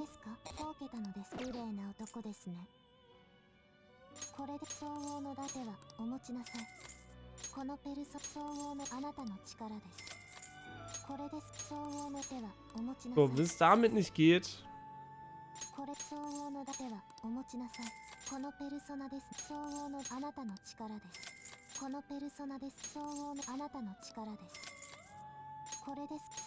Wie man Geld verbrennt. Okay, so, das sind jetzt alle, die wir holen konnten, drunter. Wenn wir es jetzt nicht craften können, dann habe ich keine Ahnung, ehrlich gesagt. Dann ich nicht mal mehr Tasten drücken. Please? Wirklich? Oh, ho, ho, ho. Wir können sie nicht herstellen?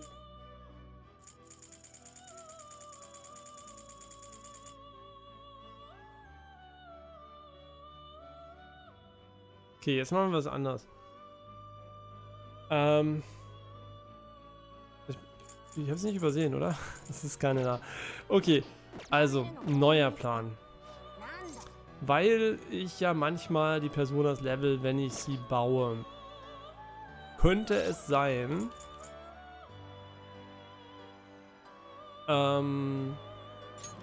dass hier unter Umständen, wir können übrigens auch laden, was das jetzt hier schief geht, Das ist jetzt gar kein Problem. Was wir machen können, ist tatsächlich die mit einem niedrigeren Level hier.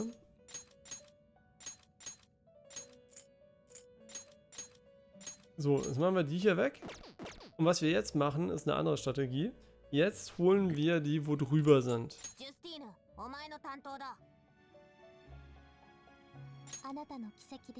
Das ist so dämlich irgendwie. Ich weiß auch irgendwie, ich finde es, also, ups. Ich muss sagen, warum geht das Level nicht hoch?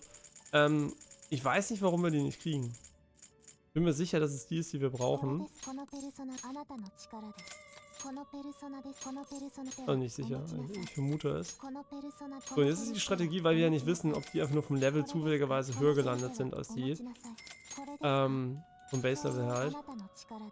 Ja, deswegen holen wir jetzt einfach alle, die drüber sind.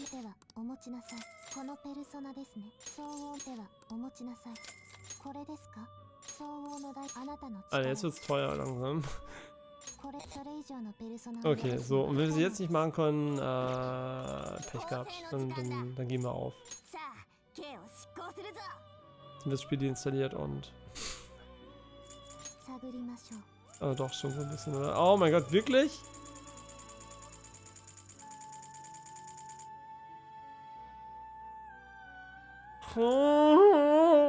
Was können wir denn machen? Wir könnten jetzt noch einen Grid Search machen oder so. Oh. Ich dachte, es reicht. Wir sollten auf jeden Fall laden. Das war eine riesige Geldverschwendung. Wir sollten es auf jeden Fall laden. Das ist schon mal klar.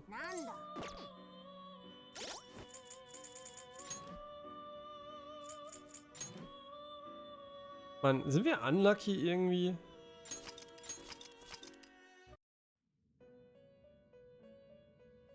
Das ist eine gute Frage. Sind wir unlucky? Habe ich die anderen schon weggeschmissen? Okay. Ich habe nicht gespeichert, als ich sie weggeschmissen habe. Ich werde gleich was machen, was wahrscheinlich saudämlich ist. Aber da wir sie eh nicht speichern, ist auch egal. So.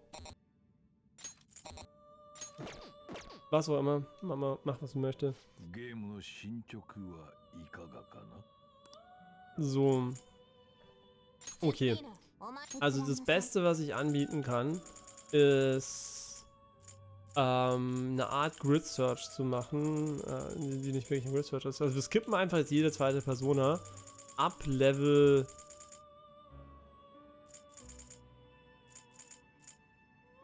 20 vielleicht? So.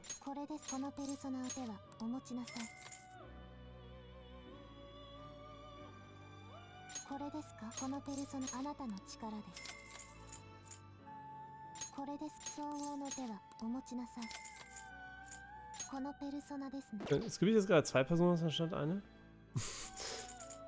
Okay, wir skippen jede. Okay, das Ziel ist einfach ein Spektrum abzubilden hier. Ein relativ breites. In der Hoffnung, dass wir damit vielleicht...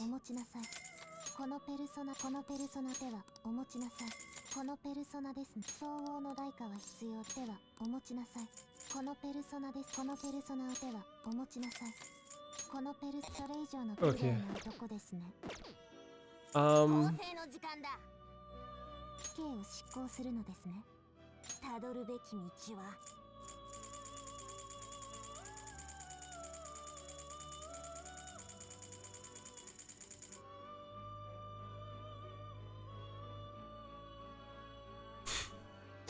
Ich komme mir langsam ein bisschen verarscht vor.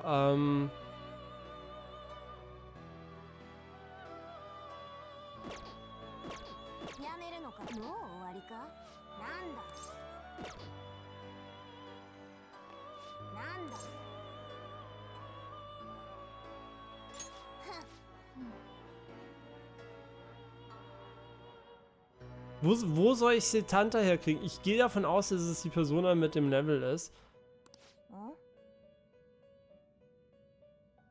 Ja, oh. wir sollten auf jeden Fall erstmal laden. Das war auf jeden Fall schon mal ein kompletter Fail.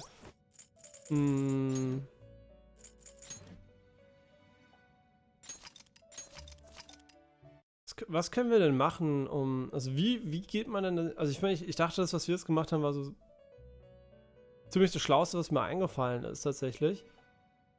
Ich meine, das Schlauste, was mir einfallen würde, wäre einfach googeln. Ganz klar, könnte man jetzt auch an der Stelle auch googeln. Aber ich bin mir nicht sicher. Also, wir haben die doch nicht zufälligerweise nicht gesehen, oder? Das ist eine Persona, die man mit S schreibt. Man kann die hier sogar nach dem Alphabet sortieren und man sieht ja auch die, wo man nicht hat. Und hier sieht man ja die mit S, da fehlen uns ja schon ein paar. Und da sieht man, dass es eine Level 25 Persona mit S gibt. Und das ist wahrscheinlich die, um die es geht. Aber...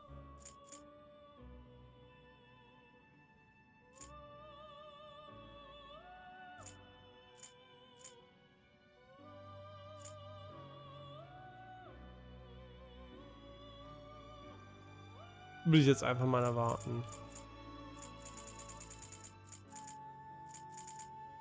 Also wir suchen eine Emperor-Persona mit S, Level 25. Und ich habe keine Ahnung, wie wir die kriegen werden. Ich weiß nicht, ob die herstellbar sind nur mit irgendwelchen hochstufigen Personas. Also brauchen wir irgendjemanden auf einem höheren Level. Sollen wir einfach eine zufällige Mischung von Personas nehmen, also komplett random einfach nur durch die Liste gehen, vielleicht jede 10. Persona einfach mal kaufen. Ich meine, ich mache das jetzt mal, aber das ist das Letzte, was ich ausprobieren werde. Ansonsten würde ich einfach sagen, die Persona existiert nicht und wir haben Pech gehabt.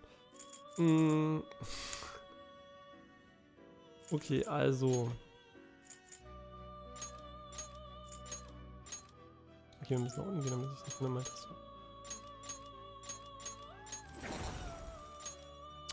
Jesus Christ, bitte.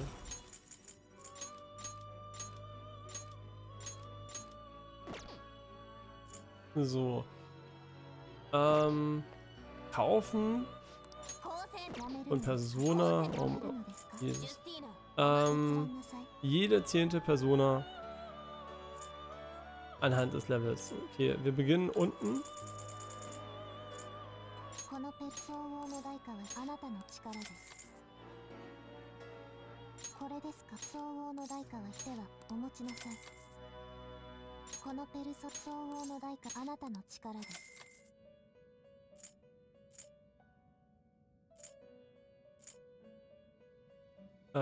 So, ich muss was an die Tür.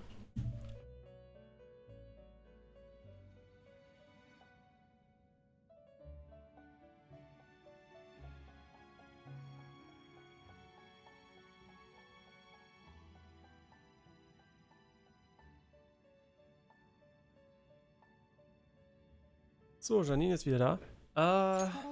Ich glaube, das ist jede 10., wenn ich das richtig sehe, oder? Ja, es geht ist doch mehr, als ich dachte. Okay, vielleicht sollten wir jede 20. machen. Doch ein bisschen mehr, als ich dachte. Ich finde, das sind ja gar nicht 10er Schritte. Wait, das sind gar nicht 10er Schritte. Oh mein Gott. Okay, Restart.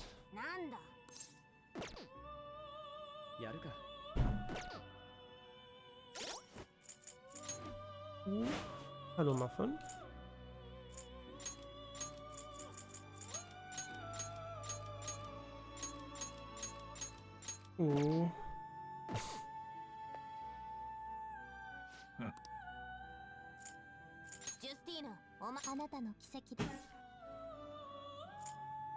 Okay.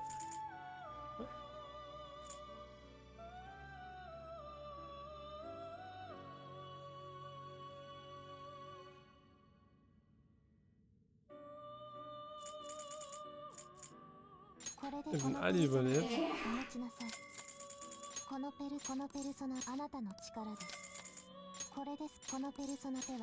Ja, klar, gerne.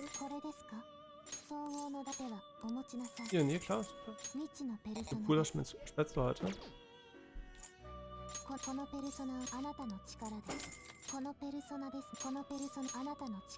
Okay.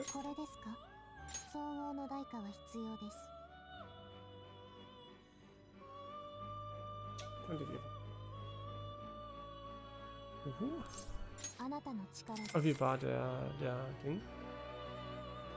Ja? Egal, was da ist, ist für dich. So probieren lassen, ja. What the fuck?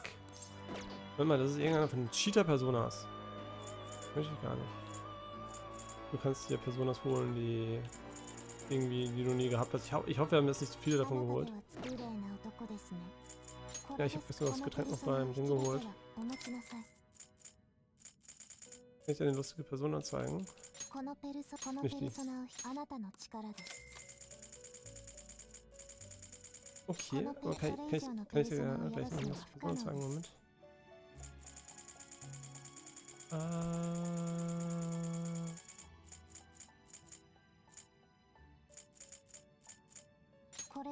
Und die da?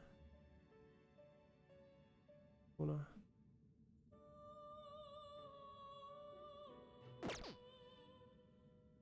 Okay, also können wir jetzt eine neue Persona. Wir können auf jeden Fall neue Personas machen, aber alle über unserem Level leider bisher. Da, der Red Rider. Ja, das war die Genie. Guck, deswegen nennt man mich auch. Was ist ein Genie? Oh, tut mir leid, das ist ein ich möchte. Guck, deswegen nennt man mich auch Genie. Ja? Ihr dachtet, ihr macht Bullshit hier, ja?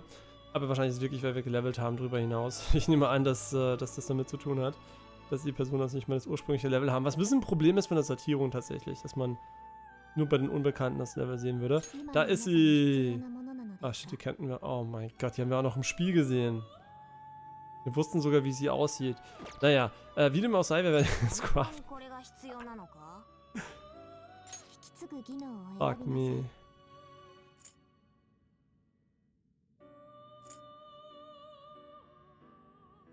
Ich meine, warum nicht? Wir benutzen es eigentlich fast nie, aber...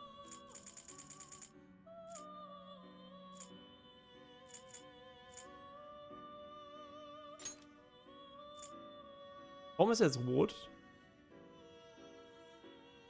Der stackt wahrscheinlich nicht mit Counter, das heißt, wir sollten dann irgendwann Counter entlernen.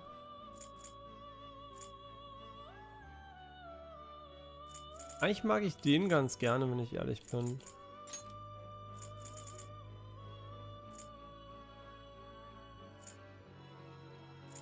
Hm.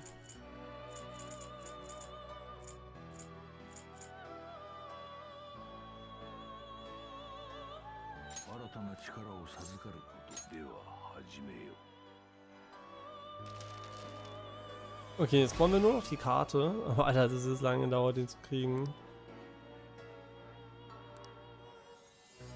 Was? Der möchte Leute erwürgen mit seinem Speer.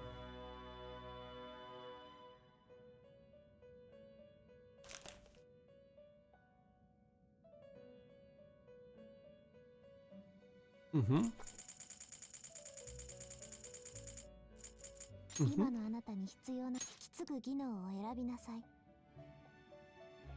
Mhm.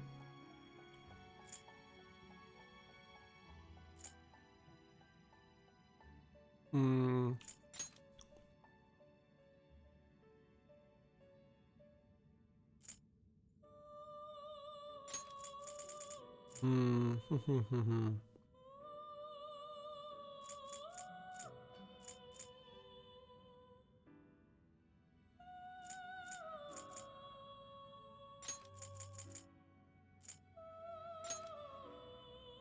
Ah, ein Almighty Amp könnte man dem auch noch geben.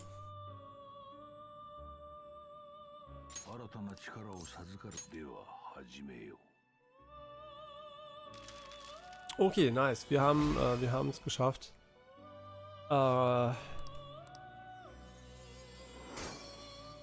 Ich weiß immer noch nicht, wie wir die Person das übrigens gelevelt kriegen würden. Also Ich meine, ich benutze immer die neueste. Ich meine, das Spiel, das Gute an dem Spiel ist, man bleibt nicht immer nur mit einer Person unterwegs. Das ist nicht wie bei Pokémon, du hast dein Pokémon trainierst, es ist für immer da. Immer gut oder schlecht, je nachdem, wie man es sieht. Man benutzt eigentlich immer die man neu fusioniert eigentlich ganz gerne. Was so ein bisschen abwechslungsreicher ist, finde ich. Genau.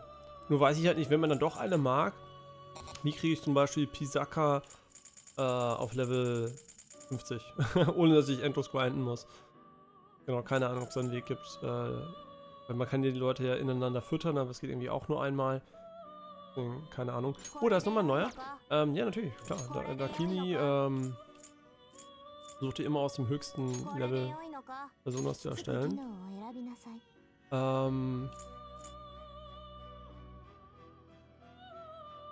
bin überhaupt keine Schwachstelle. Ich mag immer noch das sehr gerne, aber braucht das wirklich jede Person?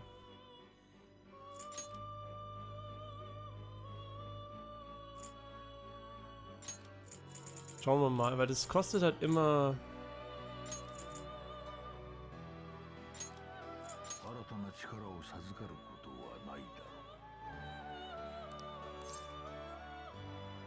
Moment.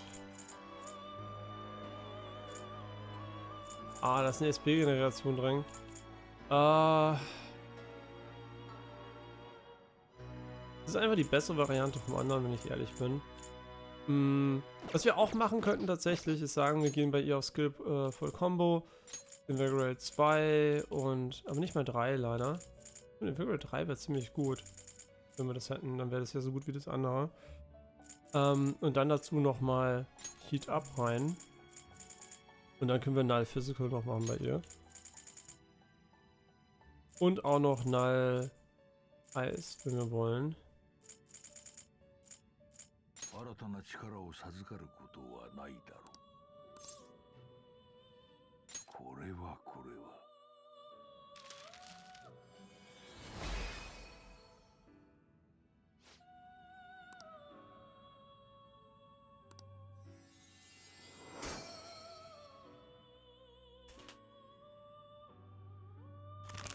Wow. Scheiße. Ich hab sie gefangen, aber mir sind die offen runtergefallen.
Wenn man einfach so viele gute davon, das ist ein bisschen schade. Ich weiß nicht, was das genau macht, aber...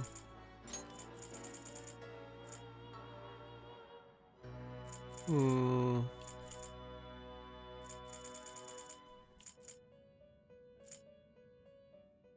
いくらかは力を授かって生まれるだろうな。では始めよう。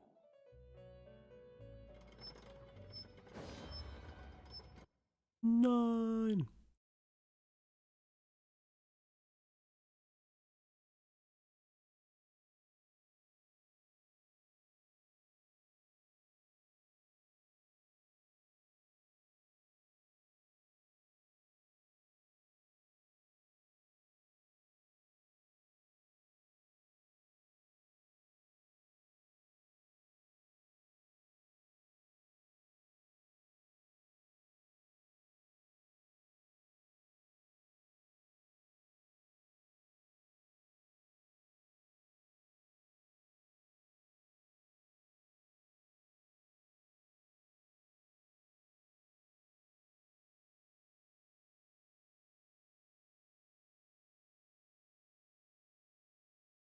Nee, kein Crash, sorry. Ich hab kurz Alt-Tab gedrückt, weil ich es nachschauen wollte.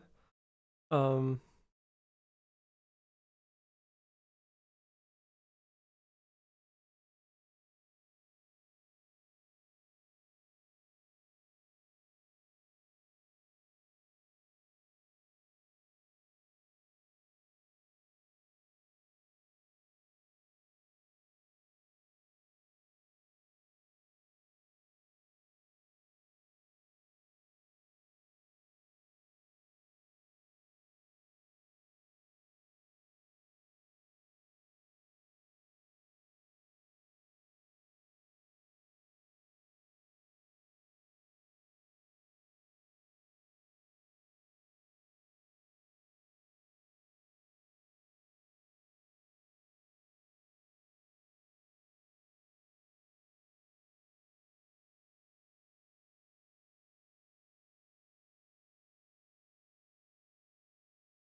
So.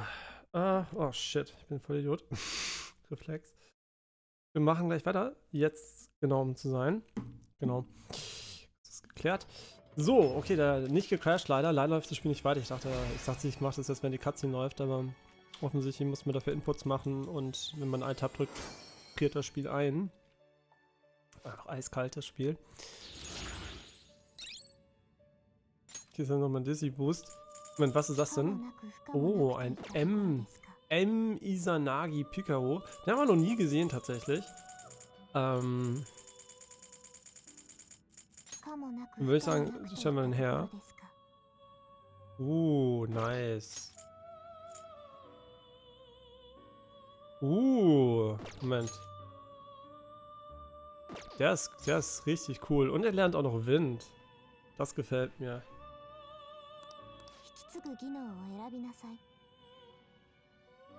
Wow, das ist auch geil. Das passt natürlich super zu ihm.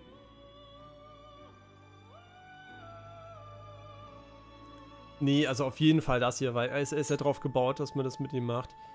Er lernt mega... Moment. Kannst du mir ganz kurz zeigen, was das ist?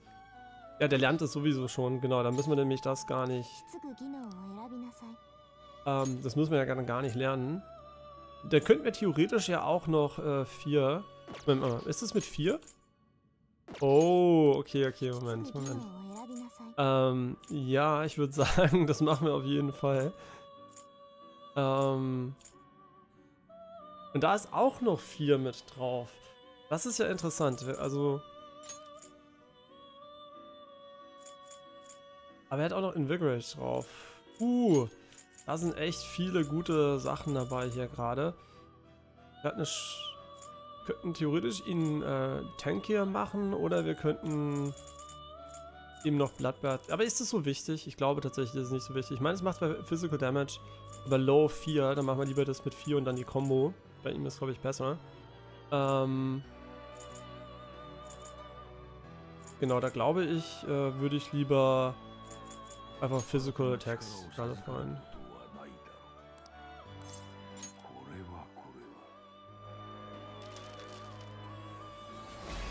So, da haben wir eine sehr gute Persona, denke ich, die quasi in 2 Zügen insta-killen kann.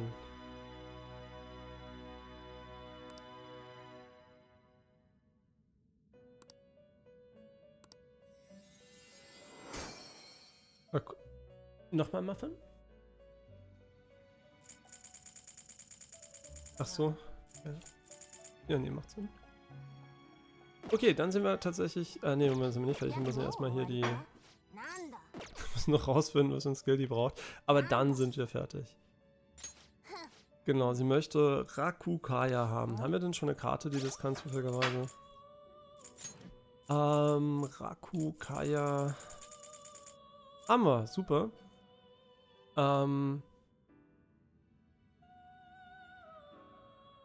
Ich hoffe, es ist nicht nur ein kleiner Schreibweisenunterschied. Und da ist sie. Genau, dann können wir das ihr beibringen. Nice. Sehr schön, sehr schön. Das hat sich doch mal gelohnt. Also hat sich unsere ganze Mühe auch gelohnt, dass am Ende dann nochmal die eine starke Person dabei rausgekommen ist. Und vielleicht kriegen wir ja auch was Cooles dafür. やればできるではないか。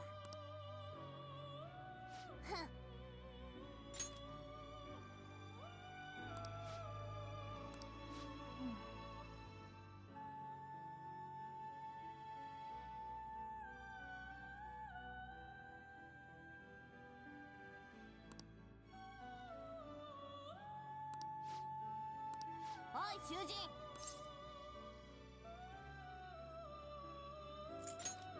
Also ich fast das obere genommen, weil es mich nervt. Nee, eigentlich nervt es mich, nicht boah, sondern eher nervt.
その通りです。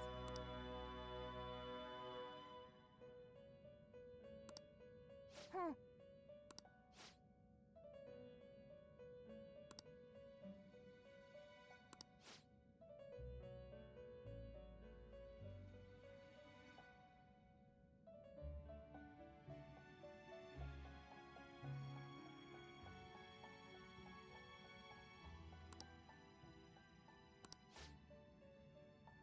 Moment, was?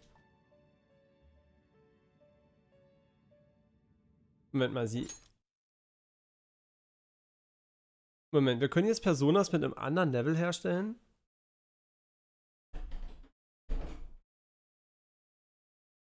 Verstehe ich nicht. Das heißt, der Preis, was ist der Preis dafür? Wir müssen mal rausfinden, ist nicht ganz eindeutig. Ich nehme an, wir können jetzt höherlevelige Personas craften. You pay a lot of money to create Persona. Oh, okay. Pay to win, let's go, wir haben Pay to win unlocked, Leute. Ja, ich habe mich schon gefragt, wann es endlich kommt, ja, immer diese scheiß blöden Konsolenspiele da, die sich besser finden als Mobile Games und kein Pay to win haben wollen, ja, das geht gar nicht. Mit Genshin Impact haben wir gezeigt, Pay to win funktioniert auch bei westlichen Leuten. Deswegen ist super, Persona 5 Royal hat es gleich mit reingemacht, Pay to win im Spiel. Und nein, Scherz, ist natürlich nur das Geld im Spiel, aber es ist auch eine Art von Pay to win. Also nicht das Traditionelle vielleicht, aber...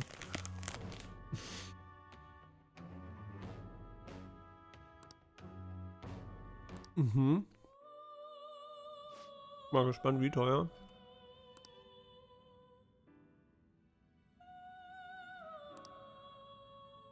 Mhm.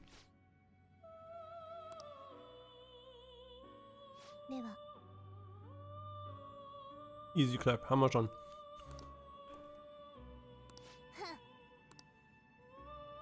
So, es kann übrigens sein, dass der komplette Stream daraus besteht, dass wir, wie soll ich das sagen, dass der komplette Stream daraus besteht, dass wir hier in diesem Menü sind. Ich hoffe, das ist okay. Wir haben hier in White gespielt, ja, da haben wir zwar auch ganze Zeit nur einen Todesbildschirm gehabt, während wir geredet haben, aber immerhin hier haben wir jetzt die Möglichkeit, mehrere Bildschirme anzuschauen, während wir... Holy shit. Okay, könnten wir jetzt theoretisch einfach hier hingehen und sagen, ah ja, komm, easy clap, lass mal Isanari no bla bla bla. Ja, den können wir noch gar nicht. Shit. Okay, unter der Annahme, dass wir sie im Moment, dann machen wir es vielleicht einfach so. Wenn wir jetzt einfach hingehen und sagen, wir machen Batomet.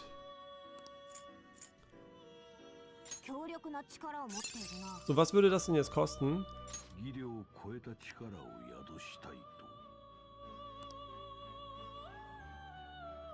Das ist viel. Ich nehme nämlich mal an, und das muss ich jetzt mal testen natürlich, klar, keine Frage. Genau, und zwar, wenn ich jetzt einfach mal eine starke Persona nehme, die wir haben. Nochmal mit rein, zum Beispiel hier, können wir zum Beispiel Norn mit reinmachen. Ja, zum Beispiel haben wir Norn beschworen. Und jetzt eine fusionieren möchte, die viel höheres Level hat. Zum Beispiel hier jetzt Hanuman oder sowas. Okay, das kostet jetzt 100.000.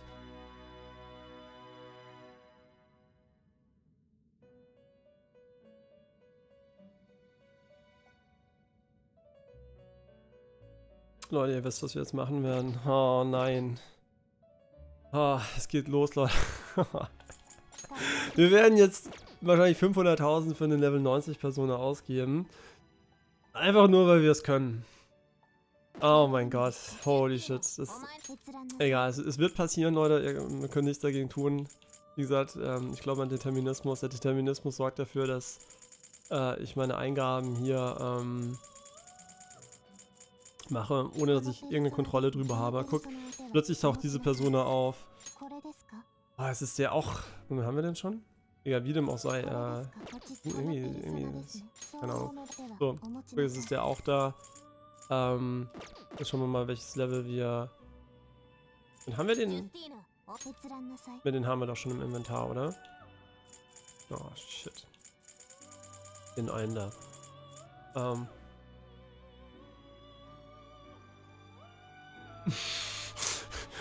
Ja, dann Apricon, dann bis dann bist du wieder,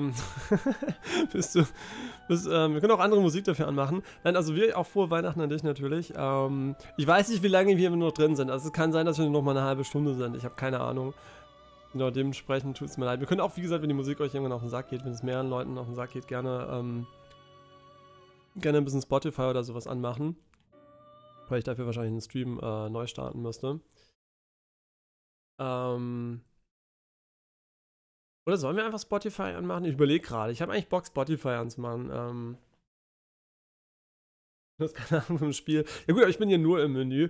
Weil wir wahrscheinlich noch eine kleine Weile hier in diesen Menüs uns befinden werden, werde ich wahrscheinlich wirklich Spotify anmachen. Dazu muss ich aber einen VOD-Track anmachen. Das heißt, wir sehen uns in einer Minute. Ich bin gleich wieder da.